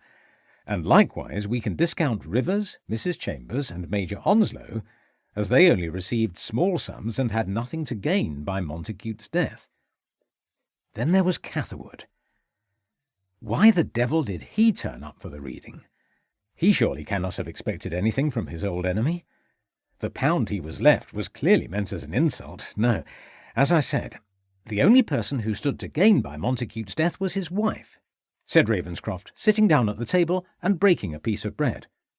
"You think she killed him? If she did, she would not have been the first wife who poisoned her husband in order to obtain his wealth. But she was clearly well situated and provided for by her husband, and seems genuinely saddened by his death. One can understand why the old banker changed his will so that his new young bride would be taken care of when he died. After all, Montacute was over 60. No, I think you could say that none of the people present at the reading today would have killed old Montacute in the expectation of becoming richer as a result, with the exception of Catherwood," interjected Crabbe. "Yes, I agree with you, Tom, but although Catherwood stood to gain nothing financially by the old man's death, he could still have acted out of revenge or hatred. There is still Leewood." "Indeed, yes. Leewood. Although I cannot see Leewood resorting to poison. He nevertheless cannot be ruled out until he has been secured and questioned. I had hoped that the reading of the will would have provided us with some indication as to who murdered old Nathaniel Montacute, but I have to confess that the mystery appears to grow cloudier with each hour that passes. We seem to be no further forward in our investigations than when we first began," said Ravenscroft, sighing and looking into the flames of the fire. "What I can't understand, sir, is what has this man Robertson to do with all this business? If I knew the answer to that question, I'm sure I would be halfway to solving Montacute's murder." "I wonder what old Midwinter, the solicitor, wants with us?" asked Crabbe. "Perhaps he has some knowledge about the Montacutes to impart to us." "Let us hope so. We could do with any assistance in this case. Anyway, it is not quite 2 yet. Still time for another tankard. And that leg of cold lamb looks inviting." "Do come in, gentlemen, out of the cold," said Anthony Midwinter, ushering his 2 guests into his office. "That will be all, Perkins. You may go now. See that we are not disturbed." "Very well, Mr. Midwinter," said the clerk, leaving the room and closing the door behind him. "You have a good view of the main street," said Ravenscroft, crossing over to the window and surveying the scene before him. "Do you know, I never look out of the window. I suppose I have been here for so many years I have long ago taken the view for granted. Do please be seated, gentlemen," said the solicitor, seating himself behind his large desk. "Thank you, Mr. Midwinter. You implied this morning that you had something to tell us. Something which you said was troubling you?" asked Ravenscroft, as he and Crabbe each drew up a chair. "Yes, indeed. I have been wrestling with my conscience for several days now." "You have some information regarding the poisoning of Mr. Montacute?" said Ravenscroft, hopefully. "Oh, no, it is nothing to do with Nathaniel's death. I'm referring to the stranger, Robertson," said Midwinter, scratching his head. "You knew the man?" "Well, I may, or may not. I'm very sorry, Inspector, this is all rather confusing." "Perhaps you should start at the beginning," suggested Ravenscroft, trying to put the troubled solicitor at his ease. "It was on Christmas Eve. Rather late in the afternoon, Perkins, my clerk, and I were just about to finish work when a gentleman, who was previously unknown to us, entered our office and asked if he might have a few words with me." "Did this gentleman give a name, sir?" asked Crabbe, taking out his notebook. "No, I'm afraid not. In fact, he was rather anxious that he should not disclose his identity." "Can you describe the gentleman to us, sir?" asked Ravenscroft. "Well, he was about 40 years of age, I would say. Quite tall, slim build, and he spoke with a London accent." "How was he dressed?" "He was dressed in a long overcoat and hat, much the same as many other people at this time of the year." "Can you tell us what this stranger wanted with you?" asked Ravenscroft. "He was most desirous of leaving a large packet of papers with me for safekeeping," said Anthony, leaning back in his chair and pausing for his words to take effect.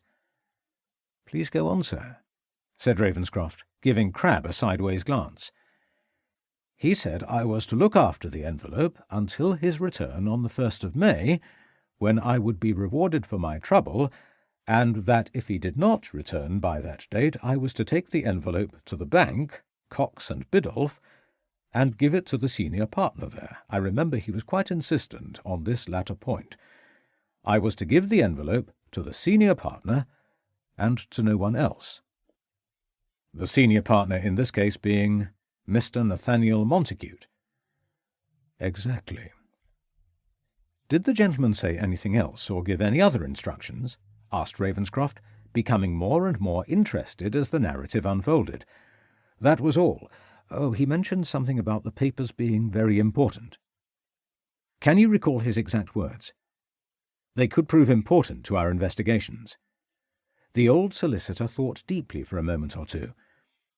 "I think his exact words were that the papers were of a private and sensitive nature, and that if their contents were revealed, the very fabric of our society would be put at risk. Yes, I think that was what he said, or something very much like it." "Thank you, Mr. Midwinter. This is proving most interesting. May I ask where you have kept the envelope?" "In my safe, over there, gentlemen," replied Midwinter, hesitantly. "I wonder whether we might examine the envelope." The solicitor rose from his desk, walked over to the safe, turned his key in the lock, and swung open the heavy door. "Here we are, on the shelf, where I left it on Christmas Eve. May I examine the envelope?" asked Ravenscroft, rising from his chair. "You may examine the outside of the envelope, Inspector, but at this time I cannot permit you to open the packet unless you can prove to me that the dead man Robertson was indeed the stranger that called on me. Without that confirmation, I am still bound to carry out my client's instructions." "Begging your pardon, Mr. Midwinter, but your client is presently lying on a mortuary slab," said Crabbe, looking up from his notebook. "Nevertheless, Crabbe, at this stage we must appreciate Mr. Midwinter's caution. We have not yet proven that Robertson and the gentleman who called here are indeed both the same man," said Ravenscroft. "Thank you, Inspector. If we establish that they are indeed the same man, then I would be bound to see that the dead man's instructions are carried out." "But Mr. Montacute is dead," protested Crabbe. "That is so, Constable, but Mr. Morris Montacute is now the senior partner, and as such we cannot open the envelope unless he is present," said Midwinter, giving Crabbe a stern look. "My instructions in this case were made quite clear to me. The envelope was to be given to the senior partner of the bank and to no one else." "Of course, Mr. Midwinter, we appreciate your predicament. It would not contravene your ethical code, however, if I was to just examine the outside of the packet?" asked Ravenscroft. "No, I suppose that would be in order, Inspector," replied the solicitor, handing the large brown envelope to Ravenscroft. "I wonder if you would mind if I took it over to the window. The light is better there," requested Ravenscroft. "I see no problem in that." Ravenscroft walked across to the window and held the package up to the light. He turned it over 2 or 3 times in his hands as a bewildered Crabbe looked on. "I see there are 2 initials written in the corner, A and V. You have no idea what these letters mean, Mr. Midwinter?" "I'm afraid not, Inspector. My client offered no indication as to their origin." "Perhaps the package was originally owned by someone with the initials A.V., suggested Crabbe, trying to sound helpful. "Or the papers in this envelope relate to someone whose name is A.V., said Ravenscroft, crossing back to the solicitor. "Thank you, Mr. Midwinter. I would secure the envelope again in your safe." "I will indeed, Inspector." Ravenscroft regained his seat and waited for the solicitor to lock the papers back inside his safe and resume his place behind his desk. "Mr. Midwinter, I have no doubt that the man Robertson was indeed the stranger who called upon you on Christmas Eve, but I also acknowledge your caution in this matter, given that you would be unable to give a positive identification of the deceased due to his decayed condition. I have recently returned from London, where I made inquiries regarding the man Robertson. I learnt that he was employed as a coachman in the service of Sir James Stanhope. I also learned that he had left the capital suddenly on the morning of Christmas Eve, taking a large packet with him. As yet, I have been unable to discover why the gentleman chose to come to our town, or why he should have selected yourself as the custodian of such a package. But I do believe that he was anxious that the contents of the envelope should not fall into the wrong hands. I also believe that Robertson was killed because his assailant believed the envelope was still upon his person and wanted to take possession of it." "Dear me, this is all rather serious and mysterious," said Midwinter, looking perplexed and adjusting his spectacles. "A serious matter indeed, Mr. Midwinter. Since my return from London, I have had the distinct impression that my every move has been observed. Yesterday evening my constable and I thought we detected someone following us in the wood near Mr. Catherwood's residence, and this morning I'm sure that someone unknown to us was watching the burial of Nathaniel Montacute. On both occasions when we sought to apprehend the person, he proved too quick for us.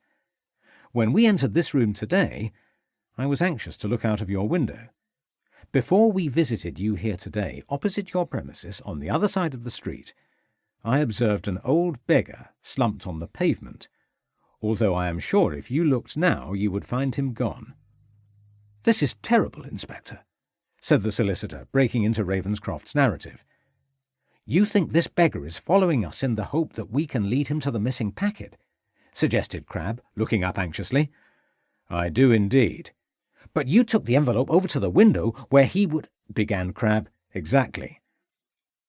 As soon as you told us about the packet, Mr. Midwinter, the idea took root in my mind that we might set a little trap for our murderer," replied Ravenscroft.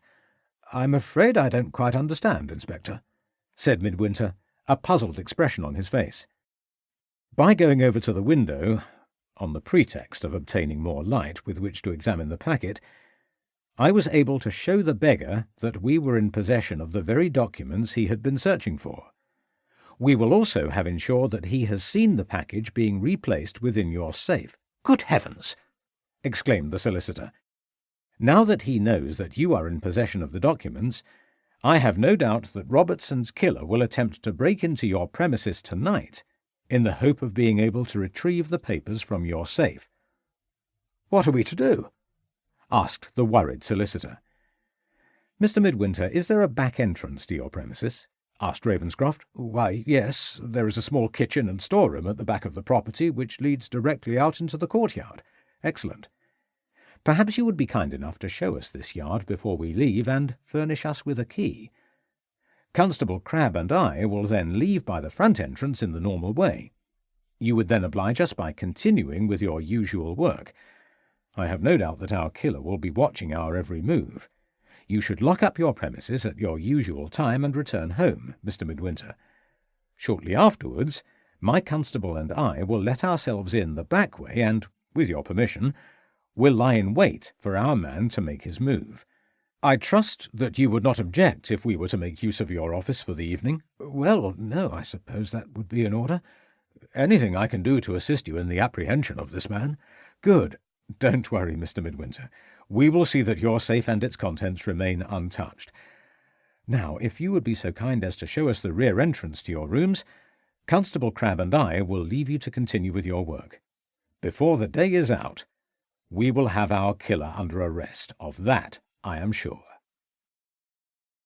The town clock struck the hour of 11.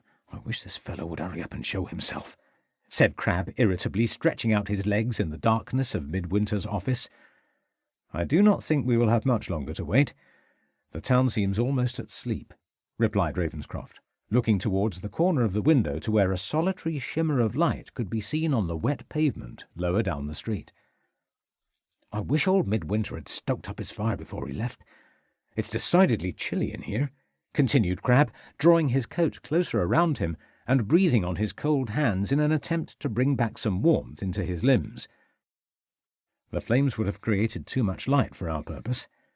It is important that we remain still and quiet here in the dark so that our murderer believes that the office is empty and is reassured in his resolution.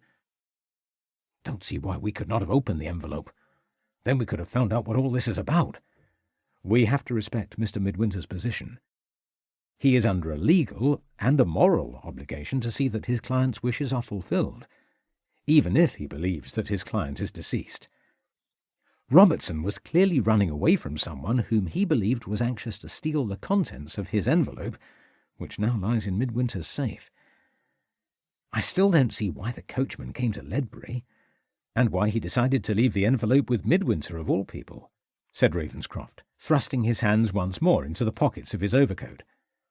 Why not just take it to Montacute? That was only his last resort. Robertson gave Midwinter instructions that the package should only be taken to the banker should he himself fail to return by the 1st of May.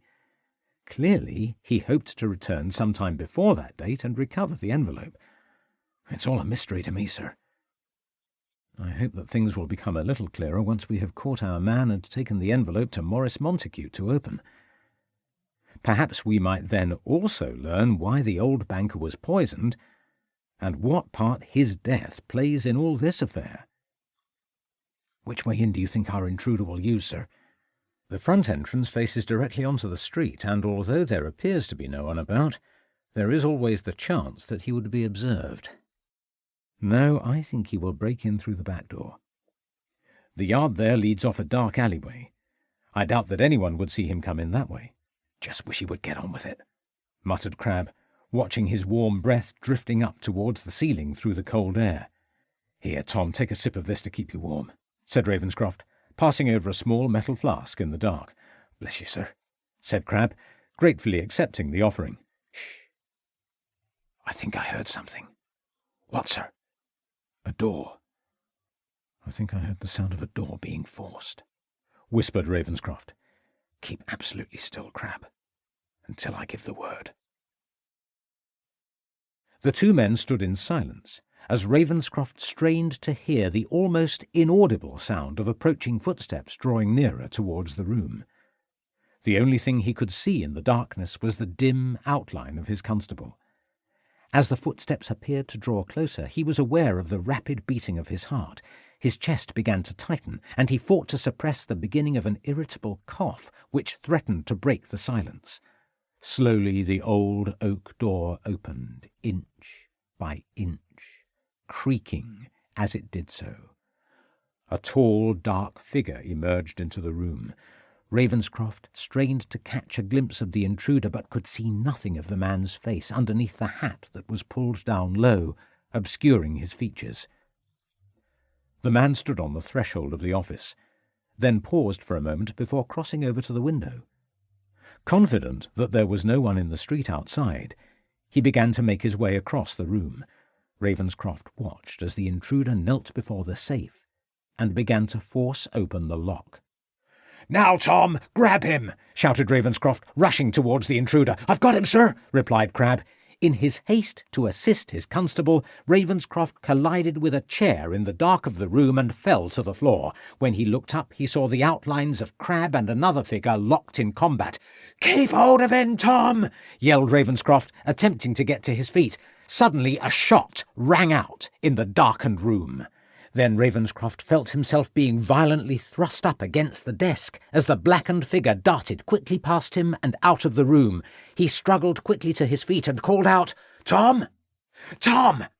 Where the devil are you? Are you all right?" But there was no reply from his constable. Chapter 9. Malvern Wells and Ledbury, the 7th of January, 1889. Shortly after 11 o'clock on the morning following the dramatic events at Midwinter's offices, Ravenscroft made his slow way along Westminster Road in the area known as Malvern Wells, situated some 7 or 8 miles from the town of Ledbury. Pausing for a while to steady his breathing after the climb onto the upper road, the detective shaded his eyes from the bright winter sun that shone down on the white fields that stretched out from the easterly range of the hills. The overnight fall of snow and the resulting early morning frost had made the roads treacherous, and Ravenscroft had abandoned his cab down on the Wells Road, giving instructions to the cabman that he was to return and collect him within 1 hour. Now, as he stood looking out at the snowy landscape, at the stillness and quiet of the scene, feelings of despair and loneliness seemed to overwhelm him. Apprehending Robertson's killer and being able to solve the murder of Nathaniel Montacute had all been within his grasp. Today he and Crabbe should have had the man safely behind bars. The mystery would have been solved, the case put to rest. But in his haste he had tripped over that damned chair, and their intruder had escaped in the ensuing struggle. Now he was no further forward with his investigations than he had been a few days previously. The killer was out there somewhere, and Ravenscroft still had no idea who he was and where he could be found. He was more than aware, however, that he had been negligent in his duty. He should have made better precautions to see that the man had been secured. Worst of all, he had let Crabbe down. The envelope now seemed the only way forward. The intruder had risked everything in a desperate attempt to retrieve the package. At least he had not been successful in his endeavour. The envelope still lay within the solicitor's safe, and Ravenscroft had posted 2 of his men within Midwinter's office to deter any future raid before he had left earlier that morning. At least he had been able to convince the old solicitor that the contents of the envelope should be revealed as soon as possible, and had urged him to make an appointment with Maurice Montacute at the bank, so that they might all open the package together. But even here he had been frustrated, for he had learnt that the banker had left the town on the early London train and would not be returning until the following day. Reluctantly he continued his steady progress along the road, the noise of his boots bearing down on the crisp snow being the only sound to accompany him. After passing by several buildings, he opened the gate of a small white-painted cottage and paused for a brief moment before bringing his hand down on the front door. "Oh, Mr. Ravenscroft, you best come in out of the cold," said a young, rosy-cheeked woman, opening the door. "Thank you, Jenny. How is Tom this morning?" he said, stepping into the hallway. "Is that you, sir?" called a voice from the inner room. Ravenscroft handed his coat and hat to the woman, relieved to hear the sound of his constable's familiar tones. "Do please go in," said Jenny. Ravenscroft walked into the inner room. A blazing fire in the hearth welcomed him. Crabbe, wearing night attire under a large dressing-gown and sporting a bandage secured round the top part of his head, was seated in an old chair before the fire. "My dear Tom, you do not know how pleased I am to see you again this morning," said Ravenscroft, eagerly shaking his constable's hand. "For one dreadful moment last night I thought that blackguard had killed you. Take more than a stray bullet to see me off, sir. We crabs are made of sterner stuff." "And how are you feeling this morning?" asked Ravenscroft, accepting the chair that Crab's wife offered to him. "Head feels a bit sore, sir, but other than a slight headache, doctor says I should be fine in a day or so." "You had a lucky escape, Tom. Another inch and the result could have been entirely different. I am so sorry, Tom. I should have had him, but in my haste I fell over that damned chair. Not your fault, sir. It was very dark in that room. Nevertheless, I feel responsible. I should have realized the chair was there. I didn't know the fellow would come armed. He was evidently quite desperate to recover those papers." "I don't suppose you got a look at him at all?" asked Ravenscroft, stretching out his hands towards the fire and rubbing them together. "I'm afraid not, sir. It was so dark in there, and his face was partially covered by his hat. I would say he was fairly tall and of thin stature, probably around 40 years or so." "I didn't catch much of a look at him, but I'm inclined to agree with you, Tom. There was something, though, sir. Although the villain did not seem like any of our suspects in this case, he did remind me of someone." "Go on, Tom," said Ravenscroft eagerly. "Well, sir, there was just something about the fellow which kind of reminded me of someone we have encountered in the past, but I'm afraid I can't for the life of me remember who." "Don't worry, Tom. It may come back to you," said Ravenscroft, leaning forward and patting Crab on the shoulder. "I have no doubt that the intruder was the same man we encountered in the wood near Catherwood's place, and the man we saw at Montacute's funeral. He seems a very slippery customer as well as being a master of disguise. I have instructed the men in both Ledbury and Malvern to keep a sharp lookout for anyone of his description or anyone acting suspiciously, but I would not be surprised if he has gone to ground. We are evidently dealing with a very dangerous and clever individual."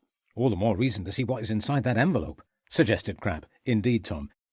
Unfortunately, Maurice Montacute is in London until tomorrow, and Midwinter, quite correctly, won't open the packet until he returns, so I'm afraid we will have to wait for a day or so more before the envelope yields up its secrets."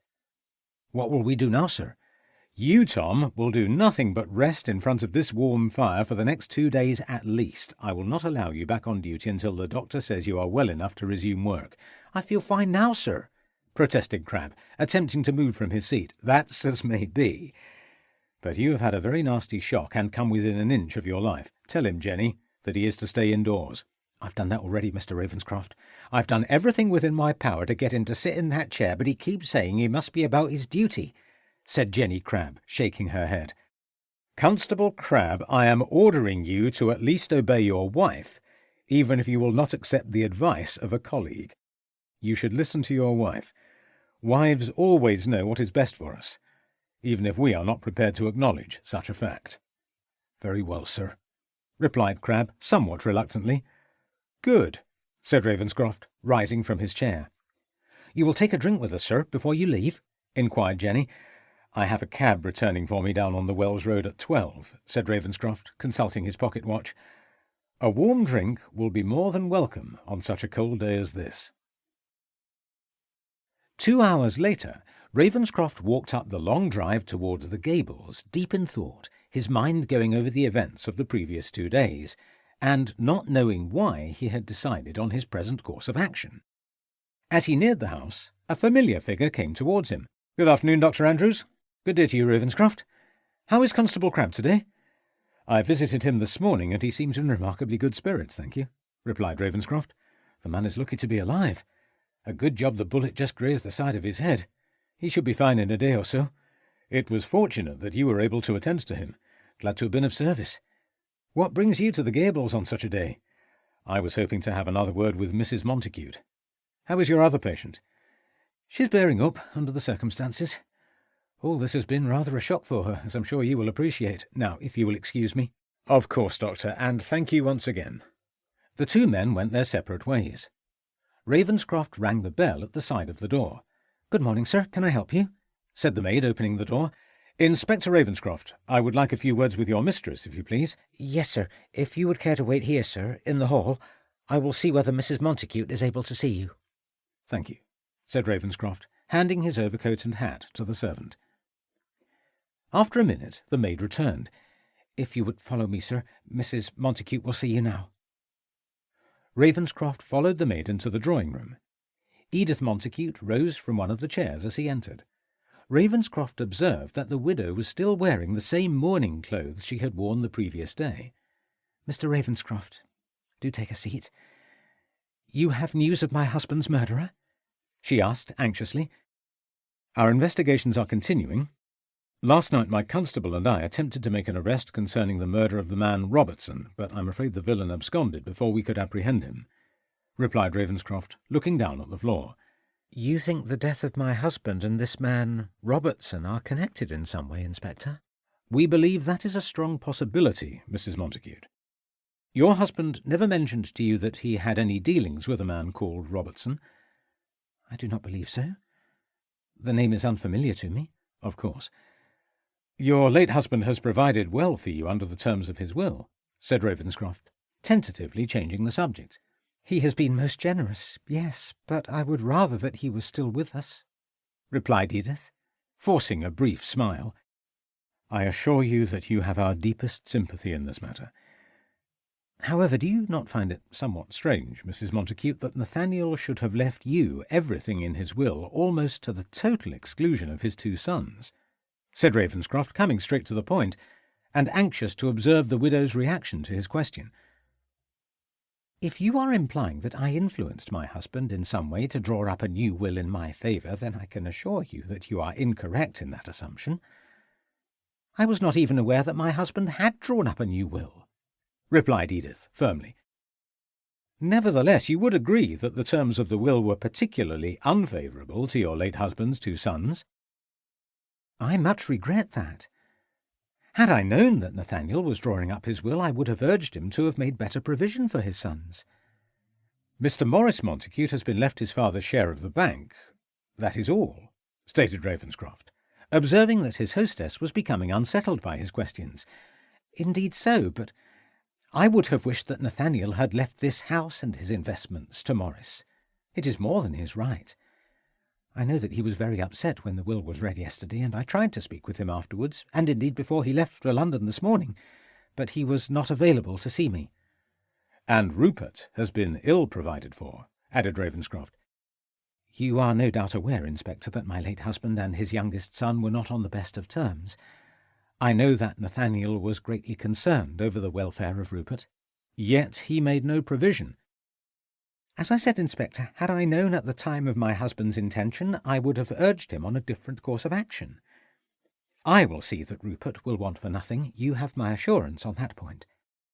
Can you tell me how you and Mr. Montacute first met? Asked Ravenscroft, changing his line of questioning yet again. We met at a hotel in Rome. But you know this already, replied Edith. Ravenscroft thought he could detect a note of irritation creeping into her voice. You were alone there at the time? He asked. I was with my mother. My father had recently died, leaving my mother and myself quite alone in the world. He left us well provided for, so you see, I have no need of Nathaniel's money. I have no other brothers or sisters. My mother and I had decided to visit Rome to see the antiquities. It had always been a particular wish on my mother's part. You lived in Cheshire, I believe. Your mother still lives there now? The Henshaws of Nantwich in Cheshire have always been a prominent family in the county. Unfortunately, my mother died last year, replied Edith, tears beginning to form in her eyes. I'm sorry. So you see, Inspector, I am now quite alone in this world. First my parents, and now Nathaniel. There is no one that I can turn to for consolation, she said, looking deep into Ravenscroft's eyes. Forgive me, my dear lady, said Ravenscroft, feeling uncomfortable and realizing that his questions were beginning to cause distress. I am sure that in time— You are going to say, Mr. Ravenscroft, that I am still young, that I have my whole life ahead of me, and that I might well marry again at some future date, but I can assure you that Nathaniel was the great love of my life. I would not seek anyone else to take his place. I understand, said Ravenscroft, rising from his seat, leaning forward, and kissing the outstretched hand. Thank you for answering my questions. Rest assured, my lady, that our investigations will continue until the murderer of your husband is brought to justice. That is some comfort, Inspector, replied Edith, wiping away a tear. Ravenscroft left the room and made his way along the hallway towards the front door. "Begging your pardon, sir, before you go, Mrs. Chambers would like a word with you, if you would care to come with me, sir." Ravenscroft followed the maid down the steps to the kitchens, where he found the cook pacing up and down. "Oh, Mr. Ravenscroft, it's Master Rupert," she said in an agitated state, coming forward to meet him. "Calm yourself, Mrs. Chambers, and tell me what it is that concerns you," said Ravenscroft. "It's Master Rupert. No one has seen him since yesterday afternoon. He went off after the reading of the will. His bed has not been slept in. I'm afraid that something terrible has happened to the young gentleman." "Have any of the other servants seen him?" "No, sir." "Is Master Rupert in the habit of going off on his own for days at a time?" asked Ravenscroft. "He sometimes goes into Worcester and comes home late, but nothing like this." "You have made a search of the house?" "Yes, sir." "You say you saw him after the reading of the will?" "Yes, sir. He came down here and took a bottle of wine from the cellars." "How did he seem?" "Very upset, sir. I think he had been crying. After taking the bottle, he banged the kitchen door behind him, and that was the last I saw of him," replied the cook, becoming more and more distressed. "Don't worry, Mrs. Chambers. I'm sure there is a good reason for Master Rupert absenting himself for so long. No doubt he will soon return." "I don't think so, sir." "Oh? Why do you say that?" inquired Ravenscroft. "Before he walked out of the kitchen, he shouted that no one in his family cared for him, that he was all alone in the world, and that he wished himself and all of them dead." "I see," said Ravenscroft, showing concern. "I thought nothing of it at the time. The lad was obviously upset at being cut out of his father's will. It was cruel of the master to have treated him in that way. Cruel, I say. It is only now that I realise the importance of his words. Sir, I think something terrible has happened to him. He could be lying injured somewhere, outside, all alone, in this awful weather," said the cook, giving a loud sob and drying her eyes on a large cloth. The outer door to the kitchens suddenly opened. "Master Rupert?" called out the cook, hopefully. "It's only me, Mrs. Chambers. Ravenscroft, good day to you," said Rivers, noticing the policeman's presence as he strode into the room. "Mr. Rivers," acknowledged Ravenscroft. "Mrs. Chambers has no doubt been telling you about Master Rupert going off on his own," said the gamekeeper, crossing over to the fire and warming his hands. "Indeed. I've just been making a search of the grounds. No sign of him there." "Can you think of any places that Master Rupert would have visited? Perhaps there is a particular favourite place that he is in the habit of frequenting?" asked Ravenscroft. "I sent one or two of the servants to check on the local alehouses, but no one had seen him there.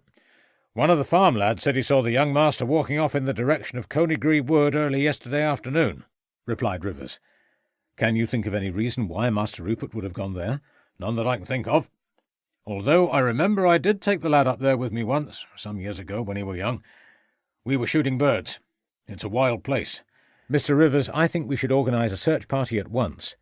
If Rupert has gone into the wood and met with an accident, that would explain why he did not return home last night. He may have spent the night out in the open air. The weather is very cold. He may not survive for a second night in such conditions," said Ravenscroft urgently. "Oh, my lord!" exclaimed the cook, bursting into tears. "Now, Mrs. Chambers, don't distress yourself. I'm sure we will be able to find Master Rupert," said Ravenscroft, realising that he'd said too much. "It's a big wood. There are acres of it, all the way over to Eastner," said Rivers. "There are paths through the wood?" "In some places, yes." "Mr. Rivers, we only have another 2 hours of daylight left. Get as many men as you can together. I'll return to the station and collect the 2 constables and anyone else I can find. Meet me by the entrance to the wood in 15 minutes. Bring some torches with you." "Right, sir." "And see that the men are properly attired. We may be out there for some time, and it could be a very long, cold night." Ravenscroft stood addressing the dozen or so men that stood at the side of the road. "We are looking for Mr. Rupert Montacute, who I am sure is well known to you all.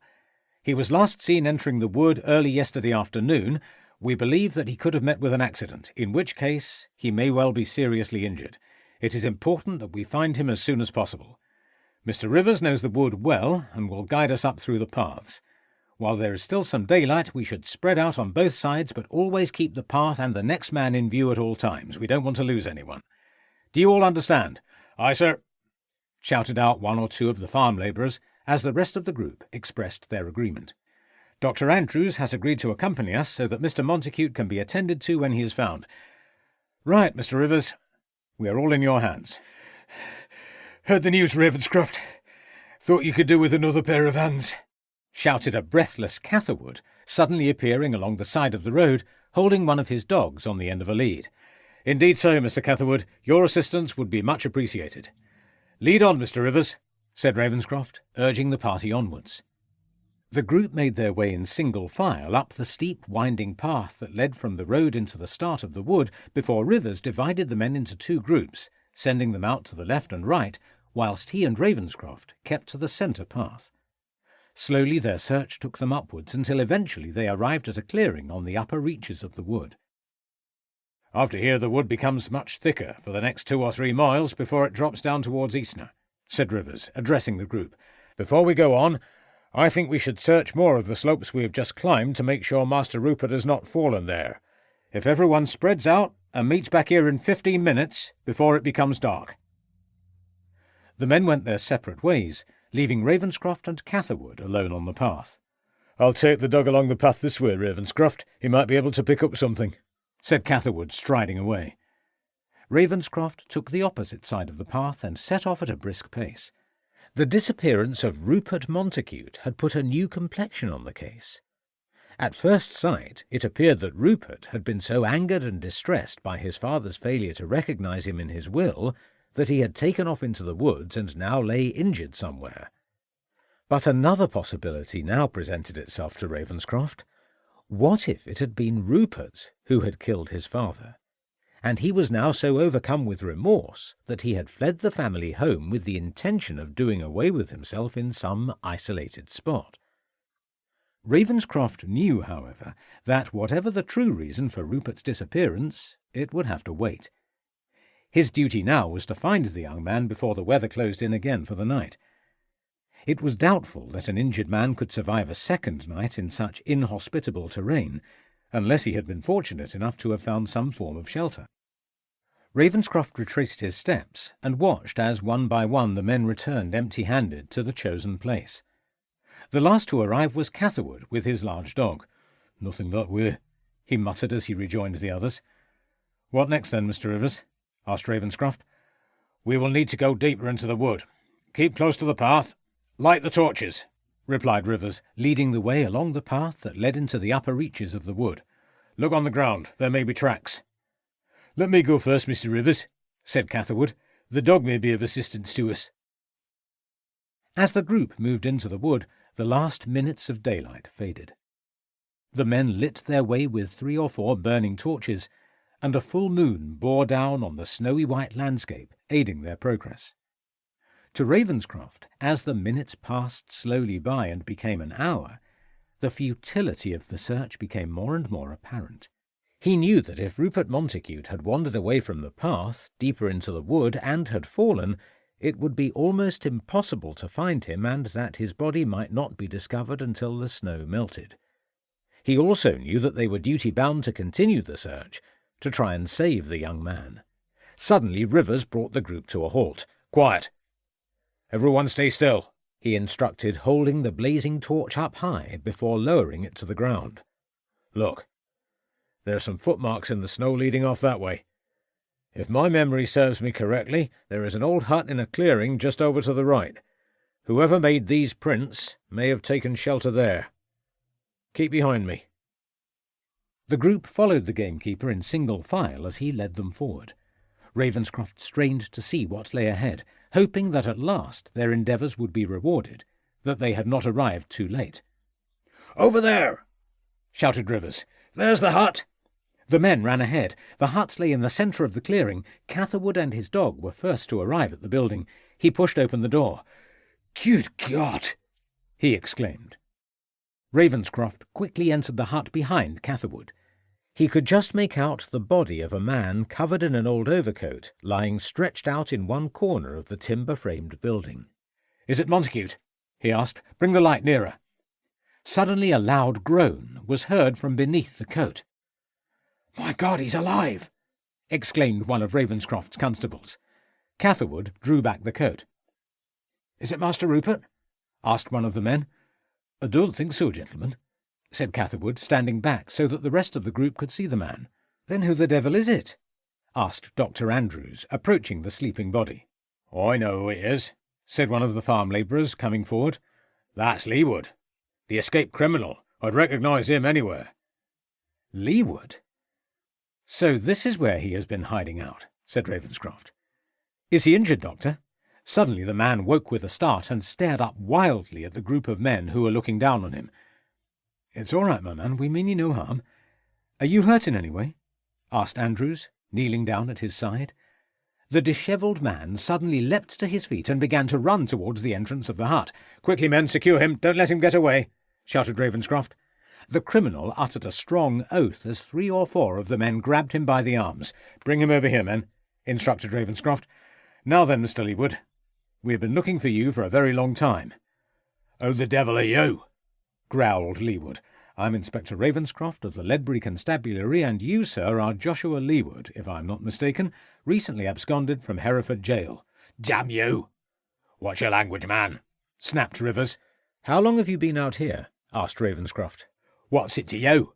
replied the convict, attempting to break free from his captors. "Have a civil tongue in your head, Leewood. I'll deal with you later. At present we have more pressing things to attend to. We are looking for a young man who is lost in this wood." "Have you seen anyone in the wood in the last day or so?" asked Ravenscroft. "Seen no one," muttered Leewood. "I don't think you are telling us the truth, Leewood. It will go bad for you if you don't tell us what we need to know, and we find the gentleman lying dead in the wood tomorrow morning, knowing that we could have saved him if we had reached him tonight. Think carefully before you answer, Leewood. Have you seen anyone else in the wood during the last day or so?" said a determined Ravenscroft, staring into the grizzled, unshaven face of the felon. "I might have caught sight of someone late yesterday afternoon," replied Leewood. "What did he look like?" "I don't know, do I?" "I said, what did he look like?" repeated Ravenscroft angrily. "Young gent, dressed in a long brown coat and hat. That's all I saw." "Young master's coat is brown," said Rivers. "Where did you see him?" asked Ravenscroft. "Don't know, do I?" "I don't believe you. My patience is running out with you, Leewood. Either you tell me now exactly where you saw the young gentleman, or I'll make sure you go down for another 10 years, threatened Ravenscroft. "You can't do that," protested Leewood. "I can do anything I like. I have the law on my side. I won't ask you again, Leewood." "I was out near Eastner, in the other wood on the other side of the hills, near the obelisk. That's where I saw him," replied Leewood sullenly. "What's this obelisk?" asked Ravenscroft, turning towards Rivers. "It's a tall monument built by the Somers family of Eastner Castle in commemoration of one of their soldier ancestors," replied the gamekeeper. "How far is it from here?" "About 3 miles or so. We will need to drop down to the road near the village before we can go up again through the woods up towards the main hills," said Rivers. "You'd better be telling us the truth, Leewood, or it will be the worse for you. Constables, put the cuffs on him. Take one of the torches and escort him back to the station as quickly as you can. Lock him up in the cells for the rest of the night. I'll deal with him in the morning. Then bring some transport and wait for us in the village of Eastner." Ravenscroft watched as the constables led Leewood away. "It's a wonder he survived for so long out here in these conditions," said Andrews, using his boot to turn over some of the debris which lay on the floor of the hut. "There are the remains of a stale loaf and a piece of cheese. I would say that either someone has been feeding him out here, or he has stolen these items from somewhere in Ledbury or Eastner," said Ravenscroft. "Anyway, gentlemen, our task is not yet completed. Will you be so good, Mr. Rivers, to lead the way down to the village?" The group continued on their journey through the darkened, overgrown wood, which to Ravenscroft seemed to have no end, but after nearly another hour the search party finally left the wooded area as a gentle path led them steadily downwards across some fields towards a distant light that signified that they were about to enter the village of Eastner. Passing by the side of a church, Ravenscroft knocked on the door of a nearby cottage and made inquiries concerning the youth. "The fellow there says that he saw a young gentleman of Rupert's description late yesterday afternoon crossing the road in the direction of the hills," said Ravenscroft, returning to rejoin his companions. "That would seem to confirm what Leewood told us," said Catherwood. "Mr. Rivers, can you lead us up towards this obelisk? I've asked the man in the cottage to wait for our constables to return and instruct them to remain here." Right, Mr. Ravenscroft. Follow me, you men, instructed the gamekeeper. The group, though tired and cold, nevertheless set off at a brisk pace across the snowy landscape, knowing that their journey might shortly be reaching its climax. Rivers held the torch high above his head, lighting the way, as Catherwood sought to restrain his dog as it pulled anxiously on its leash. Ravenscroft could feel his chest tightening and his breath coming in short gasps as he fought against a cold wind that seemed to blow directly into his face. Their journey took them steadily upwards across open parkland until they again entered more woodland. Not far now, gentlemen, shouted Rivers, as Catherwood's dog suddenly slipped its leash and disappeared from view. There are some footprints in the snow, exclaimed Ravenscroft. The dog's picked up something, said Catherwood, breaking into a run, the rest of the group following suit. Ravenscroft and his companions quickly found themselves on a piece of high, open ground as a tall obelisk gradually came into view, silhouetted by the moon's glow against the whitened landscape. Catherwood's dog began to bark loudly as the men ran towards the edifice. "The dog's found something!" shouted Catherwood. The searchers came to a halt as they reached the monument. Ravenscroft could just make out the outline of a figure slumped at the base of the obelisk. "It's Master Rupert!" exclaimed Rivers, approaching the figure. "Pray God we are not too late," said an anxious Catherwood, pulling back his dog. Suddenly the figure moved. "He's alive!" shouted one of the farm labourers. "Master Rupert! It's Rivers!" called out the gamekeeper. "Keep back, all of you!" shouted Rupert, lifting up a pistol that had evidently lain at his side and aiming it at the group. "It's all right, Master Rupert. It's Rivers come to look for you. Don't be afraid. You'll be all right now. We've come to take you home." "Stand back, I say," said the agitated youth. "One more step and I'll blow my brains out. Leave me alone to die in my own time." "He's been out too long in the cold," whispered Catherwood, moving slowly forward. "Keep back, I mean it. If you come any closer, I'll end it all now," said Rupert, raising the pistol to his temple. "You don't want to do that, lad," said Catherwood in a reassuring tone. "We're here to help you. "I warn you, if you come another step nearer, I'll do it. There's no point in going on. Nobody cares if I live or die. My father hated me," said Rupert, crying and waving the pistol around his head. "Come now, lad. There's folk that cares for you. All these people have come out here tonight to look for you. Don't end it all like this.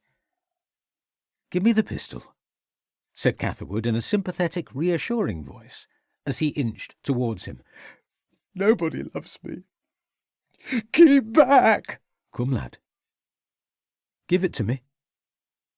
Nothing we can't sort out in the morning," said Catherwood, extending his hand out towards the weapon.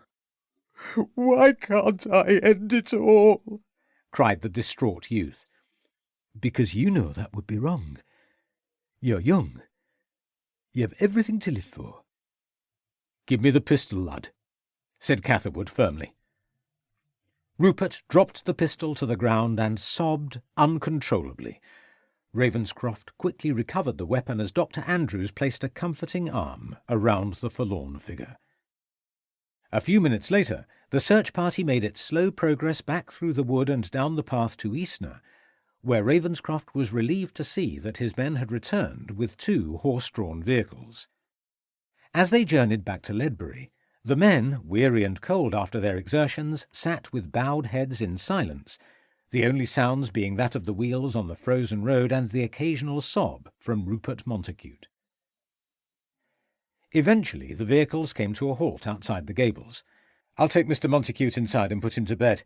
He will no doubt see things differently in the morning," said Andrews, alighting from one of the conveyances. "Thank you, Doctor, and you, Mr. Rivers, and all you men, for your assistance," said Ravenscroft as the group began to go their separate ways. "Mr. Catherwood, perhaps you would care to accompany me back to the town?" Ravenscroft and Catherwood walked back in silence for a while, before Ravenscroft finally spoke. "That was a very brave thing you did tonight, Mr. Catherwood. The lad could have shot you at any moment." "That's as may be." "Why did you come with us tonight? You have no obligation towards the Montacute family." "I think you know the answer to that question, Ravenscroft. Unless, of course, you are a complete fool. which I very much doubt. That Rupert Montacute is your son. Catherwood said nothing, but gave a brief smile before turning away and striding purposefully in the direction of his house. Interlude. London, the 7th of January, 1889. The brothers of the West Kensington branch of the Freemason Society took their places around the large oak table as the flickering light from the oil lamp placed in the centre of the room cast fleeting shadows on the portraits of their illustrious predecessors. The eldest member and more senior of the group cleared his throat. Gentlemen, apologies for the brief notice given to you all for the convening of this meeting this evening, but I have just received a report from our brother in Ledbury which contains some rather disturbing news. Please go on, brother, said one of the gathering. I received the communication from brother 127 of Ledbury late this afternoon. In this letter he states that he believes the papers are located in the offices of one Midwinter, Oliphant and Burrows, solicitors of the town. It seems likely that the man Robertson deposited the package there before his untimely death at the hands of our agent, Major Monk. "It should be an easy task for Major Monk to retrieve the package and bring it to us," interjected a high-pitched voice from lower down the table. That, apparently, is what Monk endeavoured to do yesterday evening, but unfortunately he was thwarted in his enterprise by the local constabulary, and had to leave empty-handed. A trap had evidently been laid to arrest the good Major, continued the main speaker. That is rather unfortunate. Do we know who is in charge of the police there? Asked another of the group. A man by the name of Ravenhill or Ravenscroft, I believe, replied the speaker, looking down at the letter which lay before him on the table. Not one of our number, I suppose? Unfortunately not. Furthermore, a police guard has been placed in the offices of the solicitors to prevent any further attempts to retrieve the papers. This is most unwelcome news, brother, muttered the questioner. I have also received a communication from Major Monk in which he acknowledges that the case presents difficulties, but stating that he knows of another way to recover the papers, and that he is confident that they will be in our hands by the end of the week. I do not like this, brother. Monk has twice failed us in his attempts to secure the papers. Why should we expect his next attempt to succeed? Wheezed a stout, elderly brother. In the present circumstances, there would appear to be little that we can do, brothers, other than trust that Major Monk is successful in his recovery, replied the senior member. Cannot brother 127 of Ledbury recover the papers for us? Interjected one of the group who had spoken earlier. No one in the town knows the identity of brother 127. It is important for the brotherhood that he retains his secrecy. If brother 127 was to make an attempt to recover the papers, then his position would be compromised, and at present there is nothing to suggest that he might be any more successful than our man Monk, continued the elder. What do you propose, then, brother? I suggest that we write back to our brother in Ledbury tonight, instructing him to keep a close watch on our Major Monk. Once Monk has fulfilled his task, then brother 127 should eliminate the Major and destroy the papers at the same time. Would it not be better if the papers were returned to us? We cannot take that risk. Someone else could intercept and acquire the papers between their passage from Ledbury to London. For every hour that those papers survive, the risk becomes greater that they will fall into the wrong hands. Far better that brother 127 acts. Once he has destroyed the papers, there would be no evidence to support anyone who might seek at some future date to bring the issue into the public domain. No, gentlemen, let our brother in Ledbury see that the papers are burnt. "You can trust brother 127 to carry out this task?" asked the high-pitched voice. I have known the brother personally for a number of years. He can be entirely trusted to carry out our orders. He shares our beliefs, and will do anything to uphold the ambitions of the Brotherhood. The 6 members talked quietly amongst themselves for a few seconds before the senior member spoke once again. Gentlemen, Do I have your agreement? Does anyone dissent? Then we are all agreed. I will write to our brother in Ledbury tonight. Let us all hope that this matter can be brought to a quick and satisfactory conclusion. Chapter 10. Ledbury, the 8th of January, 1889. Gent to see you, sir. Thank you, Constable. Show him in. It was the following morning, and Ravenscroft had arrived at the police station to interview Leewood. The constable opened the door. An elderly gentleman dressed in working clothes and adorned with a snowy white beard shuffled into the room. "Good morning. What can I do for you?" asked Ravenscroft, looking up from his papers. "The name's Sanderson, Albert Sanderson. I'm one of the Lamplighters," replied the visitor. "Ah, yes, Mr. Sanderson, I thought I recognised you. You were present at the Lamplighters' ball, if I recall." "That's what I've come about. Got something to tell you." "Then you best take a chair, Mr. Sanderson," instructed Ravenscroft. His elderly visitor accepted the seat. "You must excuse me, sir, if I appears to look at you in a funny way. It's on account of me being boss-eyed, like." "Boss-eyed?" "Me squint, I were born with it. I comes from a family of squinters. Me dad and his dad before him were all boss-eyed. Me brother, he were a squinter as well. Can't do much about it." Ravenscroft wondered what the condition of the man's eyesight had to do with the case he was now investigating. "Please continue, Mr. Sanderson. You have some information for me." "I were there that night that Mr. Montague were done in. I might have seen who done it," said the old lamplighter, pausing for the effect of his words to register with Ravenscroft. "Yes, go on," urged Ravenscroft. "When we arrived at the Feathers, after putting out lamps, the others went on ahead. I followed them up the stairs shortly after. It were then that I saw her," said Sanderson, leaning forward and looking in Ravenscroft's direction. "Her. Standing at the top of the stairs she were, just along from the room."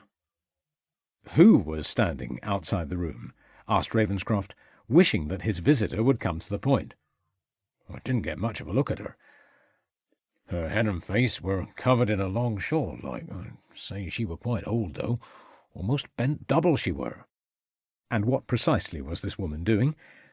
"She weren't doing nothing. She were just standing there, like, outside the room."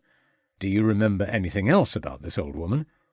"No, except she had a nasty bussock." "Bussock?" asked a bewildered Ravenscroft. "Bad cough, like," replied Sanderson, demonstrating the cough. "Real bad it were. She must have had it for a long time. Likes it will carry her off real soon. Folks is always getting bussocks in Ledbury." "Oh, why is that?" inquired Ravenscroft, before realising that he was encouraging the old man to digress from the matter in hand. "It be the weather, like. Damn no good for the bussocks. Folk in Hereford don't have so many bussocks as we do here in Ledbury." "Tell me, Mr. Sanderson, did you notice if this woman who had the bad cough actually went into the room where the ball was being held?" "I don't know. I just passed her and went into the room. Then we went round snuffing out all the lights." "So after you entered the room, you did not see her again?" "That's correct, sir," replied Sanderson, leaning back in the chair with a look of satisfaction on his face. "So she may have entered the room when the lights went out, or she may have just gone on her way. Perhaps she was intending coming into the room once the New Year was announced, like they do in Scotland." "Oh, she wouldn't be doing that, sir." "Why not?" "We has a saying in these parts that it is bad luck to have New Year let in by a woman or a child. Has to be a man that do that." "So she would not have been loitering around outside the ballroom ready to make some kind of entrance when the New Year began. Perhaps she was hoping that the guests would give her something once they began to leave," suggested Ravenscroft. Sanderson nodded his head. Ravenscroft was beginning to feel uneasy trying to look the old lamplighter directly in the face, and turned away. "Tell me, Mr. Sanderson, you know that we have been investigating this case for some days now. Why have you waited all this time to come forward? This information could have helped us a great deal had we learned of it earlier." "I've been staying with me aunt in Hereford. She's a bit craky and needs looking after." "Craky?" "Bit weak, on account of her being old," said the old man, stroking his long beard and winking one eye. "Hereford folk live to an old age, but they is always craky. Her husband, he were very craigie. Been like that for years. Could hardly get out of bed in the morning. I see. So you have been away in Hereford for a few days looking after your aunt, and that is why you have not come forward until now, said Ravenscroft, anxious to break into the Lamplighters' flow of words. She's been a faltering of late, bit giddling on her feet, not likely to see next Gooding Day. I'm sorry to hear that, replied Ravenscroft, attempting to suppress a smile. Well, that be all, sir. I best be on my way, said the old lamplighter, struggling to his feet. Thank you for coming in, Mr. Sanderson. It is much appreciated. If you remember anything else unusual about the evening, please don't hesitate to come and see me again, said Ravenscroft, standing up and shaking the old man's hand. I wish you a heartwell New Year, sir. And to you, Mr. Sanderson. Mind how you go. The old man left the room, leaving Ravenscroft deep in thought. Who had been the mysterious old woman who had been seen by the lamplighter outside the ballroom shortly before Montacute had been killed? Had she played any role in his death? If not, what had she been doing there on that night, and furthermore, had she seen anyone either leave or enter the room when the lights had been extinguished? If so, the woman could have valuable evidence to impart. Ravenscroft knew that before any of these questions could be answered, he would have to discover the identity of the woman. Sanderson had mentioned that the elderly woman had been coughing a great deal. He had recently encountered one such person who seemed to fit the bill. After a minute or two of further deliberation, he rang the bell on his desk and instructed the constable to bring Leewood up from the cells. "Sit down, Leewood," instructed Ravenscroft. The prisoner threw Ravenscroft a scowl before seating himself reluctantly on the chair. "Now then, Leewood, I have a few questions to ask you before I send you back to Hereford jail. It will be in your best interests to answer them as honestly as you can. I will know if you are lying, and if that is the case, you will face further charges of police obstruction. The best thing you can do now is to tell us all you know. If I tell the prison governor that you have been cooperative, then things may not go so badly for you. I trust you understand what I'm saying," said Ravenscroft, speaking slowly and with determination. "I didn't harm that lad, Mr. Ravenscroft," protested Leewood, leaning forward and eager to accept the offer that had been made to him. "No one said that you did." "I just saw him in the wood. I had nothing to do with him." "I believe you. Now, Leewood, when you escaped from prison, you decided to make your way back to Ledbury." The prisoner nodded and looked down at the floor. "Why did you return to the town?" "To see my wife. And my mother. That's why I escaped from Hereford." "And did you see them?" "Saw my mother. Wife had left and gone off with another. Taken Babby with her. The ungrateful harlot." "That's where you got the bread and cheese from, your mother?" The convict nodded again. "You have been living in the hut in the woods since your return to the town?" "Yes." "You couldn't expect to stay there forever, could you?" asked Ravenscroft, leaning forward. "No. Just wanted to see my family, Mr. Ravenscroft. That's all I wanted to do. I was going to give myself up today anyway, honest I was. You have to believe me," replied Leewood in a pleading voice. "Tell me about Mr. Nathaniel Montacute," said Ravenscroft, ignoring the convict's last remarks. "What do you want to know about him for?" "He was the beak that sent me down." "You protested your innocence at the time?" "Yes, and that were right, Mr. Ravenscroft. I never did it." "Mr. Montacute thought otherwise, and when he passed sentence you made a disturbance and said that one day you would get even with him." "I might have said something like that," admitted Leewood reluctantly. "I assure you that you were quite vocal in your threats." "Yes, well, I suppose I was angry at the time. Wouldn't you be, if you'd been sent down for a crime that you didn't commit?" "And did you get even with him?" "Who?" "Nathaniel Montacute. Did you set out to kill him upon your return to Ledbury?" "No! No! I never laid a hand on him," said Leewood, crying out. "Well, someone did. He was poisoned at the Lamplighters' ball. Did you poison Mr. Montacute?" "No! I ain't seen him since I was in the jail." "We only have your word for that." "You have to believe me," protested Leewood. "I didn't mean no harm to the gent when I said those words. I never hurt anyone in my life. Where could I have got poison from?" "Perhaps your mother procured the poison for you." And then on the night of the Lamplighters' ball you slipped into the ballroom of the Feathers and dropped the poison into the old banker's glass when the lights went out, whilst your mother kept watch outside. No. I don't know what you're talking about. My mother has nothing to do with this, replied the agitated convict, staring into Ravenscroft's eyes. I didn't kill anyone. You have to believe me. The two men looked at one another in silence, Leewood desperate to express his innocence, Ravenscroft unsure whether the felon was telling him the truth. Suddenly Ravenscroft sprang to his feet. "That will be all for now. Constable, will you take the prisoner back to the cells?" You have to believe me. I didn't kill Montacute. I'm innocent, pleaded the convict. "Constable, escort the prisoner from the room," instructed Ravenscroft, turning away and staring out of the narrow window. I tell you, I didn't do it. Why don't you believe me? A few minutes later Ravenscroft paused at the entrance to Smoke Alley. Now that he had spoken with Leewood, it was time to question the mother again.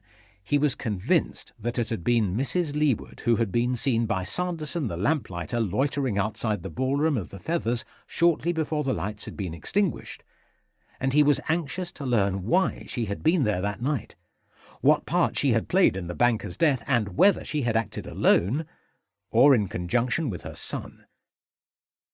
Perhaps the mystery of Montacute's death was at last about to be revealed. After taking a deep breath, he strode down the darkened passageway.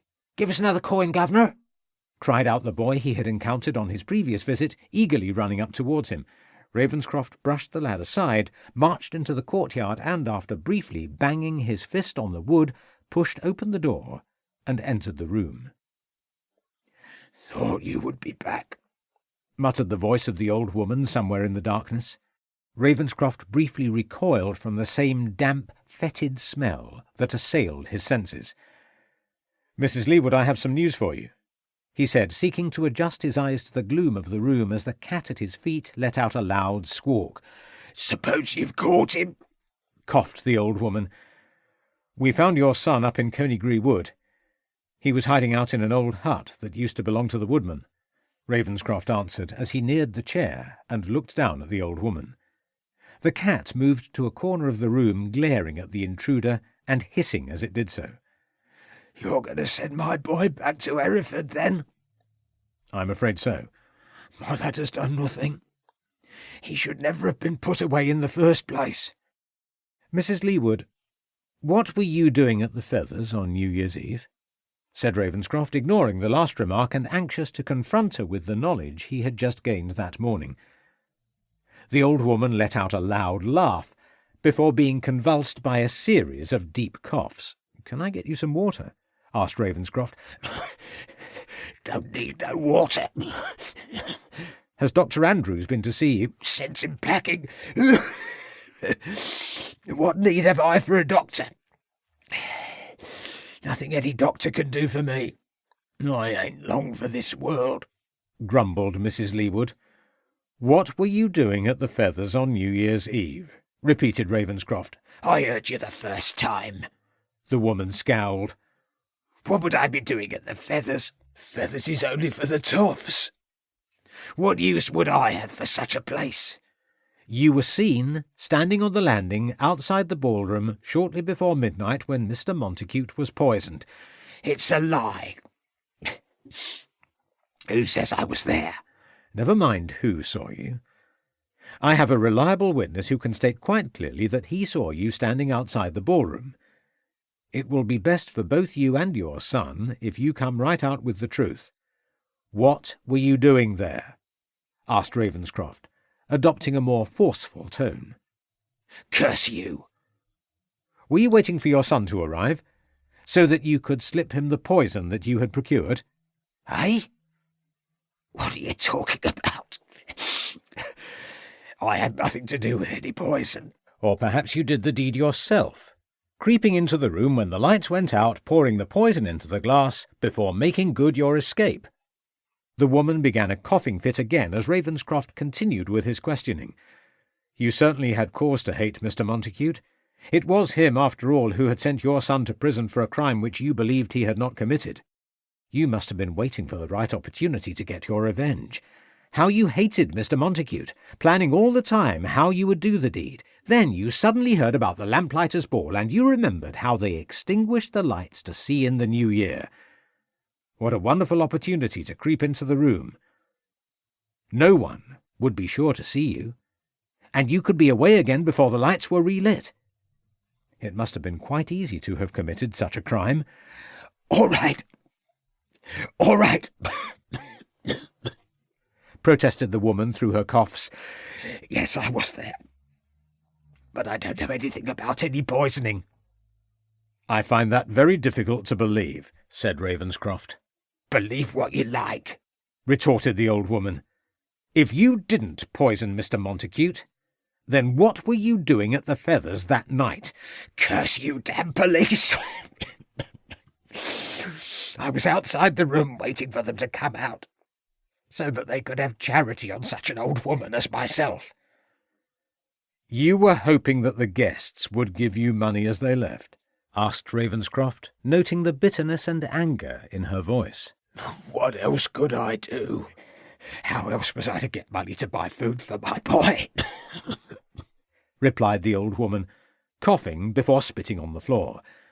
So you were there begging for money? I did not see you in the room. It would have been bad luck to have gone in. Then I heard them cry out that old Montacute had been poisoned. So I left as soon as I could. Got what was coming to him, I say. How long were you standing outside the room? About 10 minutes. Mrs. Leeward, my next question is a very important one, and I would appreciate an honest reply. When you were standing outside the room, did you see anyone going in before the lights were put out, other than the Lamplighters? Asked Ravenscroft, realizing that the woman was probably telling the truth, and adopting a more conciliatory tone in his questioning. No. When the lights went out, were you aware of anyone either entering or leaving the room? No one. And as the lights came back on, did you notice if anyone left the room in a hurry? I've just said. There was no one, growled the old woman before coughing and spitting once more onto the floor. You're absolutely sure on that point? Curse you! Listen to what I says. Ravenscroft looked away, and suddenly became aware that a large black rat was climbing out of the sink. As it made its way down onto the floor, the cat quickly pounced on the creature, and the noise of the ensuing battle engulfed the room. "Thank you, Mrs. Leeward. I wish you good day," said the detective, feeling a cold shiver run down his spine and walking swiftly over towards the door, bypassing the two adversaries on the way. Here! What about my Joshua? You going to send him back to Hereford, then? Called out the old woman, but Ravenscroft had already closed the door securely behind him, and had quickly sought the sanctuary of the home end. "Good morning to you, my man." "Morning to you as well, sir." "I see you're busy at your work." "Always busy in my line of work, particularly at this time of year." Ravenscroft had just entered the churchyard, and had found the stonemason leaning over and busily engaged in creating a new inscription on the side of the Montacute vault. "Why, it's Mr. Sanderson again, if I'm not mistaken. Forgive me, I did not recognize you in your different apparel. So you are a carver by profession as well as having charge of the town's lights?" "I am, sir. Has to do something during the day when it ain't dark," replied the old man, straightening up his body. "Your industry does you credit, sir. There must be quite a few Montacutes buried here inside," said Ravenscroft, impressed by the man's versatility and walking round the monument. "Reckon so. I've done a few of them," replied the stonemason, chipping away at the stone. "Oh, which ones?" "There's two wives on the other side." Ravenscroft knelt down to examine the lettering. "Sacred to the memory of Margaret Montacute, 1827 to 1856, beloved wife of Nathaniel and mother of Maurice and Elizabeth, and to Elizabeth Montacute, 1851 to 1855, daughter of Margaret and Nathaniel, tragically taken from us at such a young age, may they rest in peace. In loving memory of Enid Montacute, 1839 to 1886, second wife of Nathaniel Montacute and mother of Rupert. She was held in the greatest affection by both her family and the townspeople of Ledbury. Died quite suddenly, she did, said the stonemason, looking over Ravenscroft's shoulder. Died of a fever, so they say. She were a real lady. It were a great loss to the town when she passed away. Are there any other Montacutes buried inside? Asked Ravenscroft. Oh, yes. There's the old master and his wife. They're round the other side. It were my father who did for them. He were mason before me, replied Sanderson, laying down his tools and lighting a small pipe. Ravenscroft walked round to the other side of the monument and strained to read the older lettering.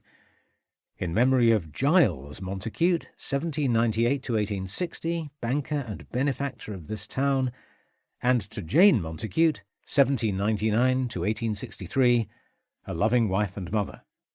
Not much room left after I've done with old Master Nathaniel. Just enough for his third wife, Miss Edith, when she goes, muttered the stonemason. She's younger than both of us, suggested Ravenscroft. She could outlive us all, or be killed tomorrow. Death is a funny thing. Creeps up on you when you're least expecting it. Plenty of fevers always about to carry you off. 6-month-old infant one day, old grandmother tomorrow. You can never tell who's next. Did a stone last year for a gent that fell under the hooves of a horse whilst out hunting. Could not have been much above 30 in years. You from these parts, Mr. Ravenscroft? Asked Sanderson, drawing on his pipe. I came to Ledbury last year. You planning on staying here, then? I would hope so. Could be doing your stone in a few years' time, then. I sincerely hope not. Any parents? They died some years ago, and my sister. Got your own family?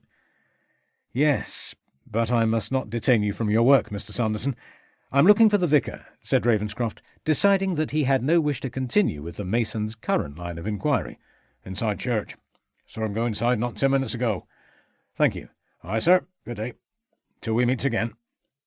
Ravenscroft walked quickly away and pushed open the heavy door that led into the church. Good morning to you, Mr. Ravenscroft, said the vicar, coming forward to greet him. Good morning to you, vicar, replied Ravenscroft, remembering that he had been married but a few months previous in this same church. And how is Mrs. Ravenscroft? Very well, thank you, vicar. How can I be of assistance to you?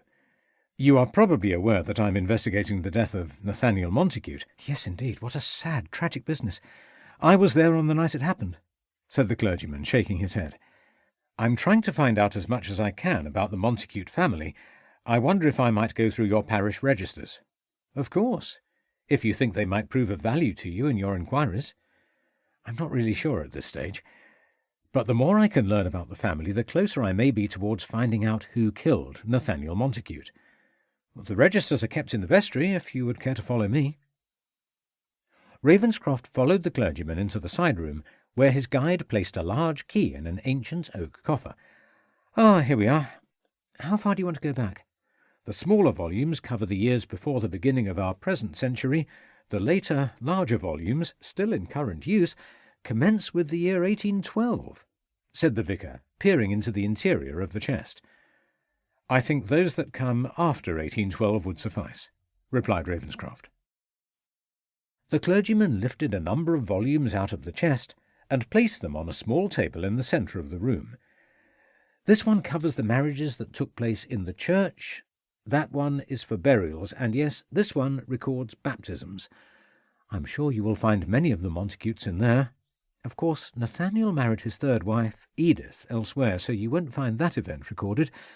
I believe they married somewhere in Italy, Rome, I believe. I think that was the case. I'll leave you to your investigations if you don't mind. I have a few things to do in the church. I'll come back and see how you are progressing in a little while. Thank you, vicar, replied Ravenscroft, drawing up a chair towards the desk as the clergyman left the room and taking out a small notebook and pencil from his coat pocket. He opened the Register of Marriages and turned to the last few pages of entries, where he was reassured to discover his own marriage and signature. Then, turning over the pages of the volume, he worked steadily backwards from the recent entries towards the beginning of the book. Finding the first and second marriages of Nathaniel Montacute, he jotted down the information in his pocket-book, before continuing with his search until he found the marriage of Giles and Jane Montacute in 1827. Placing the volume aside, he opened the next register, which contained details of the burials of Ledbury since the year 1812. The last entry recorded the burial of Nathaniel Montacute on the 6th of January, 2 days previously. For the next few minutes Ravenscroft turned back the pages, looking down the columns of surnames and noting down any occurrences of the Montacute name, starting with Enid in 1886, until he reached the burials of the earlier members of the family in the second decade of the century. Finally he turned to the register of baptisms, and opening the volume at the page headed 1812, began to work forward in time. After some minutes he found an entry for the baptism of the old banker. 1828. November 3rd, Nathaniel, son of Giles and Jane Montacute, the Cedars. Father's profession, banker. After writing down the details, Ravenscroft continued to turn over the pages. "Ah, and how is your search progressing?" asked the vicar, returning to the vestry. "Very well, thank you. I found a number of entries for the family in regard to their marriages and burials," replied Ravenscroft. "I see you have found Nathaniel's baptism," said the clergyman, looking down at Ravenscroft's last written entry in his pocket-book. "Yes. Interestingly, Giles and Jane don't appear to have given birth to any other children. I think there was another son, born much later. If you keep turning over the pages, I'm sure we will find him. Yes, there we are. 1843. Robert, son of Giles and Jane Montacute, the Cedars, father's profession, banker." "A 15-year age gap between the two brothers," remarked Ravenscroft, recording the entry down in his book. "A not uncommon occurrence, I can assure you. Some families in the parish have been known to produce as many as 8 or 9 children or more in as many years, whilst others wait for much longer periods before the birth of second and third children. Some years ago I came across a family whose second child did not appear until the couple had been married for nearly 20 years. Such are the laws of nature." "Do we know what happened to this Robert?" asked Ravenscroft. "Perhaps he died in infancy." "There is no entry for his burial in the registers," said Ravenscroft, consulting his pocket-book. "Then I suppose he must have left Ledbury when he was quite young." "Did Nathaniel ever mention him at all?" "I don't recall that he ever did." "Thank you, Vicar. You have been most helpful. Let me give you some assistance in returning the volumes to the coffer." "Good afternoon to you, sir." It was later that afternoon when Ravenscroft looked up at the old lamplighter who was busily engaged in lighting the lamps of the town. "Why, Mr. Sanderson, we meet yet again!" he exclaimed, wondering how many more times he would encounter the versatile artisan before the day was over. "Be a cold one tonight."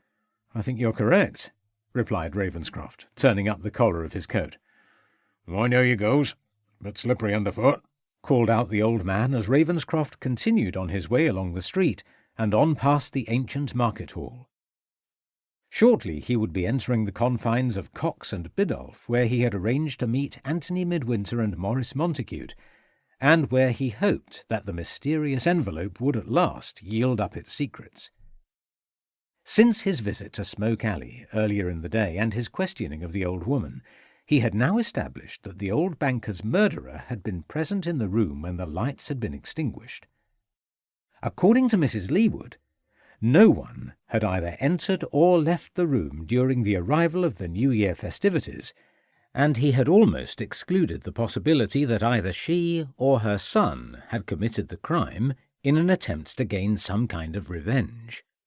Already new possible lines of inquiry had taken root in his mind, but until he had learned the nature of the contents of the envelope, he was still at a loss to see how the murder of Robertson and the poisoning of Nathaniel Montacute could be in any way related to one another. He wondered whether Robertson's murderer was still following his every move, seeking another opportunity to retrieve the envelope when it presented itself. But although he had kept a vigilant lookout for the man on his varied travels during the day, he had not been able to discern any untoward presence.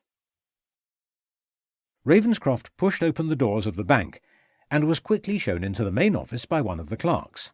"Good afternoon to you, Ravenscroft. Mr. Midwinter has just been informing me about his Christmas visitor," said Maurice Montacute, rising from his chair and shaking his hand as he entered the room. Then Mr. Midwinter will also have told you about the desperate attempt that was made to retrieve the envelope. Yes, indeed. Please do take a seat. And how is your constable? He is recovering well and should be back on duty tomorrow, I thank you, sir," replied Ravenscroft, shaking Midwinter's hand before accepting the seat. That is good. I must say this is all rather mysterious. Why a complete stranger would deposit a package with Mr. Midwinter, leaving instructions that it should be delivered to my father in the event of his own demise, is certainly baffling," said the banker, regaining his seat. "I trust that when we have opened the envelope, we may all be wiser on that point. I should point out to you, Mr. Montacute, that I journeyed to London, where I discovered that the man Robertson had been employed as a coachman in the employ of Sir James Stanhope," said Ravenscroft, casting a glance around the room with its fine mahogany furniture, ornate carpet, and austere portraits of what he supposed were the bank's former partners. "Sir James is well known to me. He has an account with our London offices in Mayfair," interjected Morris. "I learnt that the man had left his employ on Christmas Eve with the express purpose of travelling to Ledbury, and that he had been afraid that an attempt would be made to recover the documents from him had he remained in London. I trust, Mr. Midwinter, that you have the envelope upon your person?" asked Ravenscroft anxiously. "I do indeed have it here, Inspector," replied the solicitor, taking the envelope from his coat pocket and laying it on the desk before him. "Your constable escorted me from my offices to the bank in case any further attempt should be made. I must say I will be somewhat relieved to be rid of the thing." Robertson left clear instructions that the envelope was to be opened only by the senior partner of the bank, namely Mr. Nathaniel Montacute. As you have now taken over that position, then it falls to you, sir, to open the envelope," said Ravenscroft, addressing the banker. Morris reached for the paper knife on his desk and slid the blade under the flap of the package. Ravenscroft and Midwinter leaned forward as the banker withdrew the contents from the envelope and placed them on the desk. "We seem to have a letter which is addressed to my father on this piece of paper. The other item would appear to be some kind of handwritten book," said Morris. "Perhaps we should begin with the letter," suggested the solicitor. "Yes, indeed," replied the banker, beginning to read the contents of the letter out loud. "My dear Nathaniel, no doubt you will be quite surprised to have a communication from me after such a long period of time. It has long been my regret that we parted on such bad terms all those many years ago. Alas, we will never be able to heal the breach which has kept us apart for so long, for I'm afraid if you are reading these words now it is because some misfortune has befallen me, and we will only meet again in the life hereafter. You will find enclosed a journal written by an esteemed personage. I will not seek to name him in this letter, other than to refer to him by the initials A.V. When you have read the enclosed diary, you should be able to identify the author, and furthermore see why the document must never come into the public domain. I will not tell you how I acquired the journal, other than to say it came from a source close to my employer, Sir James Stanhope, who you will see features prominently in the work along with several other names which may be familiar to you. You will also understand why it is important that the document should never fall into the wrong hands. Once you have read the enclosed journal, I would suggest that the work be given to our illustrious client, so that he may take the appropriate steps to safeguard the future welfare of our country. I wish you and your family well. Perhaps sometime in the future you may find it in your heart to forgive the wrong I caused you all those years ago." "What a strange letter," said Midwinter after Morris had laid the letter down on the desk. "It appears to be unsigned," said Ravenscroft, staring down at the writing. "But clearly Nathaniel would have known who the author was. The writer refers to an event which resulted in a rift between the writer and your father many years ago." "I must say that I am at a loss. If my father had still been alive, then clearly he would have been able to identify the author," said a bewildered Morris. "I believe I know the identity of the writer. Your father had a brother, Mr. Montacute, called Robert. who was born 15 years after himself in 1843, the coachman, Robertson, was none other than Robert Montacute, said Ravenscroft. Good heavens! Exclaimed Midwinter. How on earth do you know that? This morning I spent some time examining the parish registers at the church here in Ledbury, replied Ravenscroft. You do not recall your uncle, Mr. Montacute? Yes, I have a distant memory of him. I was born in 1856. When I was 6 or 7 years of age, I can remember him leaving. That is all. Did your father ever mention the cause of the breach between himself and your uncle? He did mention to me upon one occasion that he and his younger brother had fallen out. All he said was that there had been some financial irregularity in the affairs of the bank, and that Robert had left in a hurry to avoid the scandal, said Morris, shifting uneasily in his chair. So Robert Montacute left the town of his birth, moved to London, where he changed his name to Robertson and gained employment as a coachman. That would explain why he always kept a print of Ledbury Church in his bedside cabinet, to remind him of the churchyard where his parents lay buried. Over 25 years later he returned to the town, only to be struck down before he could return to the capital. Your uncle clearly feared for his own life while he was in possession of the enclosed book, and in his hour of need turned to the only person he could trust, your father, said Ravenscroft. But if all this is true, why did this Robert Montacute, insist on leaving the book with me instead of giving it directly to his brother here at the bank? Asked Midwinter. Because he hoped that he would not need to do so. He hoped that by returning to his employment the matter would die down, and that whoever was seeking to obtain the book from him would give up his purpose. By leaving the book with you, Mr. Midwinter, he could return again at a later date and recover his package. By instructing you to see that his brother obtained the enclosed book in the event of his own death, he was ensuring that it would fall into the right hands. In the letter, he requests that Nathaniel return the book to your illustrious client, who will take the appropriate steps to safeguard the future welfare of our country. We have many illustrious and important clients who come from all walks of life, prominent clergymen, the aristocracy, parliamentarians, even several members of the royal family, said a bewildered Morris. Perhaps if we read the journal we might be able to ascertain who this illustrious client is, suggested Midwinter. It would perhaps be better if you were to read it out loud, Inspector, said the banker, leaning back in his chair and folding his hands. Very well, gentlemen, said Ravenscroft, reaching out for the book and opening it at the first page after first adjusting his spectacles. The book indeed appears to be some kind of journal, written in neat copperplate writing. The initials A and V have been written on the outside of the volume. The first few pages seem to have been torn out. The first entry reads, March 3rd. Went to Cleveland Street this evening with Stephen, who was in good form, laughing and joking and insisting I hear his latest literary offering, which is full of his usual descriptive charm. March 5th. Went again to Cleveland Street with Stephen and 1 or 2 of his companions from Cambridge, where we remained until 3 in the morning on account of our enjoying ourselves so much. March 9th. To Cleveland Street. This time with Arthur Somerset, Stephen being away on official duties in Wales. Wonder what father would say if he could see us both now. March 15th. Cleveland Street with Somerset, where I saw Sir James Stanhope and his followers. We all had a good time. March 23rd, should have gone to Cleveland Street tonight with Somerset, but remained in my rooms, finding myself in a lethargic frame of mind, not wanting to do anything. March 30th. Good news. Stephen has returned from Wales. We celebrated his return to civilization by dining out at my club, after which Stephen suggested we go on to Cleveland Street to enjoy ourselves.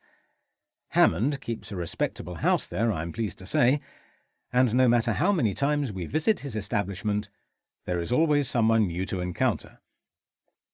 April 7th. How the time passes drearily in York. Nothing but official business to conduct, endless meetings with dull, uninteresting people, To think that one day I shall have to do this all the time. I do not know how I will ever manage. How I long to return to London and partake of my old pleasures at Cleveland Street. April 14th. At last I am free of it. How I hate all that pomp and ceremony. Celebrated my release by going to Cleveland Street with Stephen. Saw Somerset and Stanhope there, obviously enjoying themselves. Hammond tells us that he has managed to recruit a new group of messenger boys from us from the post office. Good God! Exclaimed Midwinter, interrupting Ravenscroft's reading of the diary. I do not think we need to hear any more, said Morris. He seems to be describing some kind of male brothel, said Midwinter, growing red in the face and becoming increasingly agitated by what he had just heard. I think you are correct, gentlemen. I must admit that when I learnt that Robertson was used to taking his master, Sir James Stanhope, to Cleveland Street, the name of the street appeared familiar to me, but I could not recall the reason why. Now I remember that the place had been under observation by the local police force a year or so ago, when it was suspected as being some kind of den of male prostitution, but nothing was proven at the time. This is absolutely appalling, said the solicitor, turning away. Had I known that the packet within my safe contained such a book of degradation, I would have removed it instantly and thrown it on the fire. The diary mentions Stephen, Sir James Stanhope, Arthur Somerset, and a person by the name of Hammond. We know that Sir James was the employer of Robertson, your uncle, and Hammond would appear to be the owner of the male brothel. I don't know who either Stephen or Arthur Somerset are, said Ravenscroft, turning over the pages of the handwritten diary. I may be able to help you there. Arthur Somerset is probably Lord Arthur Somerset, an equerry to the Prince of Wales, replied Morris. This is dreadful, exclaimed Midwinter. To think that someone close to the heir of the throne is used to visiting such dens of iniquity. There is worse, gentlemen. It appears that the Cleveland Street brothel was visited by a number of other prominent people, including at least one member of the cabinet and 2 prominent churchmen, said Ravenscroft, leafing through the pages of the journal. I can see now why this book was so important, and why your uncle took great pains to see that it did not fall into the wrong hands. Such knowledge, if it ever became public, could almost certainly bring down the government as well as inflicting great harm on the royal family. We must burn the wretched book straight away, demanded Midwinter. I wonder who wrote the journal. You say there are the letters A and V on the front of the work? Asked Morris. I think I can provide us with the answer to that question, gentlemen, said Ravenscroft. Your uncle has already given us a clue in his letter when he says that your father is to give the book to his illustrious client so that the appropriate steps may be taken to safeguard the future welfare of our country. I think I am correct in assuming that your illustrious client is none other than His Royal Highness the Prince of Wales. You are indeed correct, Mr. Ravenscroft. The Prince is indeed one of our most important clients. His account is deposited with our London offices in Mayfair. I have had the pleasure of meeting the Prince once or twice myself, although my father took over all responsibility for the safeguarding of the royal account. But why should my father give the book to the Prince? Asked a puzzled Morris. Because the journal is written by his son. The initials A and V stand for Prince Albert Victor, said Ravenscroft. Good heavens! Exclaimed Midwinter. Your uncle was instructing your father in his letter to see that the book be given to the Prince of Wales so that the Prince could learn of his son's deviation and so that appropriate steps could be taken by the Prince to bring his son back into line and to suppress any attempt to make the matter public, said Ravenscroft. This is all quite dreadful. Prince Albert Victor is the eldest son of His Highness the Prince of Wales. One day, when our beloved Queen has passed on, and the Prince after her, then this depraved person will sit on the throne of England. A long silence followed Midwinter's utterance, as each of the 3 men began to slowly absorb the significance of the book which now lay before them on the banker's desk, and the future implications that could possibly follow. "If any of this was made public," began Morris, eventually breaking the silence. "Then almost certainly the monarchy would fall," added Ravenscroft. "It does not bear thinking about. To think that dreadful man will one day be the ruler of our country. I cannot comprehend such a dreadful situation, gentlemen. I am only glad to know that I shall be long gone by the time that state of affairs comes to fruition. We must destroy the book at once and swear an oath of secrecy never to divulge to anyone what we have learnt in this room today," suggested the solicitor. "By all means let us swear together an oath, but to destroy the book would prevent us from discovering who killed both your uncle and your father, Mr. Montacute. Robertson was killed because it was thought that the package was still upon his person. Later, when his killer discovered that the package lay within the safe of your office, Mr. Midwinter, he tried to retrieve it, wounding my constable in the attempt. If we destroy this journal tonight, the killer may learn that we have done so and will abandon his quest, and thereby escape justice for his crimes. If, on the other hand, we are seen returning the package to your office and securing it within the confines of your safe, Mr. Midwinter, then our killer will certainly try again to make another attempt to retrieve the document. As long as we have the package with its letter and journal inside, we still have an opportunity to catch the villain. Once we have him safe under lock and key, then we can see that your uncle's wishes are carried out, and that the book is given to the Prince of Wales for him to do with it as he wishes," said Ravenscroft. "But there is a deeper issue involved here," protested the solicitor. "Such a depraved work must be consigned to the flames as soon as possible." "I am inclined to agree with the inspector, Midwinter. Whilst I sympathise with your views and agree that the book should be eventually destroyed, nevertheless I want the killer of my father and my uncle brought to justice. If that means that we deposit the package within your safe for the time being, then so be it," said Morris with determination. "Then it is agreed, gentlemen," said Ravenscroft.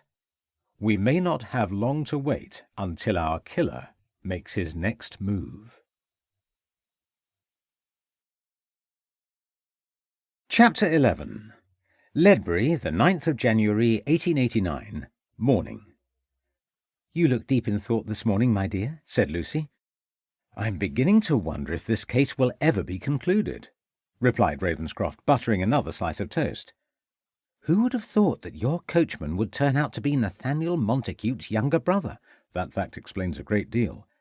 2 brothers killed within a few days of each other, and all for the sake of a packet of papers. Or so it would appear. Excuse me, sir, but Constable Crabbe has just arrived," said the maid, peering round the side of the door-frame. "Then show the good fellow in," said Ravenscroft, jumping up from the table and shaking his associate's hand as he entered the room. "Good to see you again, Tom. I trust you are fully recovered." "Indeed, sir, I am well, thank you, Mrs. Ravenscroft," beamed a smiling Tom Crabbe. "I'm so glad you did not sustain any great injury. Do take a seat, Tom, and have some breakfast with us," said Lucy. "Thank you, Mrs. Ravenscroft. Don't mind if I do. It's a bit chilly out this morning, and a warm drink would not go amiss. Thank you," said Tom, accepting the seat at the table.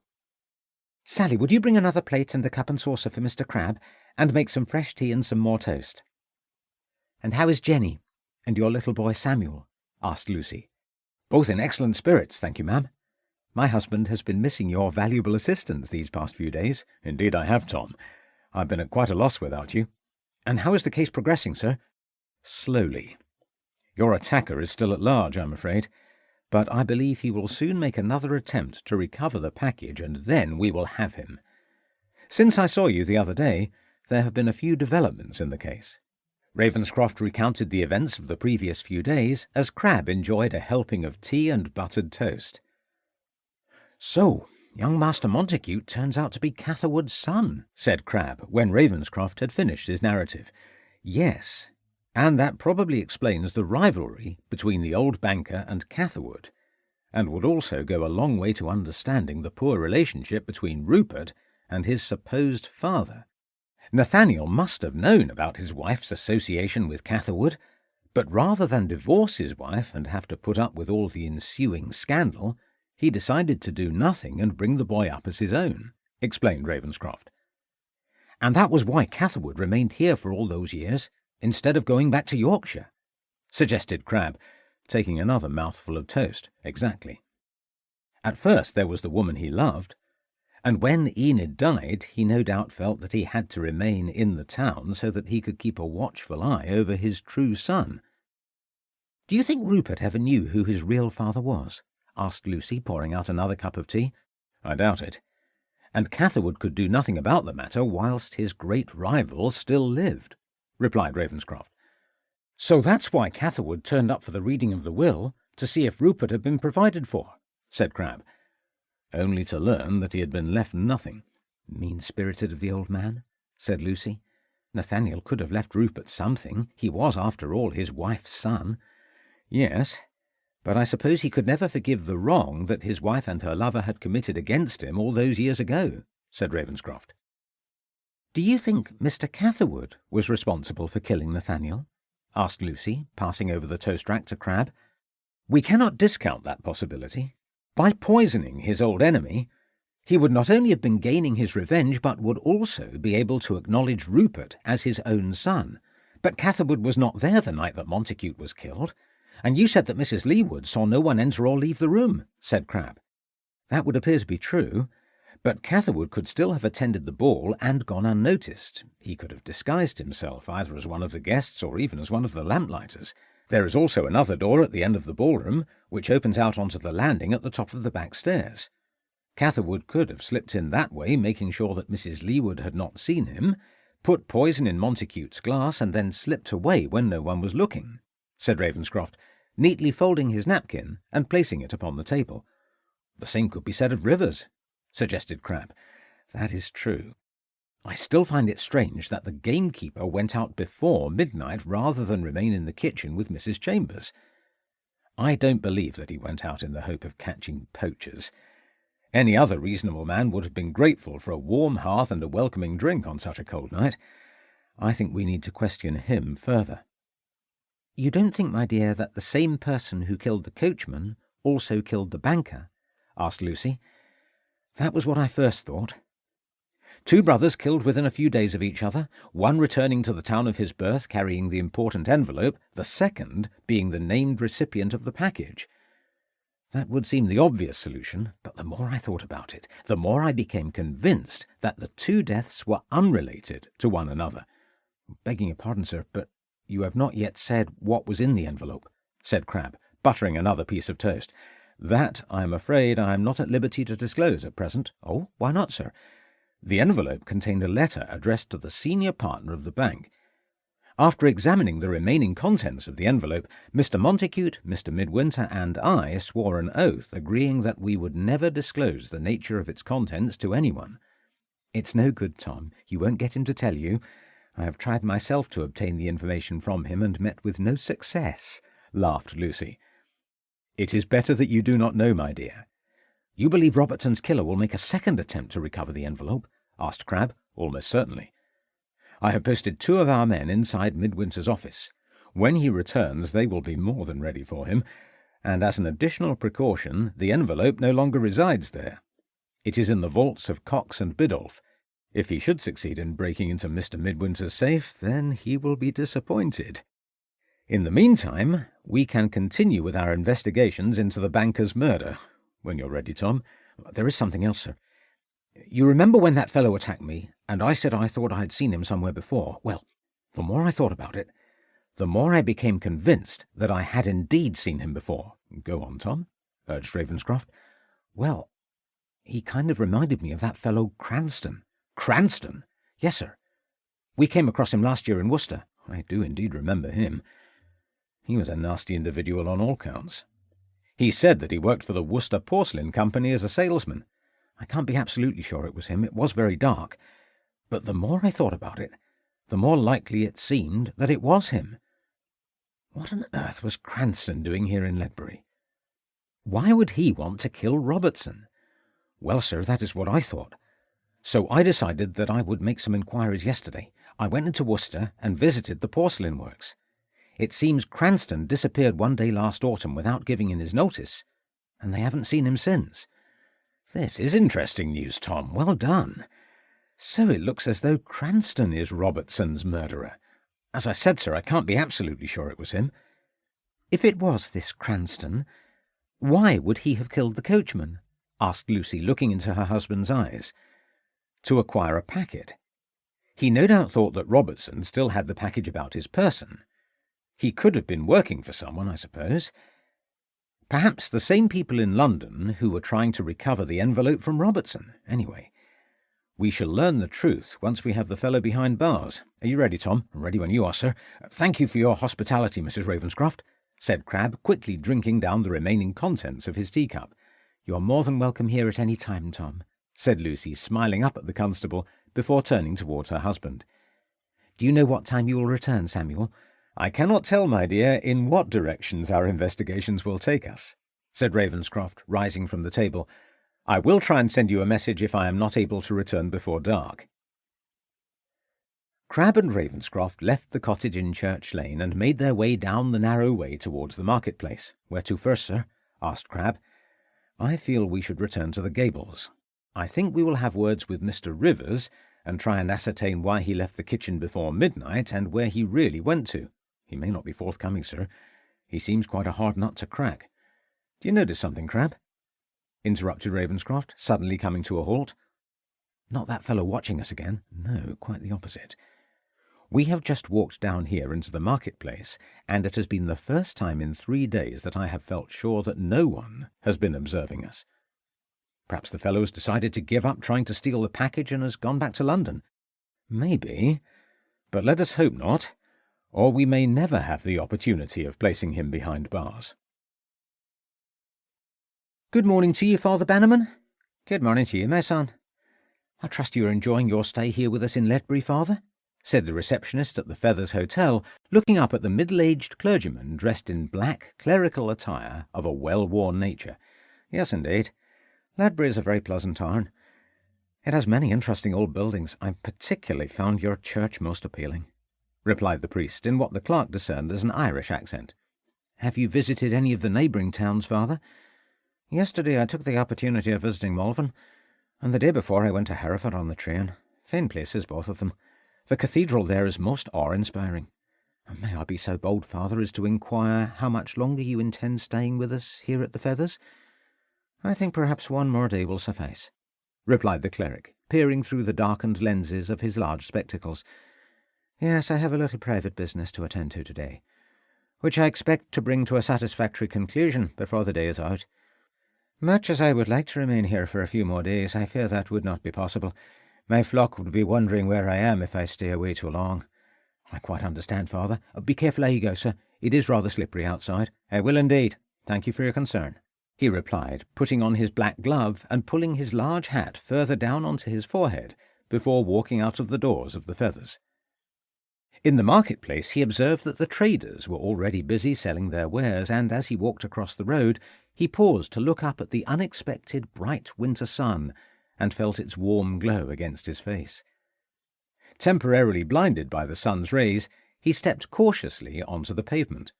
Suddenly he felt the force of another coming into contact with him, and was unable to stop himself falling towards the ground. "I'm so sorry, Father. Here, let me help you up," said the stranger, reaching out for his arm and steadying him back onto his feet.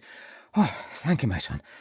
It was the sun. I should have looked where I was going. So foolish of me," he said, brushing away a few wet flakes from his clothes. "It is easily done, Father. The roads are still treacherous after the night frost. I trust you are not injured."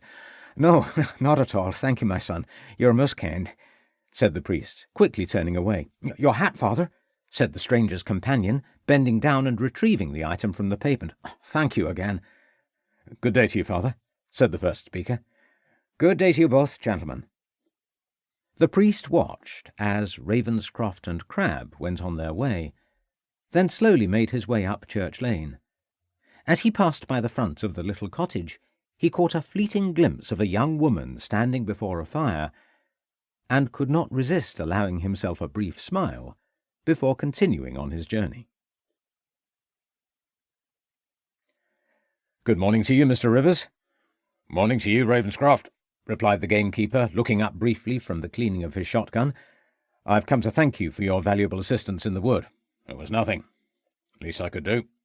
Nevertheless, without your being able to guide us along the pathways, we would not have been able to have found either Leeward or Master Rupert.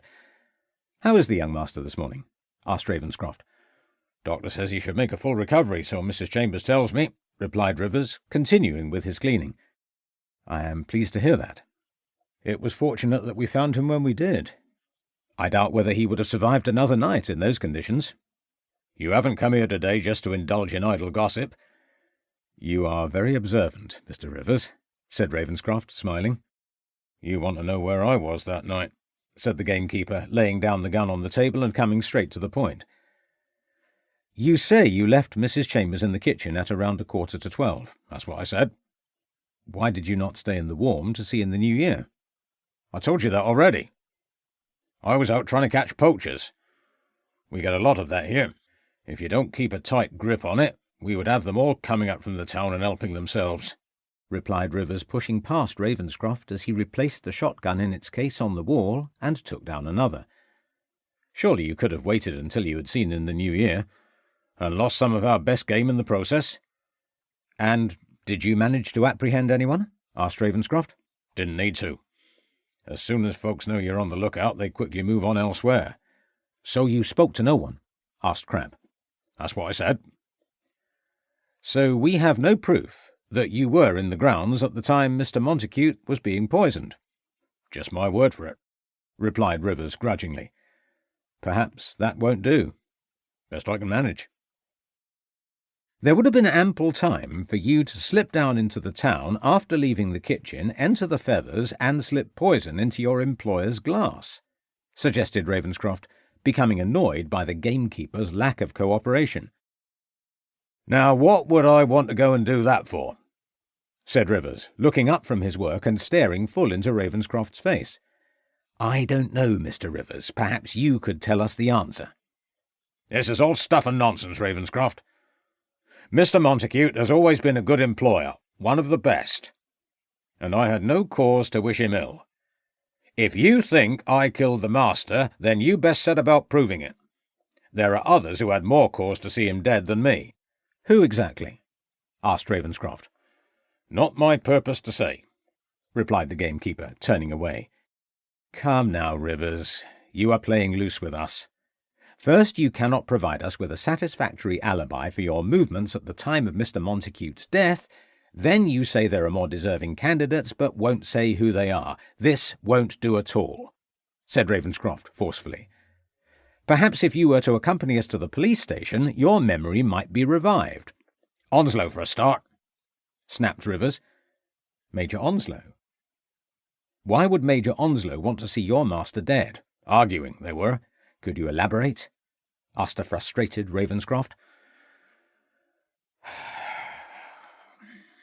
On the afternoon before Mr. Montacute's death, I was walking along the path outside the house and happened to look across towards the summer house. The Major and the Master were shouting at one another. Did you hear what they were arguing about? I didn't catch much of what they were saying, but I do recall the Major say he was damned if he was going to let the Master get away with it. What were his exact words? Asked an interested Ravenscroft. I'm damned if I'm going to let you get away with it. You've got away with it for far too long. That's what the Major said, and I remember he was shouting and raising his fist in the air. And what did Mr. Montacute say? He said that the Major was not to be so silly, and that the matter would be soon resolved. Did he say anything else? No. They must have realized that I'd just heard what they had been saying. The Major muttered something under his breath, and then strode away. What did your master do then? Asked Crabbe, looking up from his notebook where he had been recording the gamekeeper's remarks. Nothing. He just looked over in my direction and then walked away back across the garden and into the house, without saying a word. Was that all that happened between the two men? Asked Ravenscroft. There was nothing else, replied Rivers, resuming his work. Very well, we will leave you to your cleaning. If you think of anything else you think we should know, I would be obliged if you would tell us straight away. It is a great pity you did not inform us about this disagreement between your master and the Major some days ago. It may have been useful to us. It slipped my mind. Been rather busy," muttered the gamekeeper. Ravenscroft and Crabbe walked away from the outhouse at the gables and began to retrace their steps back towards the town. "Do you think he was telling us the truth, sir?" asked the constable. "I don't honestly know, Crabbe. Either our Mr. Rivers did witness such an argument between the two men, or he has a guilty conscience and was making up the story in order to deflect suspicion away from himself. He certainly was not very forthcoming. Why did he wait so long before informing us about the disagreement? It could be as he says. He just didn't think it was important enough until we started to put pressure on him." "Can't say I trust the fellow," said Crabbe. "I think it is time we paid Major Onslow a visit, so we can discover whether Rivers was telling us the truth about the disagreement, and find out what the argument was about. Do you happen to know where he resides?" "I think he lives in a large rambling house about a mile or so out of the town along the Ross Road," replied Crabbe. "Then we will need to secure some transport." "I'll have that large piece of fish, if you please," said Lucy, addressing the tradesman in the marketplace. "My husband is rather partial to it." "Good choice, madam. Freshly arrived in the town this morning, off the express train," replied the man, wrapping the requested item in a sheet of paper. "I trust Mr. Ravenscroft is well?" "He is indeed, I thank you, although rather busy at the moment." "That will be the Montacute case, then," said the fishmonger, smiling. "Yes, I believe so." "Terrible business. Who would want to go and kill Mr. Montacute like that? Man did nobody any harm." Lucy said nothing as she handed over a coin. "Thank you, ma'am. I hope the inspector enjoys his fish." "I'm sure he will, thank you," said Lucy, placing the package in her wicker basket before moving away. "Good morning. I could not help hearing the name Ravenscroft. Forgive me, my good lady, for my intrusion. You are, I assume, Mrs. Ravenscroft?"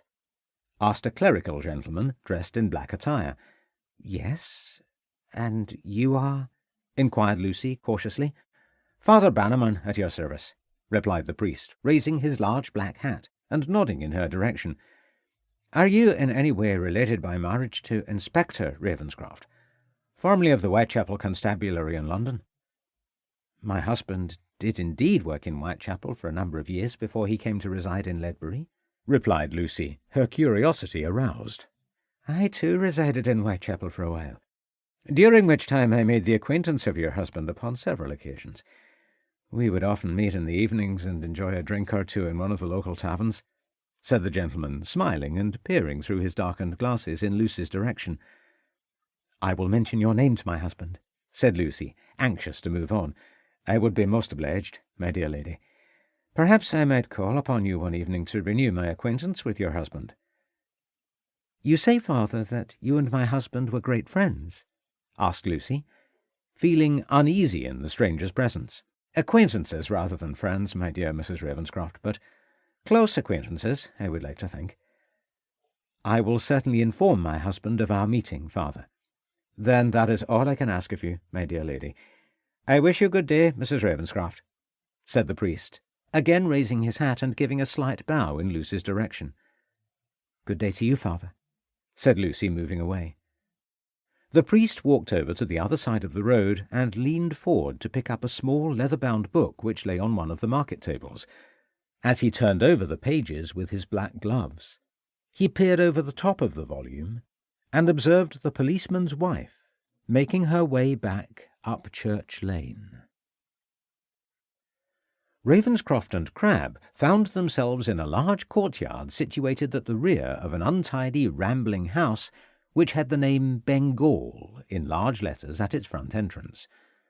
"This must be where he keeps his horses," said Ravenscroft, looking across towards a stable block before pulling down the long bell handle at the back door. "Best keep a lookout for the tigers," joked Crabbe as they waited. Presently the door was opened by an Indian servant dressed in a turban and long flowing robe.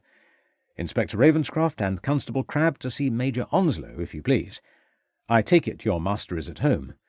"Certainly, sir, if you would care to step inside," replied the servant, giving a bow and sweeping his arm before his chest as an indication that the two policemen should enter the building. "If you would care to wait here in the hall, gentlemen, I will see if the Major is available to see you." He bowed again before disappearing from view. Ravenscroft looked up at the walls, which were adorned with animal trophies and faded photographs of groups of hunters and soldiers taken on what he supposed to be the Indian continent. "Looks as though the Major was rather fond of the shooting when he was in India," said Crabbe, shrugging his shoulders and looking up into the open mouth of a dead tiger. "Ah, there you are, Ravenscroft. What can I do for you?" said Onslow, suddenly flinging open one of the doors that led off the hall and striding forward to greet the detective. "Can't give you long, I'm afraid. Got to go hunting in a few minutes." "I would have thought the weather was rather too cold for that kind of activity," suggested Ravenscroft, shaking the Major's outstretched hand. "Nonsense, man. Bit of cold weather keeps the foxes frisky. Makes the dogs all the more eager. I suppose you'd best come in here, then." Crabbe gave Ravenscroft a quick glance out of the corner of his eye, before the two men followed their host into a large room, the walls of which were hung with numerous hunting prints and animal heads, and the centre of which was dominated by a horsehair sofa and a large glass case containing a stuffed tiger. "What do you think of him, then?" said Onslow, proudly patting the top of the case. "A fine beast. Caught him in Bengal and had him stuffed and sent back here. You won't find another one like it in all the county." "Major Onslow, I'd like to ask you a few questions concerning the afternoon before Mr. Montagute's death. I understand that you and Mr. Montacute had a heated argument," said Ravenscroft, ignoring both the animal and the Major's boast. "You don't beat about the bush, do you?" "Like that, I do. Always best to come straight to the point, I say.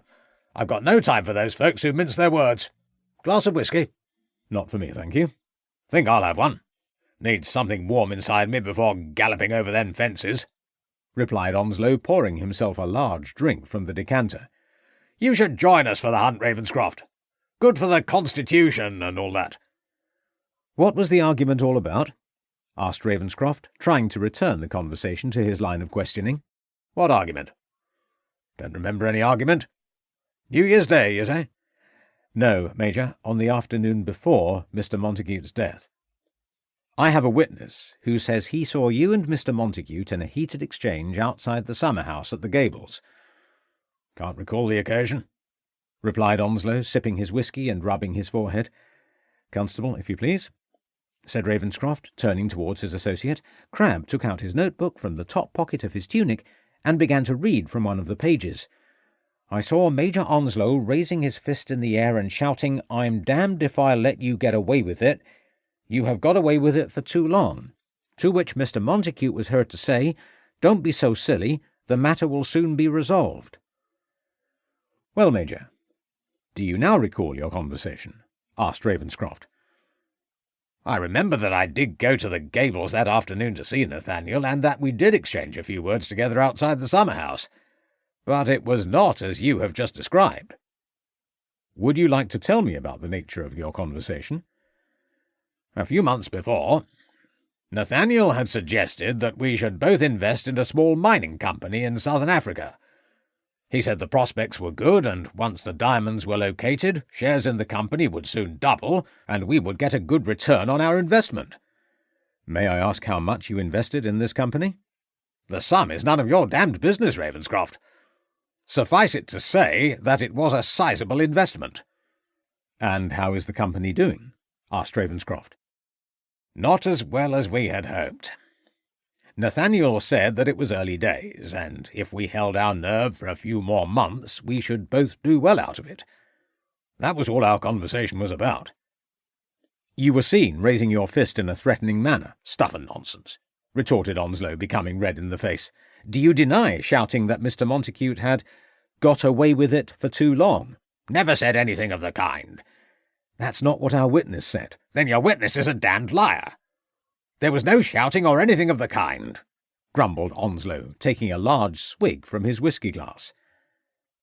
"Why did this conversation take place outside in the garden near the summer house? It was a very cold afternoon, if I recall.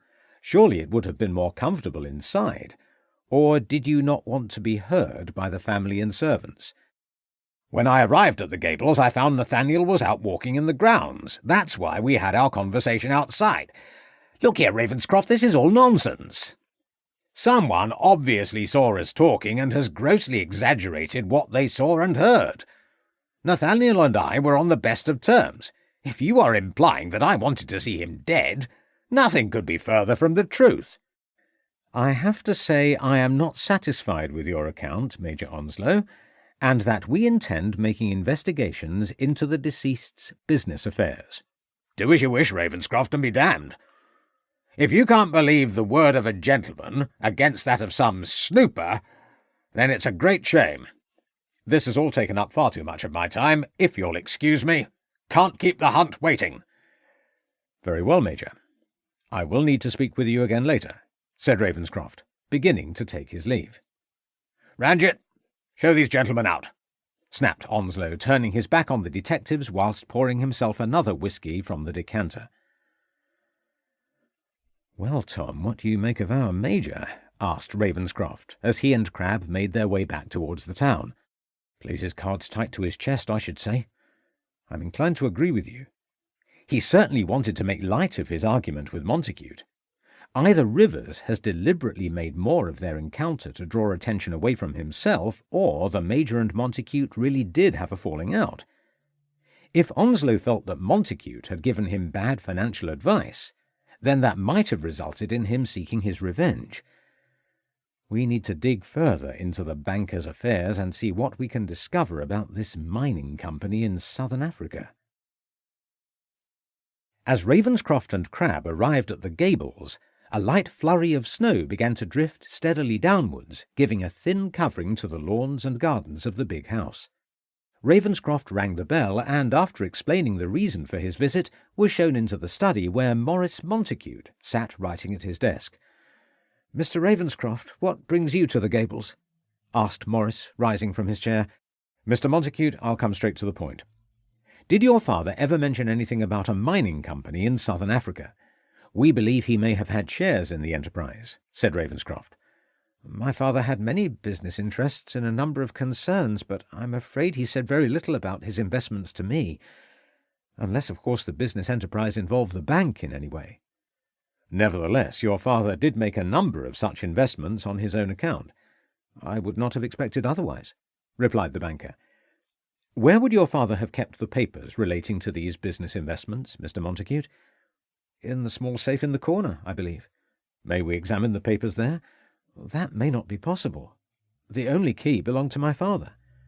"And where would such a key be now, sir?" "I have no idea. I think my father always kept it upon his person." "What happened to your father's personal effects after he died?" inquired Ravenscroft. "I think one of the servants collected everything together and placed them in an envelope." "Where might we find such an envelope?" asked Ravenscroft. "I don't know, although it could have been placed here inside the desk." "Would you oblige us, sir?" Maurice Montacute opened the top drawer of the desk and searched amongst its contents. "Ah, here we are, Inspector," he said, placing a large envelope on top of the desk and running the blade of a paper knife along the flap before tipping out its contents before them. "And this must be the key you are looking for, Inspector." The three men walked over to the safe. Maurice placed the key in the lock and opened the door. "May I, sir?" asked Ravenscroft. Maurice nodded as Ravenscroft reached into the safe and withdrew a number of documents. "With your permission, sir, we will just go through these papers." The men returned to the desk, where Ravenscroft spent the next few moments examining the documents. "Are you looking for anything in particular?" asked the banker. "Ah, here we are. The Colesberg Mining Corporation. Let's see what it says. Yes, here we are. 2,000 shares purchased by Mr. Nathaniel Montacute and Major John Onslow on the 3rd of May, 1888, giving them each a 25% interest in the company." "So they were business partners," said Crabbe, peering over Ravenscroft's shoulder. "My father had known Major Onslow for a number of years. They were good friends," added Maurice. "This makes interesting reading. Whichever of your father or Major Onslow dies first, then their shares in the company reverts back to the surviving member," said Ravenscroft, looking up from the paper with a certain degree of satisfaction. "So Major Onslow now inherits Mr. Montacute's shares," said Crabbe. "Thank you, Mr. Montacute. You have been of great assistance to us. I suggest you place this document in your safe for the time being," said Ravenscroft, returning the papers to Maurice. You are surely not suggesting that Major Onslow killed my father to inherit his shares in this dubious African mining company? Asked the banker, looking concerned. I cannot say that, sir, at this stage, replied Ravenscroft, making his way over to the door. But the Major, began Morris. I think it might be prudent, sir, if you were not to speak about this matter with anyone until we have carried out further investigations. I thank you once again, sir. A few minutes later, the two detectives made their way back to the centre of the town. So Onslow stands to inherit Mr. Montagute's shares in the mining company, said Crabbe. Good enough reason to kill the old man, I suppose. Maybe. But that does not mean that he did. The shares in the company may be worthless. Perhaps that was what the argument was about.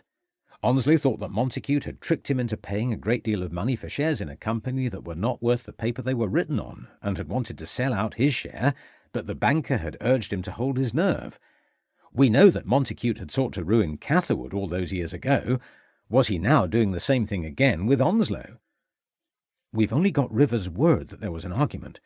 Onslow might have been telling us the truth all along when he said there was no argument between him and Mr. Montacute, in which case it is Rivers who is lying, suggested Crabbe. Either way, we need to find out more about Onslow's financial position. There is something else which strikes me as rather strange. Don't you find it rather odd that Maurice Montacute had not taken the trouble to open his father's safe since his demise? But he said he didn't know where the key was. But then he remembered that his father's possessions were in an envelope in his desk. Furthermore, he described the mining company as being rather dubious. How did he know that if he knew nothing about the company? You don't think Maurice has anything to do with his own father's death? I don't know, Crabbe. Sometimes I feel as though we're going round in circles. Just as we unearth some fact which casts one of our gentlemen in a bad light, so we learn of more events which change the direction of our suspicions. However, I believe that our search for Montacute's murderer may soon be at an end. Let us call into the post office on our way back into the town. There may be something waiting for me there. Ravenscroft and Crabbe made their way into the building. Good morning. I believe you may have some replies for me, asked Ravenscroft, addressing the clerk. Ah, yes, Inspector. This letter has just arrived from London in the Morning Post, and this telegram arrived not half an hour ago, sir. Thank you. Ravenscroft opened the envelope and removed a sheet of paper from inside, which he studied for a few seconds before reading the contents of his telegram. Anything interesting, sir? asked Crabbe. Very, replied Ravenscroft, placing the envelopes in his pocket. I think I may now have a very good idea who killed Nathaniel Montacute and why. The problem may be the proving of it, as no one saw the poison actually being placed in the glass. There may be only one course open to us, Crabbe. We need to call together all those closely involved with the banker. I want you to send messages out to all our likely suspects as soon as possible, summoning them to a meeting in the ballroom of the Feathers at 6 o'clock tonight. Who shall I inform, sir? asked Crabbe, taking out his pocket-book. Morris and Rupert Montacute, Mrs. Montacute, Rivers and Mrs. Chambers from the Gables, and in addition to them, Catherwood, Dr. Andrews, Midwinter, and Major Onslow. Yes, that should be all, replied Ravenscroft, deep in thought. Right, sir. One of those 9 people killed Nathaniel Montacute. Once we have them all together, we can begin to unravel this mystery. If we can apply pressure and extract a confession, we will have our killer behind bars before the day is out. Chapter 12. Ledbury, the 9th of January, 1889, evening. He had kept watch on the small cottage up the narrow cobbleway of Church Lane for most of the afternoon, waiting for the darkness to descend so that he could begin the final act. When he had returned from London a few days previously, he had been content to watch and follow the policeman, knowing that eventually he would lead him to the papers that his masters so desired. And so it had proved. Ravenscroft had eventually led him to the offices of the old solicitor, and had even held the packet up to the window so that he had been able to confirm its place of safety. He should have realized then, of course, that a trap had been laid for his capture. Fortunately, he had gone armed to the office, and in the ensuing struggle had wounded one of Ravenscroft's men, but he had failed to escape with the papers, and that failure had been a bitter pill to countenance. He was not used to others thwarting his well-thought-out plans, and for a while he had even contemplated abandoning his quest and of leaving the town immediately before his movements could be tracked.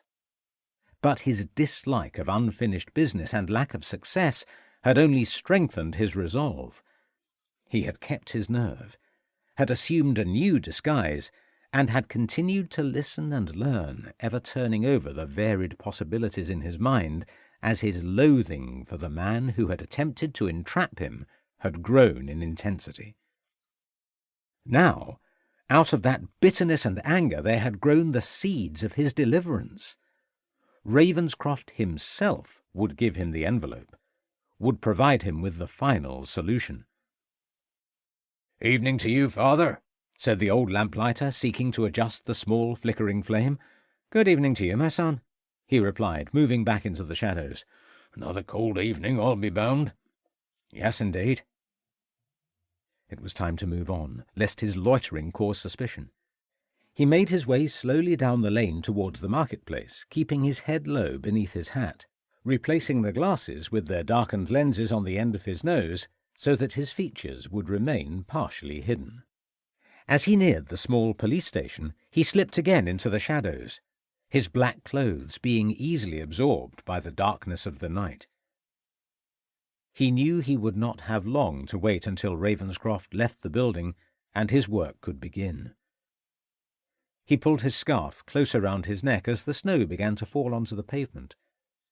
And as he waited, he remembered all the other nights when he had stood in the darkened alleyways of Whitechapel watching and listening before he had felt confident enough to encounter his victims. Now he had grown tired of the hours of cold and boredom, of damp and gloom, and had resolved that this would be his final mission. Tomorrow he would at last be free to leave the small drab town with its run-down buildings and creeping domesticity, and by the evening he would return triumphant to the capital with the precious envelope and its contents. Then, when he had received his payment from the grey, faceless men who had become his temporary masters, he would leave for warmer lands, to Greece, Italy, even India or the Caribbean, perhaps, where there would be light and warmth, and where at last his restless soul might find the peace it had always desired. The town clock struck the half-hour between 5 and 6 as the door of the building opened. There was Ravenscroft and his assistant stepping out onto the pavement, talking with one another in quiet, huddled tones, before striding off towards the marketplace and the Feathers. How he hated the man with his dogged determination, boring temperament, and cosy family. If only the silly man knew what was about to befall him, he would not have sounded so confident, so pleased with himself. Now it was time to act. He quickly retraced his steps up Church Lane and slipped unnoticed into the porchway of the ancient church. Within a few minutes he would be able to proceed with the next part of his plan. He opened the church door and entered the building. A quick gaze round the dimly lit building confirmed his expectations. At this time of night the church was empty of people. The vicar would have departed for his home an hour before, and it was unlikely that any of the townspeople would have entered the cold, uninviting building to offer up their prayers. He returned to the porch, leaving the door to the church partially opened behind him, and drew his cloak further round him as he felt the cold wind on the night air. The church clock struck the hour of 6 as he peered into the darkness, straining to hear the sound for which he had waited. Then suddenly he heard the noise of footsteps in the distance, and he knew then that the light from a dim lantern would shortly come into view. He stepped out of the porchway. "Who's there?" called out the voice. "Show yourself." "Thank goodness it's you, Constable," he said, approaching the light. "Who are you, sir?" called out the constable, lifting his lantern high so that its rays might fall on the intruder. My name is Father Barnum, and I'm visiting the town for a few days. Bit late to be out, Father. I wanted to see the church before evening. I'm afraid I have something terrible to report, Constable. Calm yourself, sir, and tell me what has disturbed you. The policeman drew nearer and saw that the stranger was in a distressed state. I don't quite know where to begin, he began. Take your time, Father. Well, a few minutes ago I came into the church, and such violation! The altar cross was lying on the floor, prayer books torn and scattered everywhere. Did you see any signs of who might have caused this disturbance, Father? I don't know. When I saw what had been done to God's house, I left as quickly as I could in order to fetch help, and that was when I saw your lantern. Thank goodness you have arrived. I usually come past the church at this time of the evening on my patrol. I think we'd better go in and take a look. That would be good. I would not like to enter the building alone. I'll go first. You never know, whoever committed this crime might still be inside, said the constable, pushing open the church door wider and entering the building. Step forward and show yourself. It's the law, shouted the policeman, holding the lantern high so that its beams of light reflected back from the walls of the church. Perhaps the perpetrator of this crime left before I arrived. You could be right, Father. Let's take a closer look. Quietly closing the church door behind him, he followed the policeman up the aisle, at the same time reaching into his pocket for the weapon that he knew was concealed there. I can't see any signs of a disturbance, Father. You say the altar has been violated? Just a little further on, Constable. The two men inched forward along the aisle. Suddenly he lifted the cosh from out of his pocket and, raising it above his head, brought it down quickly on the back of the other's neck. As the policeman let out a groan and began to fall towards the floor, he reached out, secured the lantern, and placed it on one of the pews. Monk allowed himself only a brief smile of satisfaction. So far it had been so easy. The policeman had been simple prey, so gullible and trusting. But he knew now that he would have to work fast. There always remained the possibility that someone unexpected would enter the church at any moment. He bent down and pulled the unconscious man away from the centre of the church towards one darkened side of the building, where he knew they would be hidden from view. Then, quickly turning over the body, he removed his cape, tunic, boots, and trousers, before discarding his own outer garments. Finally, he hastily pulled on the policeman's clothes and boots. He had estimated that his victim would have nearly the same measurements as himself, but nevertheless, he was relieved that the garment seemed to fit him so well. Dropping his darkened glasses to the floor, he ground the lens beneath his boots, and then reached into the pocket of his former attire to retrieve the final part of his new disguise. After fixing the new moustache to his upper lip and combing his hair, he picked up the lantern and made his way out of the church. Standing in the porch, he looked out across the churchyard, listening for any sounds that would indicate that his arrival there had been observed. After a few moments, he felt reassured enough to continue with the next part of his mission. Holding the lantern high, he made his way out of the churchyard and down the lane towards the cottage. He paused to look up at the flickering light in one of the bedrooms. How cosy and secure the interior of the building appeared. If only its occupants knew how their lives were about to be broken forever. After allowing himself a brief smile of anticipation, he walked up the short path and knocked loudly on the wooden door. "Yes, what can I do for you?" asked the maid, opening the door. "Very important, miss, that I see Mrs. Ravenscroft without delay. It's very urgent." "Who is it, Sally?" called out a voice from the interior of the cottage. "Mrs. Ravenscroft, it's Constable Rogers," he said, stepping quickly past the girl and into the hall. "I'm from the Malvern station. I'm sorry for the intrusion, ma'am." "How can I help you, Constable?" "I'm afraid my husband is not at home at present. I have not seen him since early this morning," said Lucy, entering the hall. "I'm afraid I have some rather bad news for you, ma'am." "Whatever is the matter?" asked Lucy anxiously. "We have been out on the hills late this afternoon, arresting some villain by the name of Cranston. Dear me, I don't quite know how to tell you this, ma'am." "Please go on. Has something happened to my husband?" "There was a struggle, Mrs. Ravenscroft. Afraid your husband was shot through the chest." "Oh, my God!" exclaimed Lucy. He's in a bad way, ma'am, I'm sorry to say. Doctor is with him now and says he can't be moved. Keeps crying out for you, he does, Mrs. Ravenscroft. I must go to him at once. Sally, you must stay here with Richard. Can you take me to him now? Said Lucy, tears forming in her eyes. Of course, ma'am. Constable Crabbe says we should be quick. I'm sorry, Mrs. Ravenscroft, to be the bearer of such bad news. The maid helped Lucy on with her coat. We can get a cab from down here, he said as they set off at a brisk pace down the street, leaving the anxious maid looking after them on the doorstep. Is he greatly injured? Asked Lucy, distressed, as they arrived at the marketplace. I don't know, Mrs. Ravenscroft. He seems to have lost a lot of blood and keeps asking for you. Oh, no. Opening the door of a waiting cab, he gave instructions to the driver before helping Lucy into the waiting vehicle. Doctor is doing all he can for him, he said as they sat in the back of the cab. Pray God we are not too late. Your husband is a strong man. I'm sure he will pull through, Mrs. Ravenscroft. Where are we going? Out towards the British camp, Mrs. Ravenscroft. The shooting took place inside a cottage near there. How long before we get there? Asked Lucy, tears streaming down her face. It'll be about 15-20 minutes, I'm afraid, ma'am. I came as quickly as I could. Can't you instruct the driver to go any faster?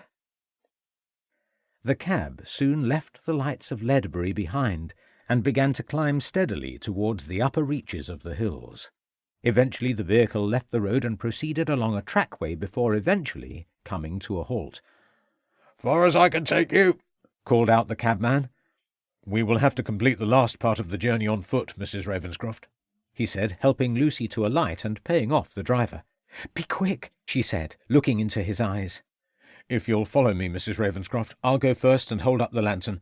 It's only another 5 minutes or so. We must hurry, she cried out in the dark. He led the way along the path which appeared to wind its way round the side of the hill before rising steadily upwards. Where? Shouted Lucy in desperation, looking all around her in the darkness. Where is this cottage that you speak of? It's just over there, ma'am. You can see the light shining from one of the windows, he said, pointing. They ran towards the distant light, Lucy tripping over a branch in her haste. Let me help you up, ma'am. They raced forwards again, Lucy reaching the cottage first. She flung open the door and rushed into the room. Where is my husband? She cried out, looking frantically around the empty room. Tell me where my husband is. Monk slammed the door behind him and let out a loud laugh. It had all been so easy. So very easy. Firstly, may I thank you all for being here tonight, said Ravenscroft, addressing the group of people who were seated round a large rectangular table situated in the centre of the ballroom at the Feathers Hotel. "Bit theatrical, all this, Ravenscroft," grumbled Onslow. The reason why I have brought you all here tonight will soon become apparent, said Ravenscroft, continuing. By the end of the evening, I believe we will have arrived at the truth, and the poisoner of Nathaniel Montacute will be unmasked. However, we first have to ask ourselves the question, why was Mr. Montacute killed? In my experience, people are usually murdered because of one of two reasons, money or revenge. If we look at the second area first, who hated Nathaniel Montacute enough to want to see him dead? Clearly you, Mr. Catherwood, would fall into this category. Many years ago, shortly after your arrival in this town, you were persuaded by Mr. Montacute to go into partnership with him in a number of financial enterprises, whilst at the same time forming a strong attachment to his second wife, Enid Montacute. Mr. Rupert Montacute was the result of that liaison, and it soon became evident to me that once Nathaniel had discovered the truth about his supposed son, he quickly set about gaining his revenge on you by ruining you as best he could. But instead of leaving the town, you decided to remain, where you could continue your discreet association with Mrs. Montacute, whilst keeping a watchful eye on your true son. It must have been very frustrating for you, Mr. Catherwood, to see the woman and son you loved still living under the same roof as your enemy. Who would have thought it," uttered Mrs. Chambers. Catherwood said nothing, but turned his head away as all the people around the table looked in his direction. You had good cause to see Mr. Montacute dead. His death would allow you at long last to acknowledge your true son, whilst no doubt giving you a great deal of personal satisfaction. "You're forgetting one thing, Ravenscroft. I was nowhere near the feathers that night," said Catherwood indignantly. "I was at home, minding my own business." "So you say, and who are we to prove otherwise? So who else hated Nathaniel Montacute enough to want to see him dead? Certainly there was no love lost between Nathaniel and you, Rupert. Not only did he keep you short of money, but he also appears to have actually disliked you." "Bravo, Inspector! Yes, I hated the old skinflint. And yes, I'm glad he's dead. He never did me any favours, but I didn't kill the old miser, though on reflection, I wish I had," said Rupert, throwing back his head and laughing. "Be quiet, Rupert, you don't know what you're saying," reprimanded Morris. "Then there was you, Major Onslow, supposed friend and business associate of Nathaniel Montacute. Did you hate him enough to want to see him dead?" "Look here, Ravenscroft, this is all rather stupid. Montacute and I had been friends for years. I had no cause to see him dead," protested Onslow, becoming increasingly red in the face. "You and Mr. Montacute were major shareholders in the Colesberg Mining Corporation. The shares must have cost you a great deal of money, Major Onslow. Perhaps you overextended yourself. Apparently the company is doing rather badly. Is that what the argument was about on the afternoon preceding the murder? Had you discovered that Nathaniel Montacute had sold you shares in a worthless company? If so, that would have been a good enough reason for you to want to kill the banker." "This is all stuff and nonsense. Nathaniel and I were on the best of terms. The mining company is currently looking for diamonds. When it finds them, I shall be rich. Best thing Nathaniel ever did for me.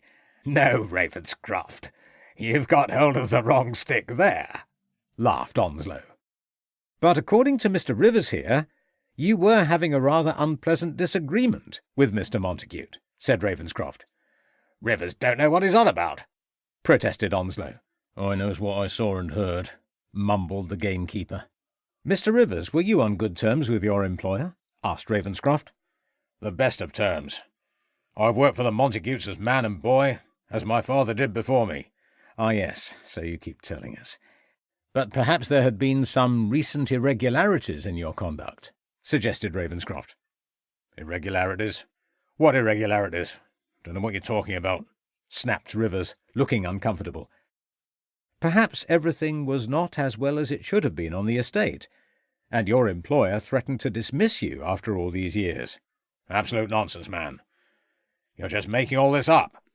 It has been obvious from the start that you have been trying to put the blame on me." "The other person who hated Montacute, of course, was Joshua Leeward, the escaped convict," said Ravenscroft. "Now you're talking," exclaimed Onslow, banging his fist down on the table. "Why the devil ain't he here tonight?" "Leeward has been sent back to Hereford Jail, where he will continue to serve out the remainder of his sentence. He, more than anyone else, wanted Nathaniel Montacute dead. Sentenced for a crime he believed he had not committed, he protested his innocence only to be sentenced for a further term. He must have spent many a long hour in his prison cell plotting his revenge. Then one day he escapes and hides up in the hills in the old workman's hut.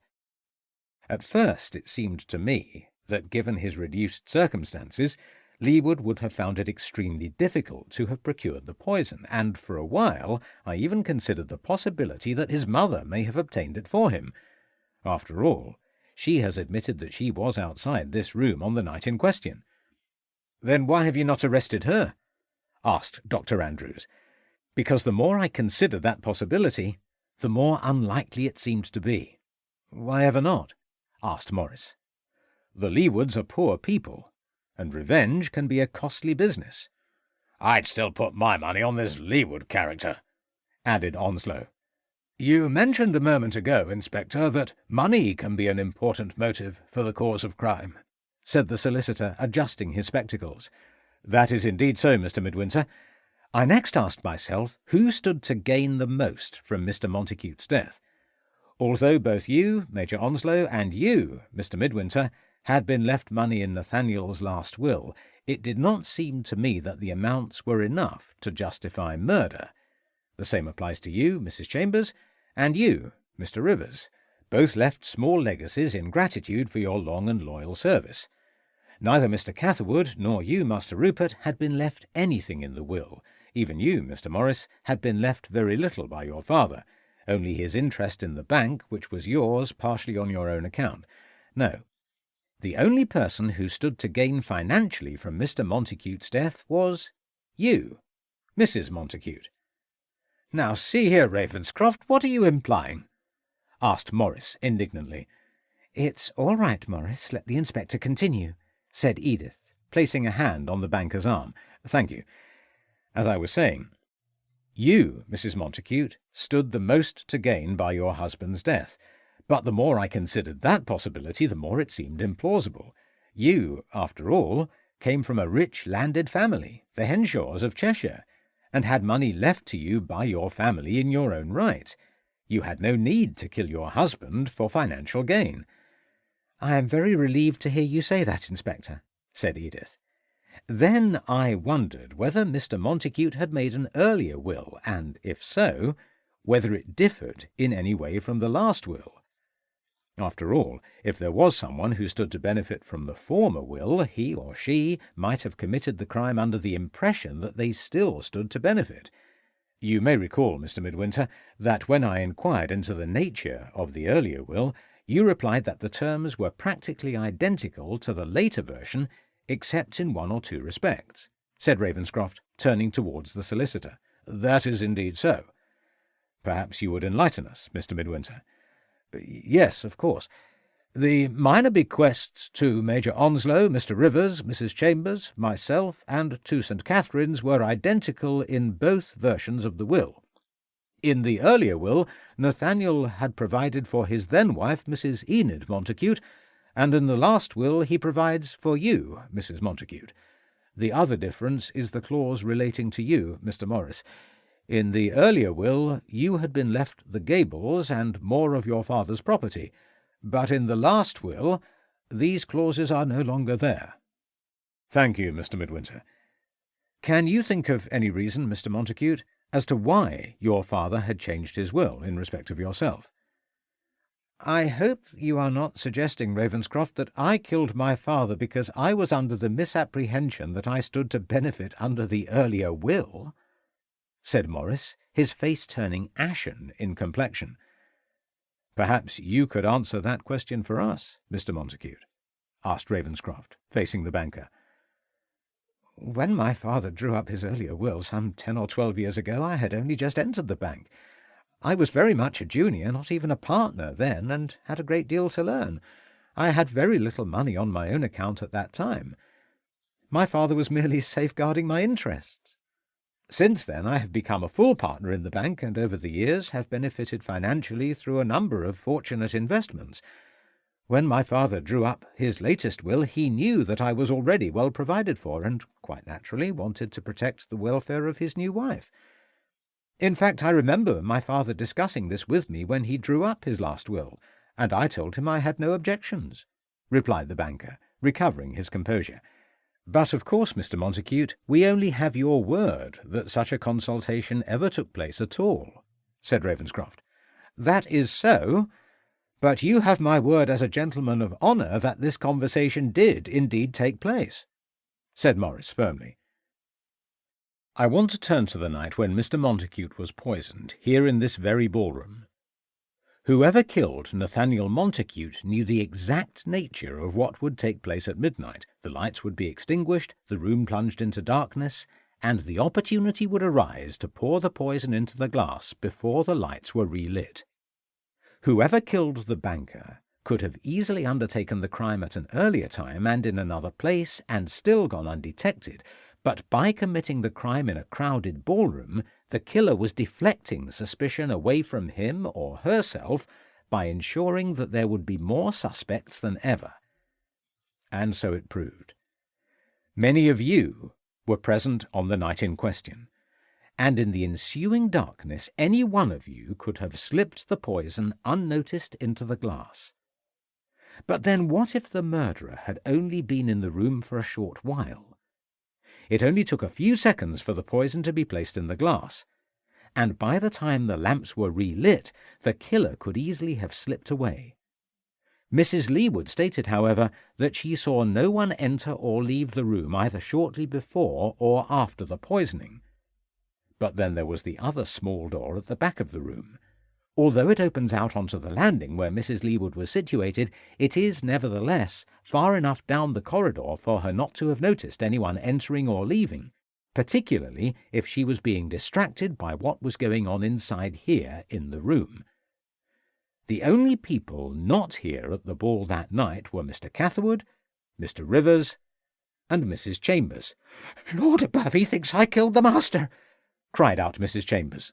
"All this speculation is getting quite out of hand, Ravenscroft," said Onslow, glaring at the policeman. "Any one of you could have slipped into the room by the back stairway. Mrs. Chambers, you still say that Mr. Rivers left the kitchens at 11:45 that evening?" "Yes," replied the cook. "Without catching poachers. I told you that already," said Rivers forcefully. "Indeed you have. But again, we have only your word for it. There would have been ample time for you to run down to the Feathers, poison your master, and return to the Gables unnoticed in the darkness. After all, the Lamplighters had put out all the lights in the town. What wonderful cover the darkness could have provided for our killer." "I told you before to arrest me if you have any evidence. I've had enough of this nonsense," said Rivers, angrily rising from the table and beginning to walk across to the door. "Mr. Rivers, I advise you to sit down. My constable has instructions to prevent anyone leaving this room," said Ravenscroft firmly. The gamekeeper stared wildly at Ravenscroft before resuming his seat. "Thank you, Mr. Rivers." "Look here, Ravenscroft. Is this going to go on all night? Seems to me you're just going round and round in circles, man," said Onslow irritably, shuffling around in his chair. "I agree. I think it is time we all left. We don't appear to be getting anywhere with all this conjecture," added Dr. Andrews. "On the contrary, it is only by going over the evidence again that one can eventually arrive at the truth. Already I have established that one person in this room tonight has lied to us," said Ravenscroft, pausing for the full effect of his words to register with the assembled group. "Well, go on, then. Get on with it, man," snapped Onslow. "When I first began my investigations, I was under the impression that I was dealing just with one murder, that of Mr. Nathaniel Montacute. But then we found a second body in the woods, the coachman. For a while it seemed as though the two deaths were linked together, and even more so when I eventually discovered that the coachman was none other than Mr. Montacute's long-departed brother, and that he had returned to the town of his birth with the intention of depositing a packet of great importance with you, Mr. Midwinter. It clearly seemed that whoever killed the coachman, Robert Montacute, must have also killed his brother, Nathaniel. But that, of course, was nonsense. The killer of Robert would have no cause to kill Nathaniel, for at the time of the banker's death, Robert Montacute's murderer would have been completely unaware of the relationship between the two men, let alone knowing where the packet was lodged. No, the murders of the two brothers, although close together in time, had no connection with one another. "It does not take a genius to work that one out," said Catherwood. "Indeed so, Mr. Catherwood." So we are then left with two separate murders. Or so it seemed, but the more I considered this case, the more I came to the conclusion that there were not just two murders to solve, but three. "Three? I'm at a loss, Ravenscroft," said Morris, looking bewildered. "Why, yes. There had always been three murders in this case. The first murder had been that of Enid Montacute." "But that is a ridiculous statement to make, Ravenscroft. Enid died of a fever," interjected Catherwood. "A fever, yes. That is what everyone said. Enid died quite suddenly as the result of a fever. I've forgotten how many times that remark has been said to me during the past few days, but I believe that Enid Montacute did not die of natural causes. She was, in fact, cruelly murdered. Go on, Inspector, said Catherwood, leaning forward. When Mrs. Montacute fell ill, she was attended by you, Dr. Andrews, I believe, said Ravenscroft, turning in the doctor's direction. That is correct. I was called to Mrs. Montacute's bedside when she fell ill, replied Andrews. So you said, Doctor. I recall that you also said there was little you could do for your patient. That is indeed so. The fever was quite advanced when I was called into attendance. I was powerless to save her. She died 2 or 3 days later. There was nothing out of the ordinary regarding her death. The fever was quite prevalent in the town at that time. I don't know what you are implying, Ravenscroft. Dr. Andrews, it might interest you to know that I have examined the burial registers for the time of Enid Montacute's death. There is no increase in burials at that time to suggest that there was an epidemic in the town. I don't know how and when she contracted the condition. She was in the habit of attending the sick and the poor. It would have been quite easy for her to have become infected with cholera, said Andrews, looking uneasily around the room. You wrote out the death certificate, I believe? Of course. I was the attending physician at the time of her death. Look here, Ravenscroft. You say Enid was murdered? What evidence do you have? Asked Catherwood. I have no evidence at all, began Ravenscroft. Well, there you are then, said Andrews, throwing up his hand and relaxing back into his chair. However, I believe Mrs. Montacute was poisoned. I have today applied for an exhumation order for the recovery and examination of Mrs. Montacute's body. Good God, man, you can't do that. She's been dead for nearly 3 years, exclaimed Morris. Arsenic poison preserves the body, I believe, announced Ravenscroft. This is terrible, said Mrs. Chambers, bursting into tears. There now, Mrs. Chambers, don't you distress yourself, said Rivers, placing a comforting arm round the cook's shoulders. Look, Ravenscroft, this is all quite ridiculous. Enid Montacute died of a fever. She was not poisoned. I should know. I was there at the time. I would have known if anyone had administered arsenic, said Andrews forcefully. As you say, Dr. Andrews, you would have known, said Ravenscroft, allowing himself a brief smile. If you are suggesting that I killed Mrs. Montacute, then I'm afraid you have failed to take 2 things into account, protested the doctor. And they are, firstly, I did not choose to attend Mrs. Montacute in her illness. It was the family who called upon me. But you were the only doctor available in the town at that time, Dr. Andrews. Your predecessor had died the year before. If Mrs. Montacute was ill, it would have been quite natural for the family to have called you in, said Ravenscroft. Secondly, what possible reason would I have for wanting to kill Mrs. Montacute? Replied Andrews, ignoring Ravenscroft's last remark. Ravenscroft said nothing, but walked away from the table, deep in thought. Precisely. I had no financial incentive in seeing Mrs. Montacute dead. The whole idea that I somehow poisoned my patient is quite ridiculous, said Andrews, shaking his head. A long silence followed. Ravenscroft removed his spectacles and, after polishing the lens, stared out of the window, knowing that the assembled group all believed that he had failed. Even Crabbe looked down at the floor and shuffled his feet. Well, Ravenscroft, if that's all you can come up with, we might as well all go home, said Major Onslow, standing up from the table. I must say I'm inclined to agree with you, said Morris, doing likewise and offering his arm to Edith. There is someone here tonight who has been lying to us, said Ravenscroft, suddenly turning round and producing some papers from his inside pocket. If you would kindly all resume your seats, I will explain.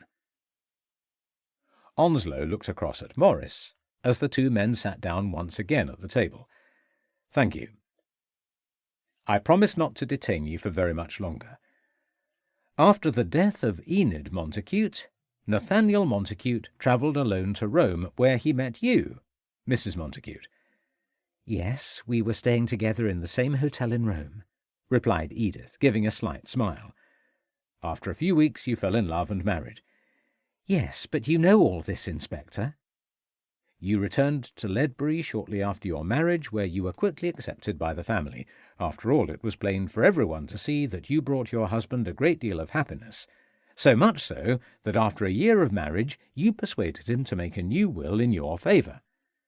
I did not persuade my husband, Inspector, to change his will. I had no knowledge whatsoever that he was even thinking of changing his will, replied Edith. For that assertion, of course, we have only your word, said Ravenscroft. See here, Ravenscroft, this is a gross slur on a lady, said Morris.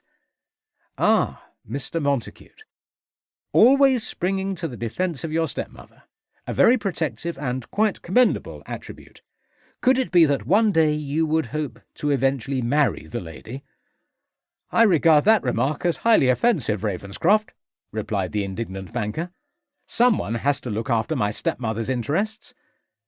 Mrs. Montacute, your former name was Henshaw, Edith Henshaw, I believe. I have told you all this already, Inspector. Yes, of course. The Henshaws of Nantwich, Cheshire. Your father and your mother have both passed away in recent years, leaving you a very rich woman, I believe. That is indeed correct, Inspector. If that had indeed been the case, why would your husband have felt the need to alter his will entirely in your favour? Asked Ravenscroft. I don't know, Inspector. You would have to ask him that question, replied Edith calmly. And of course your husband is dead, so we cannot question him on that point. I have here in my hand the reply to a telegram I sent to the police in Nantwich. Do you know what it says, Mrs. Montacute? Said Ravenscroft, opening the paper. I have no idea, Inspector, replied Edith, blushing. I asked my colleagues in Nantwich to make inquiries regarding the Henshaw family. I do not think it would surprise you to learn that there are no landed gentry of that name in the town, or anywhere else in the county for that matter. There was, however, a Kitty Henshaw born in the town 25 years ago, and far from being an orphan, she still has a mother who is alive and well. The mother, in fact, keeps a small dressmaker's establishment in the town. Good heavens! Exclaimed Onslow. You must be mistaken. You clearly have the wrong family, Inspector, said Edith, looking anxiously round the table. I was formerly Miss Edith Henshaw, daughter of Mr. Joseph Henshaw, gentleman of Nantwich. Morris, you believe me, don't you? I don't know what to believe, protested Morris. Then let me enlighten you. Far from coming from a rich landed family in Cheshire, Miss Henshaw, your origins come from a far more humble source. There was no money and no property to inherit. Your father died 20 years ago, leaving your mother, a seamstress, to struggle to bring up her only daughter alone in this world. Then one day you leave the town of your birth and travel to Rome, where you meet an old man who has recently lost his wife, and where you deliberately set about entrapping him until he is persuaded to marry you and bring you back to his hometown of Ledbury. It was not like that at all. Yes, my real name is Kitty Henshaw. But it is not a crime, surely, to come from a poor background and to want to rise in this world, said Edith, looking desperately at Morris. A noble sentiment. You are correct. It is not a crime to be ambitious, to better oneself in society. It is a crime, however, to commit murder, said Ravenscroft firmly. I did not kill Nathaniel. I loved him, exclaimed Edith, tears beginning to form in her eyes. I believe you deliberately poisoned your husband when the lights were extinguished. When I asked you if anyone else was standing next to you at the time, you mentioned Major Onslow's name. But when I questioned you, Major, you remembered standing in a different part of the room entirely. I think you deliberately implicated the Major in order to draw attention away from yourself, Miss Henshaw. Good Lord! Exclaimed Onslow. No, this is all so untrue, exclaimed Edith. You still don't have any proof for all this, interrupted Dr. Andrews. That is indeed true, Doctor. No one saw the poison being administered. It was, after all, quite dark, said Ravenscroft, smiling. Then all this is pure guesswork, said Catherwood. Not quite. I am arresting you, Kitty Henshaw, for the murder of Nathaniel Montacute. Crabbe, put the cuffs on her, said Ravenscroft, leaning across the table and staring hard at his quarry. No, I'm innocent. You must believe me, pleaded Edith, looking anxiously at the others seated around the table. Crabbe, do your duty, instructed Ravenscroft, turning away. No! No! For God's sake! Tell them, James, that it wasn't my idea! Screamed Edith, looking in Dr. Andrews' direction as Crabbe stepped forward to place the handcuffs round her wrists. I don't know what the devil she's talking about, protested the doctor, rising from his seat. James! For God's sake, will you tell them it was all your idea? Shouted Edith frantically as Crabbe snapped on the cuffs. The woman is deranged, laughed Andrews, moving away from the table. I don't think so. It is all over, Doctor. I have in my hand a copy of the marriage certificate dated the 3rd of February 1885 for the union of a Dr. James Andrews and Kitty Henshaw, a marriage that took place in the town of Nantwich in Cheshire, announced Ravenscroft, flinging the paper down onto the table. Damn you, Ravenscroft! Shouted Andrews. Damn you! You see, ladies and gentlemen, it was all part of a very clever plan. 4 years ago, Dr. Andrews and Miss Henshaw were married. A year later, you came alone to Ledbury, Doctor, to take up a new position, and where you quickly made yourself known to the Montacute family. When Enid Montacute fell ill with some minor complaint, you took the opportunity to poison the good lady, and when you recommended that the distraught widower embark on a tour of Italy, you made sure that your wife was there at the hotel waiting to entrap him. My God, Ravenscroft! Exclaimed Onslow, as the cook burst into tears. Tell me one thing, Andrews. Had you and your wife already formulated this plan before you came alone to Ledbury, or did the idea of murder occur to you once you were here? Asked Ravenscroft. For God's sake, tell him everything! Screamed Edith, trying to break free from Crabbe's grasp. Shut your mouth, you stupid woman! Snapped Andrews. Dr. James Andrews, I am arresting you for the murder of Enid Montacute and for your implication in the murder of Nathaniel Montacute, began Ravenscroft. You'll have to catch me first, shouted the doctor as he rushed towards the door. Sergeant! Yelled Ravenscroft as Andrews flung open the door to be confronted by 2 policemen barring his way. This is Sergeant Stevens and Constable Smith from Hereford Central Police Station. Gentlemen, if you would care to put the bracelets on him and escort both the doctor and Miss Henshaw to the station. Constable Crabbe and myself will be with you shortly. 2 hours later, Ravenscroft and Crabbe stood outside the police station in Ledbury, watching a police wagon making its way out of the town. They should both be locked up safely in a cell in Hereford jail before the night is out, said Ravenscroft. Suppose they'll both hang, suggested Crabbe. Not until a jury has found them both guilty of their crimes. No doubt about that, sir. I would hope so. Andrews is still protesting his innocence, but with Kitty's full confession, a conviction would seem inevitable.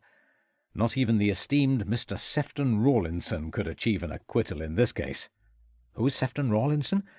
Oh, just a slippery brief I have encountered on more than one occasion in London. But enough of all this, Tom. It has been a long day. Come home with me and partake of a nightcap before you make your way back to the Wells, said Ravenscroft, letting out a deep sigh as the 2 men began to walk up Church Lane. Thank you, sir. Don't mind if I do. So Mrs. Montacute wasn't legally married to Nathaniel at all? That's right. Her real name was Kitty Andrews, although she was born Kitty Henshaw. As she was still married to Andrews at the time she married Nathaniel, then her second union is invalid. The more I think about it, the more I'm convinced that the couple must have formulated their plan before they arrived here in Ledbury, otherwise Kitty would have accompanied her husband when he took up his new position. He was clearly on the lookout for some rich widower who he could later introduce to Kitty. When he learned of the wealth of the Montacutes, he decided to speed things up by poisoning Enid Montacute. And once Kitty had persuaded Nathaniel to alter his will in her favour, all they then had to do was wait for some public occasion, such as the Lamplighters' ball, when they could poison Nathaniel without implicating themselves in any way. I have no doubt that once the police had failed to catch Nathaniel's murderer and things had settled down, Andrews and Kitty would have gone through some form of sham marriage in order for them both to inherit the Montacute money and property. It was a very clever plot, sir. It's Morris I feel sorry for. He clearly had designs on the lady as well," added Crabbe. "You noticed how he was always springing to her defence, Crabbe? He was clearly infatuated with her. It was a bit touch and go in there tonight, sir. At one stage I thought it was all over for us." "How were you so sure that you would catch the two of them?" "I wasn't. After all, no one had seen either Andrews or Kitty commit their crimes. But I knew that if I kept my nerve, I could confront them with the telegram and the copy of the marriage certificate, and then one of them would break down and confess, and furthermore, implicate the other. And so it proved to be." "All we need to do now, sir, is to apprehend this Cranston fellow," added Crabbe. I must confess that in all the excitement I've forgotten that we still had to bring that villain to account. But that can wait until the morning. If he makes his move tonight, he will meet with 2 armed constables from Hereford who will be waiting for him in Midwinter's offices," said Ravenscroft, opening his front door. "My God, sir!" exclaimed Sally the maid, rushing to meet the 2 men. "Oh, my God, sir! You're supposed to be dead." "Far from it, Sally, for as you can see, I'm alive and well," replied Ravenscroft, laughing. "But you're supposed to be shot through the heart and dying out on the hills," said the frustrated maid. "Sally, what is all this about?" asked Ravenscroft, suddenly realizing that the servant was sincere in her misapprehension. "Just after 6 o'clock, sir. One of your men knocked on the door and said you had been seriously injured whilst undertaking an arrest on the hills." "What policeman?" "I sent no policeman here," stated Ravenscroft anxiously. "How was he dressed?" "He wore a police tunic and cape, just like they do, and said he had come over from the station at Malvern." "Good grief," said Ravenscroft, suddenly realizing the seriousness of the situation and fearing the worst. "Where is Mrs. Ravenscroft? For God's sake, girl, where is Mrs. Ravenscroft?" he shouted. "She's gone with him, sir. He said you were dying out on the hills, and that you had asked for her, and so she went with him, sir," replied the distraught maid. "Oh, my God, Crabbe. Do you see what this means? It's Cranston, and he has Lucy within his power." Chapter 13. Ledbury, the 10th of January, 1889. Ravenscroft stood silently at the window of the cottage in Church Lane, waiting for the dawn to break so that he could begin the desperate search for his wife. Several hours previously he had learned how Cranston had first assumed the disguise of the Catholic priest, and then that of the constable, in order to lure Lucy away from the safety of their home. Then he and Crabbe had quickly returned to the Feathers in the futile hope that Cranston would have taken refuge there, only to learn from the receptionist that their guest had left the previous afternoon. Now Cranston had Lucy at his mercy somewhere out on the hills, and Ravenscroft felt utterly powerless in his attempts to find her. Furthermore, he cursed himself for his own stupidity. Whilst he had been busily engaged in bringing Nathaniel Montacute's murderer to book, Cranston had seized the opportunity to lure Lucy away from the safety of their home on his false pretext. He ought to have seen that the man would have stooped to such an evil design in order to secure the envelope. He should have offered his wife his protection, should have realized that Cranston would have struck at the very heart of his own family. Through his own negligence and stupidity he had placed the life of the woman he loved above all other at the gravest risk. "If it is any consolation, sir, I don't think the fellow would have killed Mrs. Ravenscroft," said Crabbe from the armchair. "Not while he still wants that envelope. I pray you are right, Crabbe. If he has harmed her in any way, I swear I will kill him, Tom, and let hang the consequences. But where can he have taken her? Where do we start to look? My guess is that he has left the town." "I think you're right there, Tom.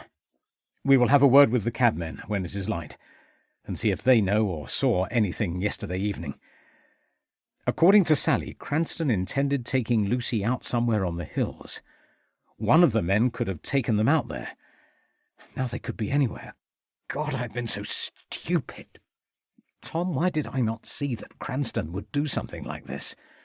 I should have realised that he would not have made any further attempts on Midwinter's offices, and that he would have resorted to more desperate measures. You are not to know that, sir. But I should have known, damn it, said Ravenscroft, bringing his fist hard onto the base of his other hand, anxiously pacing up and down the room. I should have known. It will be daylight soon, sir. I'll have every available man out searching the hills until we find them, said Crabbe, trying to sound confident. It will be like looking for a needle in a haystack. No, Cranston has us just where he wants us. He knows we will be waiting here, and that we are powerless to act. If he wants that envelope and its contents, he will have to make his next move soon. I'm sure you're right, sir.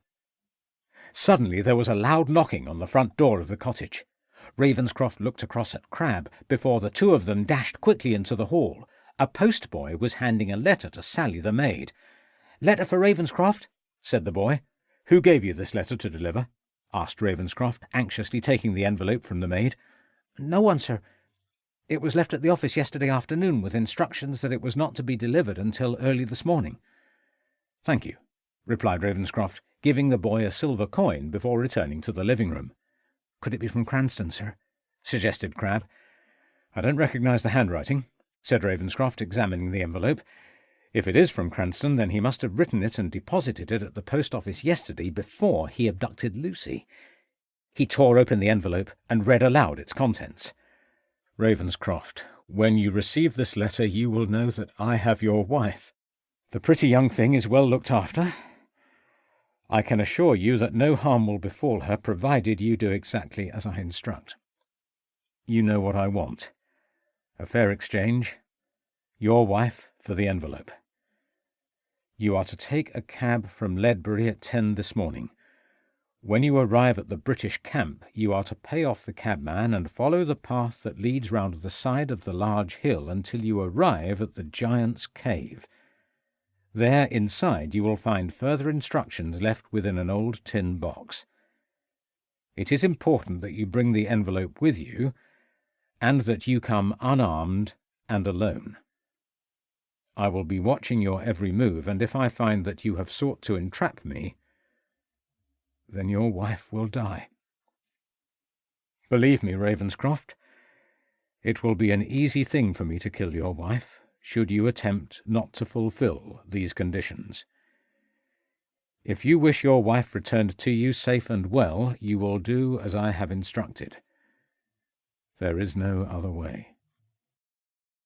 "Well, at least he has not harmed your wife, sir," said Crabbe, trying to sound reassuring. "You're forgetting one thing, Crabbe. He wrote this letter before he seized Lucy. We have only his word that he has no intention of harming her," said Ravenscroft, laying the letter down on the table. "What will you do now, sir?" "We know that Cranston has Lucy somewhere near the old cave on the hills. I can see no alternative but to comply with his instructions. I'll have some men out on the hills. We will have him as soon as he shows himself. No, Tom. From up there he will see our men for miles around. He will know that we are closing in on him and will carry out his threat to kill Lucy. I cannot take that risk. Then at least let me come with you in the cab. I could follow you up the hill, keeping at a safe distance. I could make sure that he never saw me. No, Tom. I know you mean well, but you must stay here. I have to go alone, as he says. Otherwise he will kill Lucy." Crabbe looked crestfallen and turned away. "Dear Tom, we have been through a great deal together, and you know how I value your service and your friendship. But now I must see out this business alone, for Lucy's sake. I cannot put her at risk. I hope you will accept that, Tom." The two men looked at one another. "Very well, sir," said Crabbe. "Good. Then this is what we must do. What hour does the bank open?" "Just after 9, sir." "Then we will go to the bank and persuade Maurice Montacute to let us have the coachman's envelope from his safe before I leave for the camp. There is nothing more we can do now before 9, so I will ask Sally to prepare some breakfast for us. Cheer up, Tom. Once I have Lucy safe and sound, we will have all the time in the world to lay our hands on Cranston. He cannot escape us forever.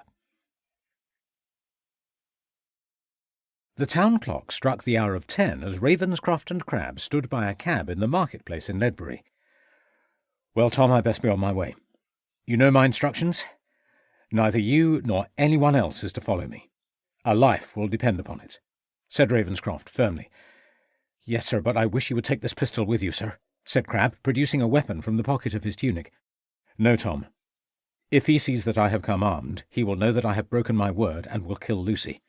But how will you protect yourself, sir? Once Lucy is safe, I'll think of some way in which I can move against him, although I must confess that at the moment I don't know how. I must trust that a suitable opportunity will present itself. Give me the packet, Tom. It must be something mighty important in that envelope, sir, for him to go to all this trouble, said Crabbe, handing over the item to his superior. One day I'll tell you all about it. Be in good spirits, Tom. I'm sure both Lucy and myself will be back in time for lunch. Yes, sir. Then give me your hand, Tom, and wish me well. I do indeed, sir, with all my heart.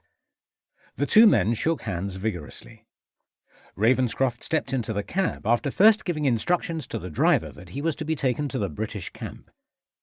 Crabbe watched as the vehicle turned the corner at the top of the high street and disappeared from view. As he made his way back to the station, feelings of despair and loneliness suddenly swept over him as he realized that circumstances had combined against him to prevent him from assisting and protecting his colleague and friend. If only Ravenscroft had allowed him to shadow his progress on the hills, he was sure he would have been able to tackle the villain Cranston. But he had been sworn to inactivity. All he could do now was wait and hope. Ravenscroft let out a deep sigh as the cab began its slow journey towards the camp. Shortly he would be reunited with Lucy. He knew that Cranston would not release her until he had handed over the envelope, but once he knew that his wife was safe, he would think of some way in which he could retrieve the papers and somehow destroy the diary to prevent it falling into the wrong hands. Perhaps Crabbe had been right after all, and he should have secreted the pistol somewhere upon his person. But the more he ran over that course of action in his mind, the more he was convinced that he was doing the right thing. He knew that his adversary was a dangerous, evil man who would not have the slightest hesitation in killing Lucy if he in any way thought that Ravenscroft had broken his promise. As they journeyed ever steadily upwards, he looked across the fields of corn. The London train was billowing out smoke as it made its way along the track that ran from Malvern and Colwall towards Ledbury, and he reflected on how his life had changed in the past few months. A year ago, his daily round had brought him into contact with people of all nationalities and all stations in life. Pickpockets, thieves, prostitutes, and villains of every description had crossed his path over the years. Sometimes the noise, smells, and violence of Whitechapel had almost overpowered him in their intensity. Now, looking back on that old life, he wondered what it had all been about, and what contribution he had actually made to making the area a better place in which to live. And it seemed that his busy existence then had little reason or meaning. But then all that had given way in recent months to the rural tranquillity of Ledbury, as he had been reunited with the only woman he had ever wanted in his life, and he had acquired a joy, contentment, and purpose in life that he had never thought possible. Now, as the cab neared the end of its journey, he realized that this new life could shortly be taken away from him, that the happiness and love he had so tentatively secured could again slip away from his hands, leaving him bereft and alone once more.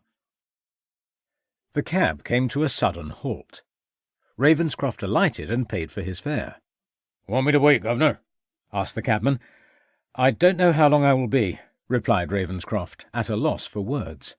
"Be over at the inn. Patch needs a rest, and I can do with a drink." "Then we may well see one another again," said Ravenscroft. He watched as the driver swung the cab across the road towards the inn that lay in the clearing between the hills, and then sought out the path that he knew would take him around the side of the Beacon Hill. As the path took him upwards, he realized that in his haste and anxiety his breathing had become more laboured, and as his chest began to tighten, he prayed that his old affliction would not now return to bring him down at this crucial hour. He paused for a moment by an old seat to wipe away the sweat from his brow, and to gaze upon the fields and hedgerows that stretched out across the wide landscape, and wondered whether his every move was being observed by Cranston from some higher vantage point. Eventually his journey brought him onto the small plateau at the side of the hill, and quickly taking the path that ran along the ridge, he eventually found himself standing outside the cave that he had visited on his previous visit to the hills. He had half expected to see Cranston emerging from the cave itself, but then remembered that the letter had instructed him to look for an old tin box within its interior. He stepped into the cave, and adjusting his eyes to its darkness, he moved tentatively towards the back of the cavity until his boot suddenly came into contact with an old battered tin on the floor. He knelt down, picked up the container, and removed the lid. Inside, he was relieved to discover a small piece of paper. Retracing his steps into the daylight, he unfolded the sheet and read the words written there. "So, Ravenscroft, you have made the journey. If others have followed you, or you have come armed, I will kill your wife. On that you can be assured. Continue your way along the path until you reach a place where 5 paths meet. Take the first path on your left, and follow it along until you reach the cottage. Knock on the door twice, and enter. There you will find your wife." As he read the words, he realized that his hands were shaking and that his breathing was coming in short gasps. The fact that his beloved Lucy was but a short distance away from where he stood, and that his adversary was in all probability studying his every movement, made him all the more nervous and unsure. The knowledge that he was now facing the greatest challenge of his life had slowly sapped away his confidence and resolution. But then as he refolded the paper and placed it within his coat pocket and walked purposely along the path, an inner strength began to build within him, and slowly a new determination came to the fore. Reaching the crossroads, he took the path on his left, and after a few hundred yards saw the cottage coming into view. A thin trail of smoke was drifting upwards from its chimney. He paused for a moment to look all around him at the surrounding hills, to see whether Cranston was looking down upon him. Seeing no one, however, Ravenscroft concluded that his adversary was in all probability awaiting his arrival within the cottage itself, and he quickened his pace, anxious to see that no harm had befallen his wife. Striding up to the door, he briefly looked around him before banging his fist on the woodwork. Receiving no reply, he gently pushed open the door and stepped into the room. Directly facing him, he saw the figure of his wife, tightly bound to one of the chairs, her eyes staring in his direction as she struggled to free her bonds. "Lucy!" he cried out as he rushed forward. Suddenly he felt a sharp thud on the back of his head. Darkness seemed to close in around him as he fell to the floor, and an intense pain shot through his body. "So, Ravenscroft, you came, as I knew you would. See, here I have your pretty young wife," said a distant voice that he recognized from his past. Ravenscroft fought to clear the darkness from his head. "Don't disturb yourself, Ravenscroft. Your wife is well. I've taken good care of her," continued the mocking voice. As the mist gradually lifted from his eyes, he looked across the room to where his wife was attempting to speak from behind the gag that tightly bound her face. Standing beside her, he could just make out the outline of a figure. "Do not try to get up, Ravenscroft. I see that you have come alone.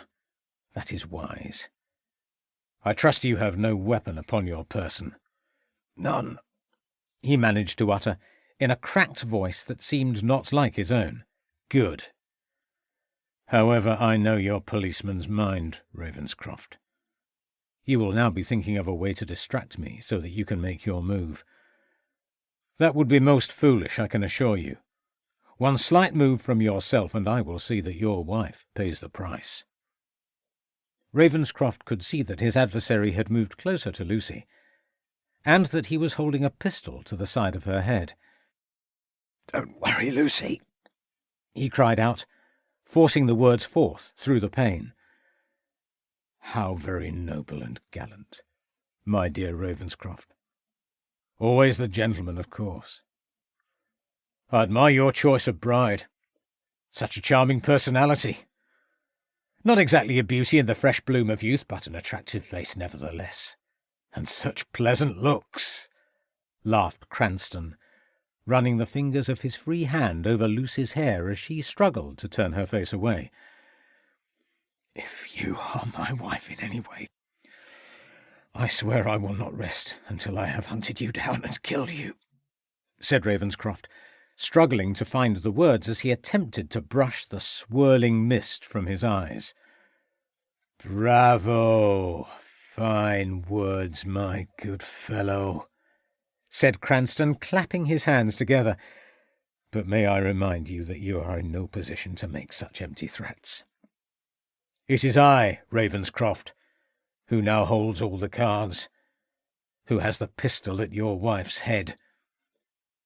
Ravenscroft could see the fear in Lucy's eyes as she groaned and attempted to free herself from the bound chair. "Nevertheless, Cranston, I swear—" he began. "Oh, be quiet," snapped Cranston. "I'm tired of you, Ravenscroft. Tired of all your attempted meddling in my affairs. For nearly 2 years our paths have crossed, in Worcester, Whitechapel, and Dinard. Dinard? You remember the day you and your wife left the Hotel Gandolfi at the conclusion of your stay? A cab drew up at the front entrance, and an elderly bearded man alighted with his pretty young companion. I saw how you looked across at me, trying to remember where we had previously encountered one another, but as usual, you were incapable of making the connection," boasted Cranston. Ravenscroft turned away, a sickening feeling of utter despair running through his body. "You had previously sought to cross me in that dingy, moth-eaten lodging-house in Worcester, but that was not the first time we had met. Remember the darkened alleyway in Whitechapel? Yeah. The young girl, not yet cold, and how you looked up when you heard me move in the darkness. You could have apprehended me then, Ravenscroft, but you were too slow and stupid. If you had only succeeded in catching me then, you would have spared me from all the dark deeds that were to follow. You could have earned your place in history," sneered Cranston. Ravenscroft leaned his head back on the wall and let out a deep sigh of despair as he saw and heard again the black cloak flowing along the darkened, crowded alleyways of Whitechapel. "You always were a miserable failure, Ravenscroft. You have had so many opportunities and never realized how close you came," said his adversary, continuing to mock him. "And now the game is nearly over. The package. Give me the package."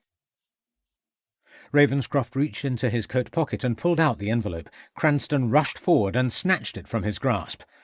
"Now let my wife go. I will remain here with you, but please let her go.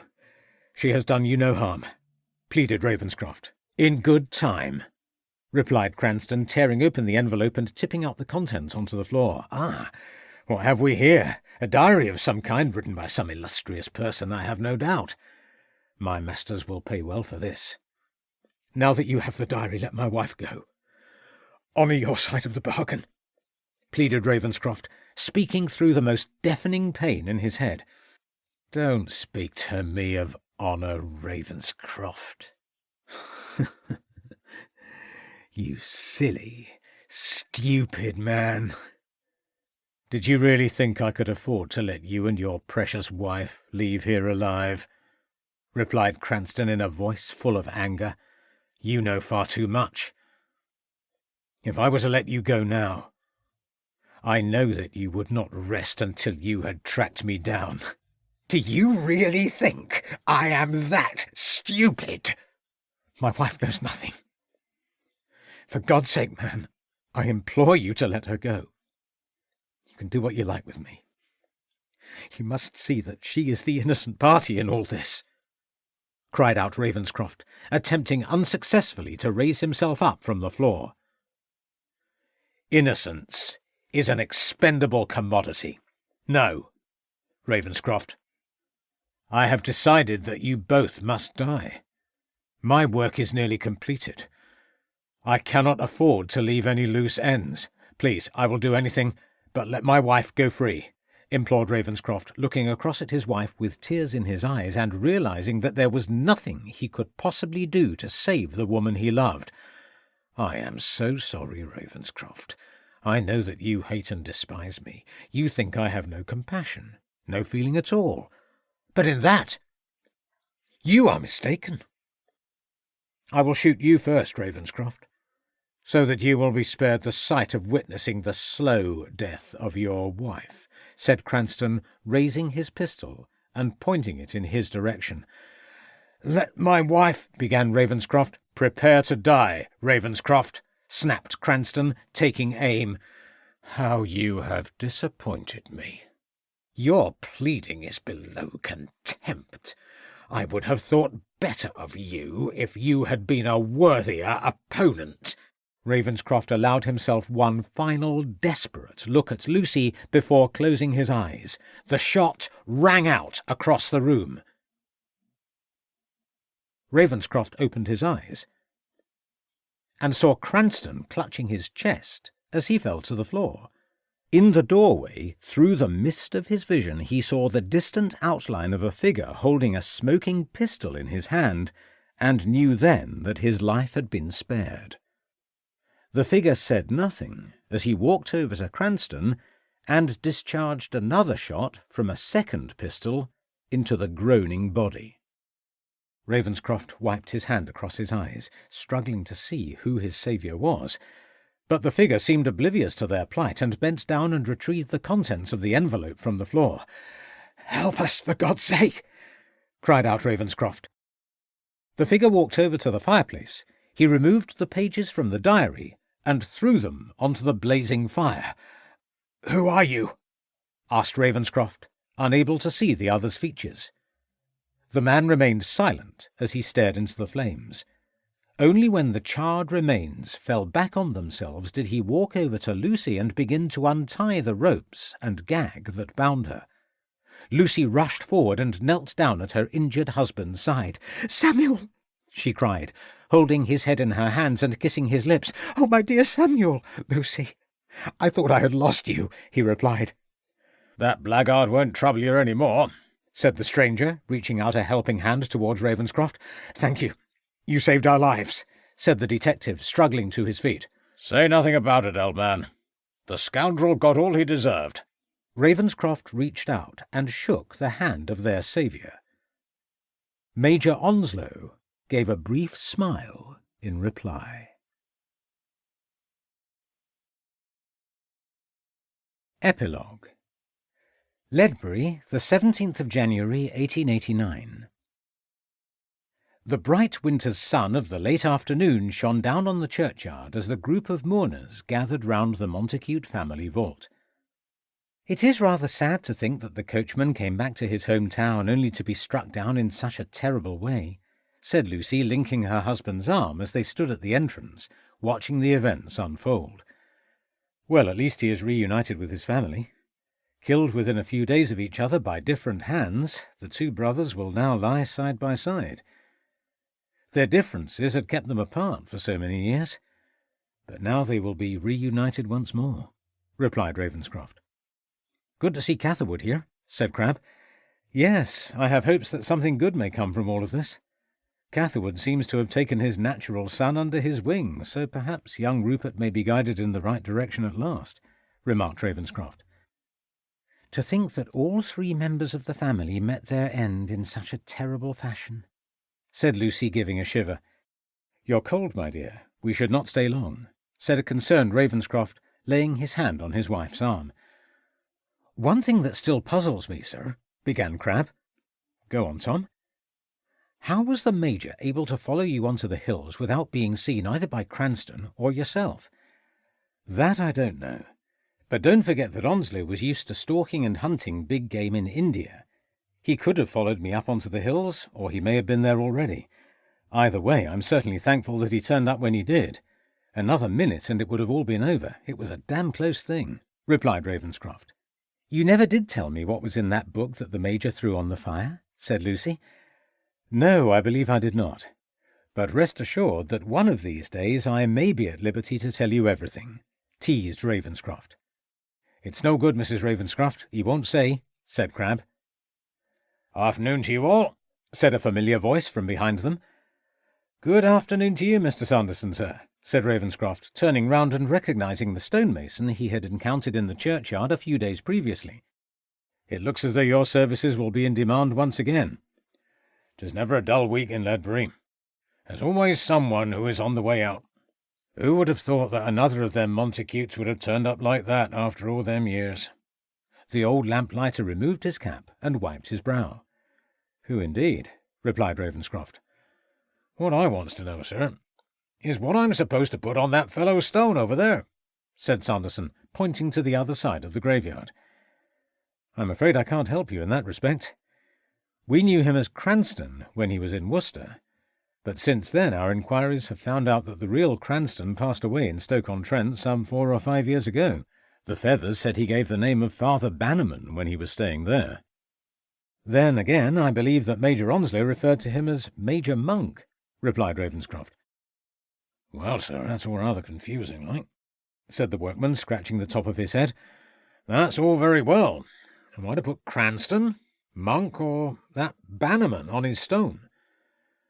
I'm sorry, said Ravenscroft, giving a shrug of his shoulders as he looked across at Crabbe for guidance. Well, you're no help, then.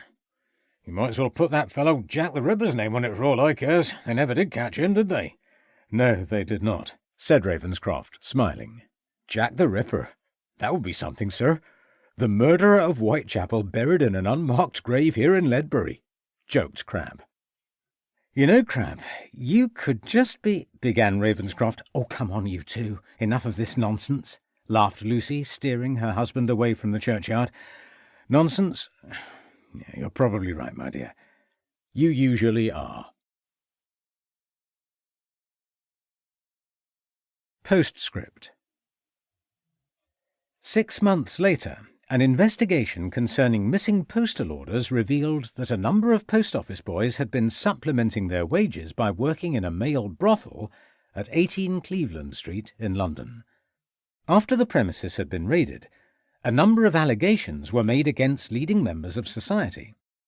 Lord Arthur Somerset, bachelor equerry to the Prince of Wales, discreetly retired to Dieppe.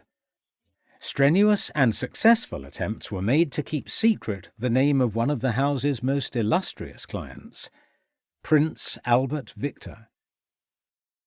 2 years later, Albert Victor was made Duke of Clarence and Avondale. In December 1891 he became engaged to Princess Mary of Teck. He died a month later, reputedly of pneumonia resulting from influenza contracted in an epidemic. His younger brother George married Mary of Teck and succeeded to the throne as George V in 1910. His granddaughter reigns as Elizabeth II. Despite many theories advanced by learned scholars over the years, no one has satisfactorily been able to establish either the true identity or the final resting place of the man known as Jack the Ripper. An unmarked grave is still to be found in Ledbury churchyard. You've been listening to The Ledbury Lamplighters by Kerry Toombs, narrated by Andrew Cullum. Published by Quest, an imprint of W.F. Howes Limited. This work is copyrighted 2009, Kerry Toombs. This recording is copyrighted 2021, W.F. Howes Limited. Audible hopes you've enjoyed this program.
Good.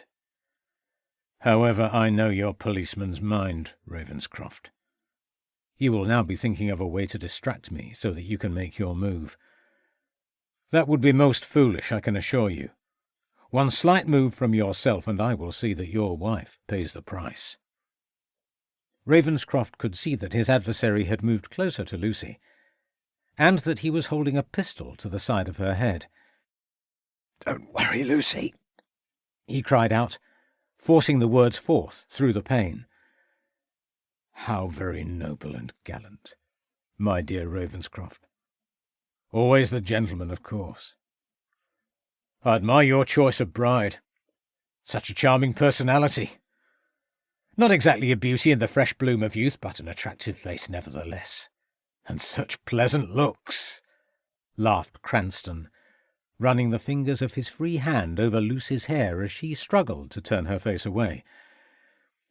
If you are my wife in any way, I swear I will not rest until I have hunted you down and killed you, said Ravenscroft, struggling to find the words as he attempted to brush the swirling mist from his eyes.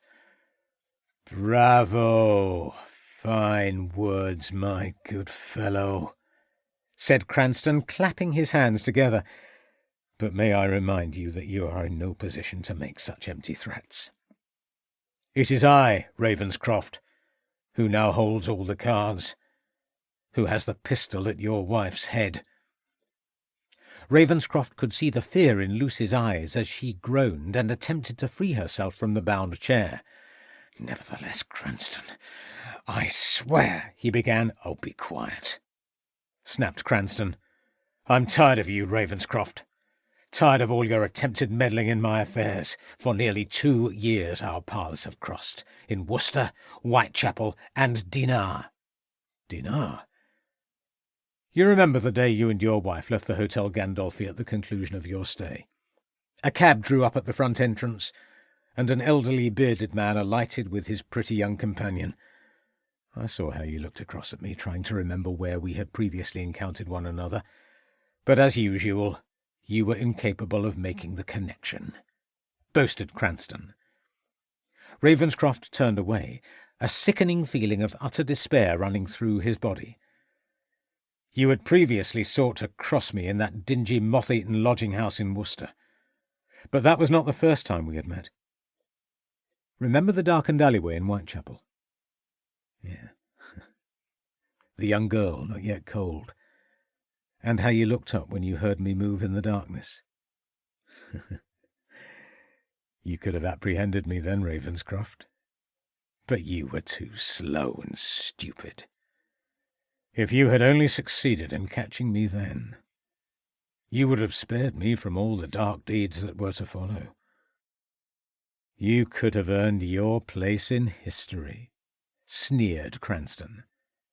Ravenscroft leaned his head back on the wall and let out a deep sigh of despair as he saw and heard again the black cloak flowing along the darkened, crowded alleyways of Whitechapel.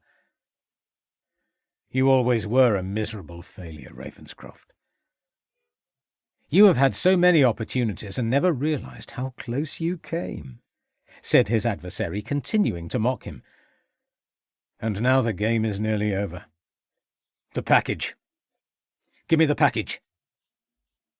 Ravenscroft reached into his coat pocket and pulled out the envelope. Cranston rushed forward and snatched it from his grasp. Now let my wife go. I will remain here with you, but please let her go. She has done you no harm, pleaded Ravenscroft. In good time, replied Cranston, tearing open the envelope and tipping out the contents onto the floor. Ah, what have we here? A diary of some kind, written by some illustrious person, I have no doubt. My masters will pay well for this. Now that you have the diary, let my wife go. Honour your side of the bargain, pleaded Ravenscroft, speaking through the most deafening pain in his head.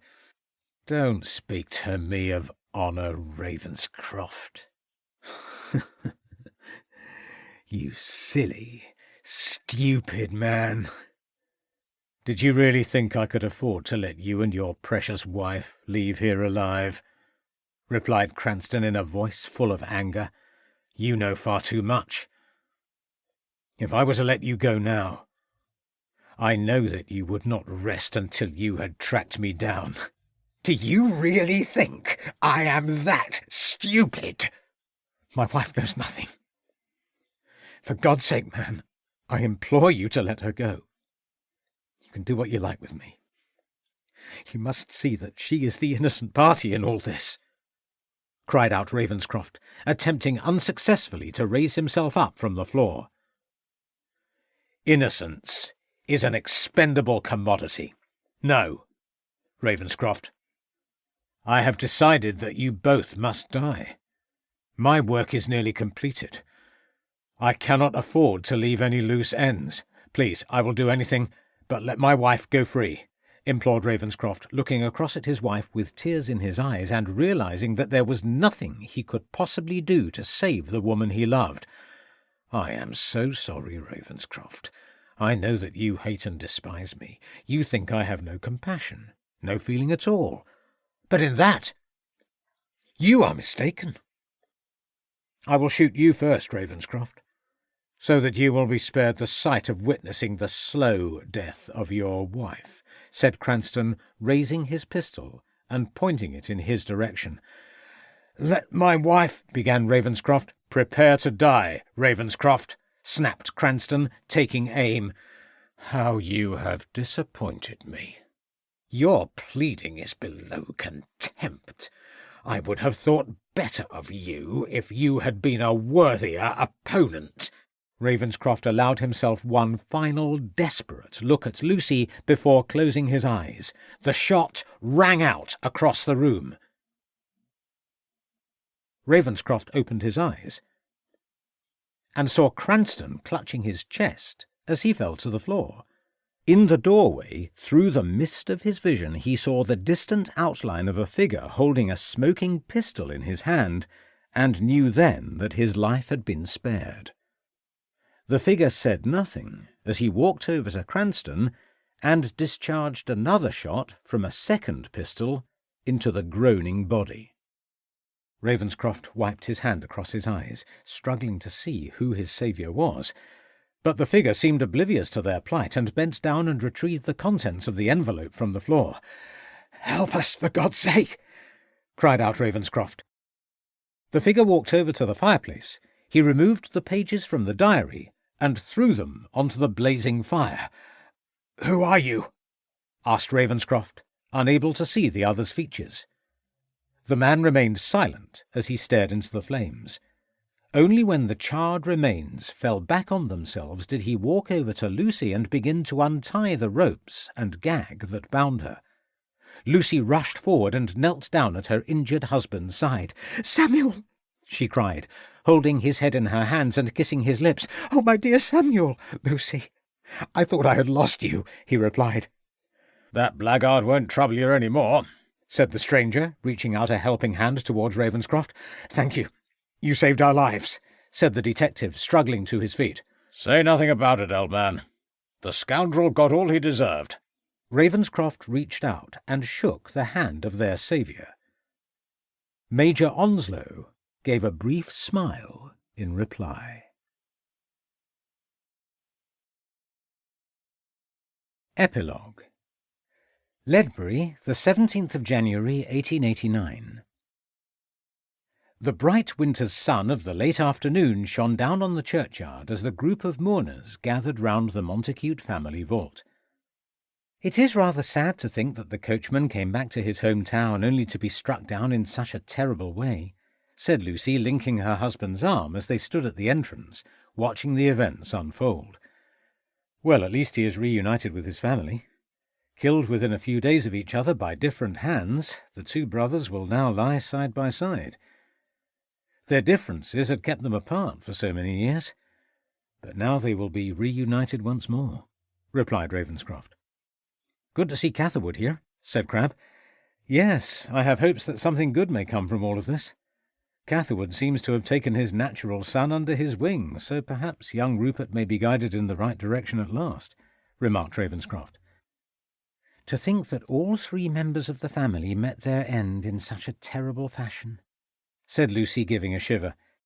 You're cold, my dear. We should not stay long, said a concerned Ravenscroft, laying his hand on his wife's arm. "One thing that still puzzles me, sir," began Crabbe. "Go on, Tom."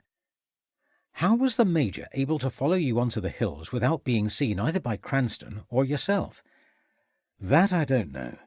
But don't forget that Onslow was used to stalking and hunting big game in India. He could have followed me up onto the hills, or he may have been there already. Either way, I'm certainly thankful that he turned up when he did. Another minute and it would have all been over. It was a damn close thing," replied Ravenscroft. "You never did tell me what was in that book that the Major threw on the fire," said Lucy. "No, I believe I did not. But rest assured that one of these days I may be at liberty to tell you everything," teased Ravenscroft. "It's no good, Mrs. Ravenscroft. He won't say," said Crabbe. "Afternoon to you all," said a familiar voice from behind them.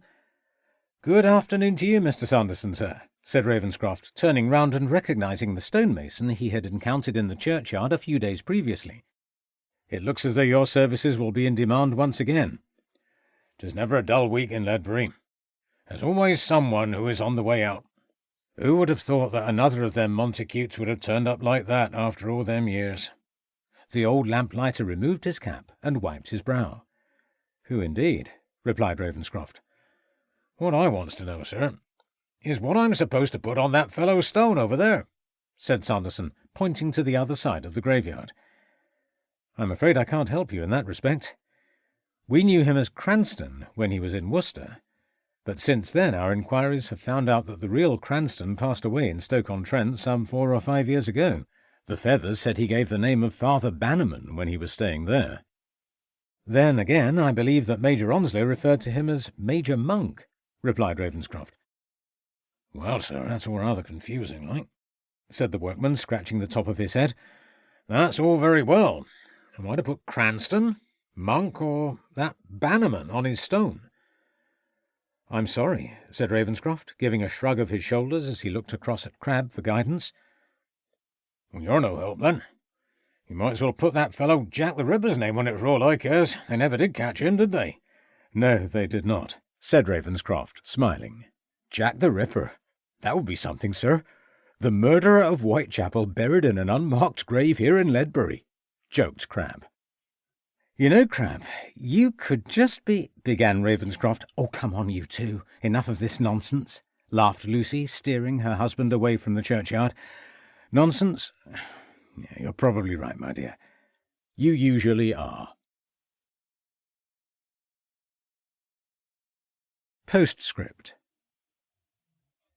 6 months later, an investigation concerning missing postal orders revealed that a number of post office boys had been supplementing their wages by working in a male brothel at 18 Cleveland Street in London. After the premises had been raided, a number of allegations were made against leading members of society.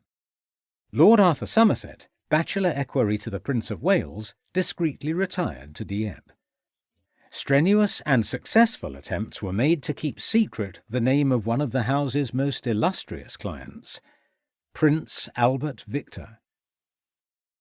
2 years later, Albert Victor was made Duke of Clarence and Avondale.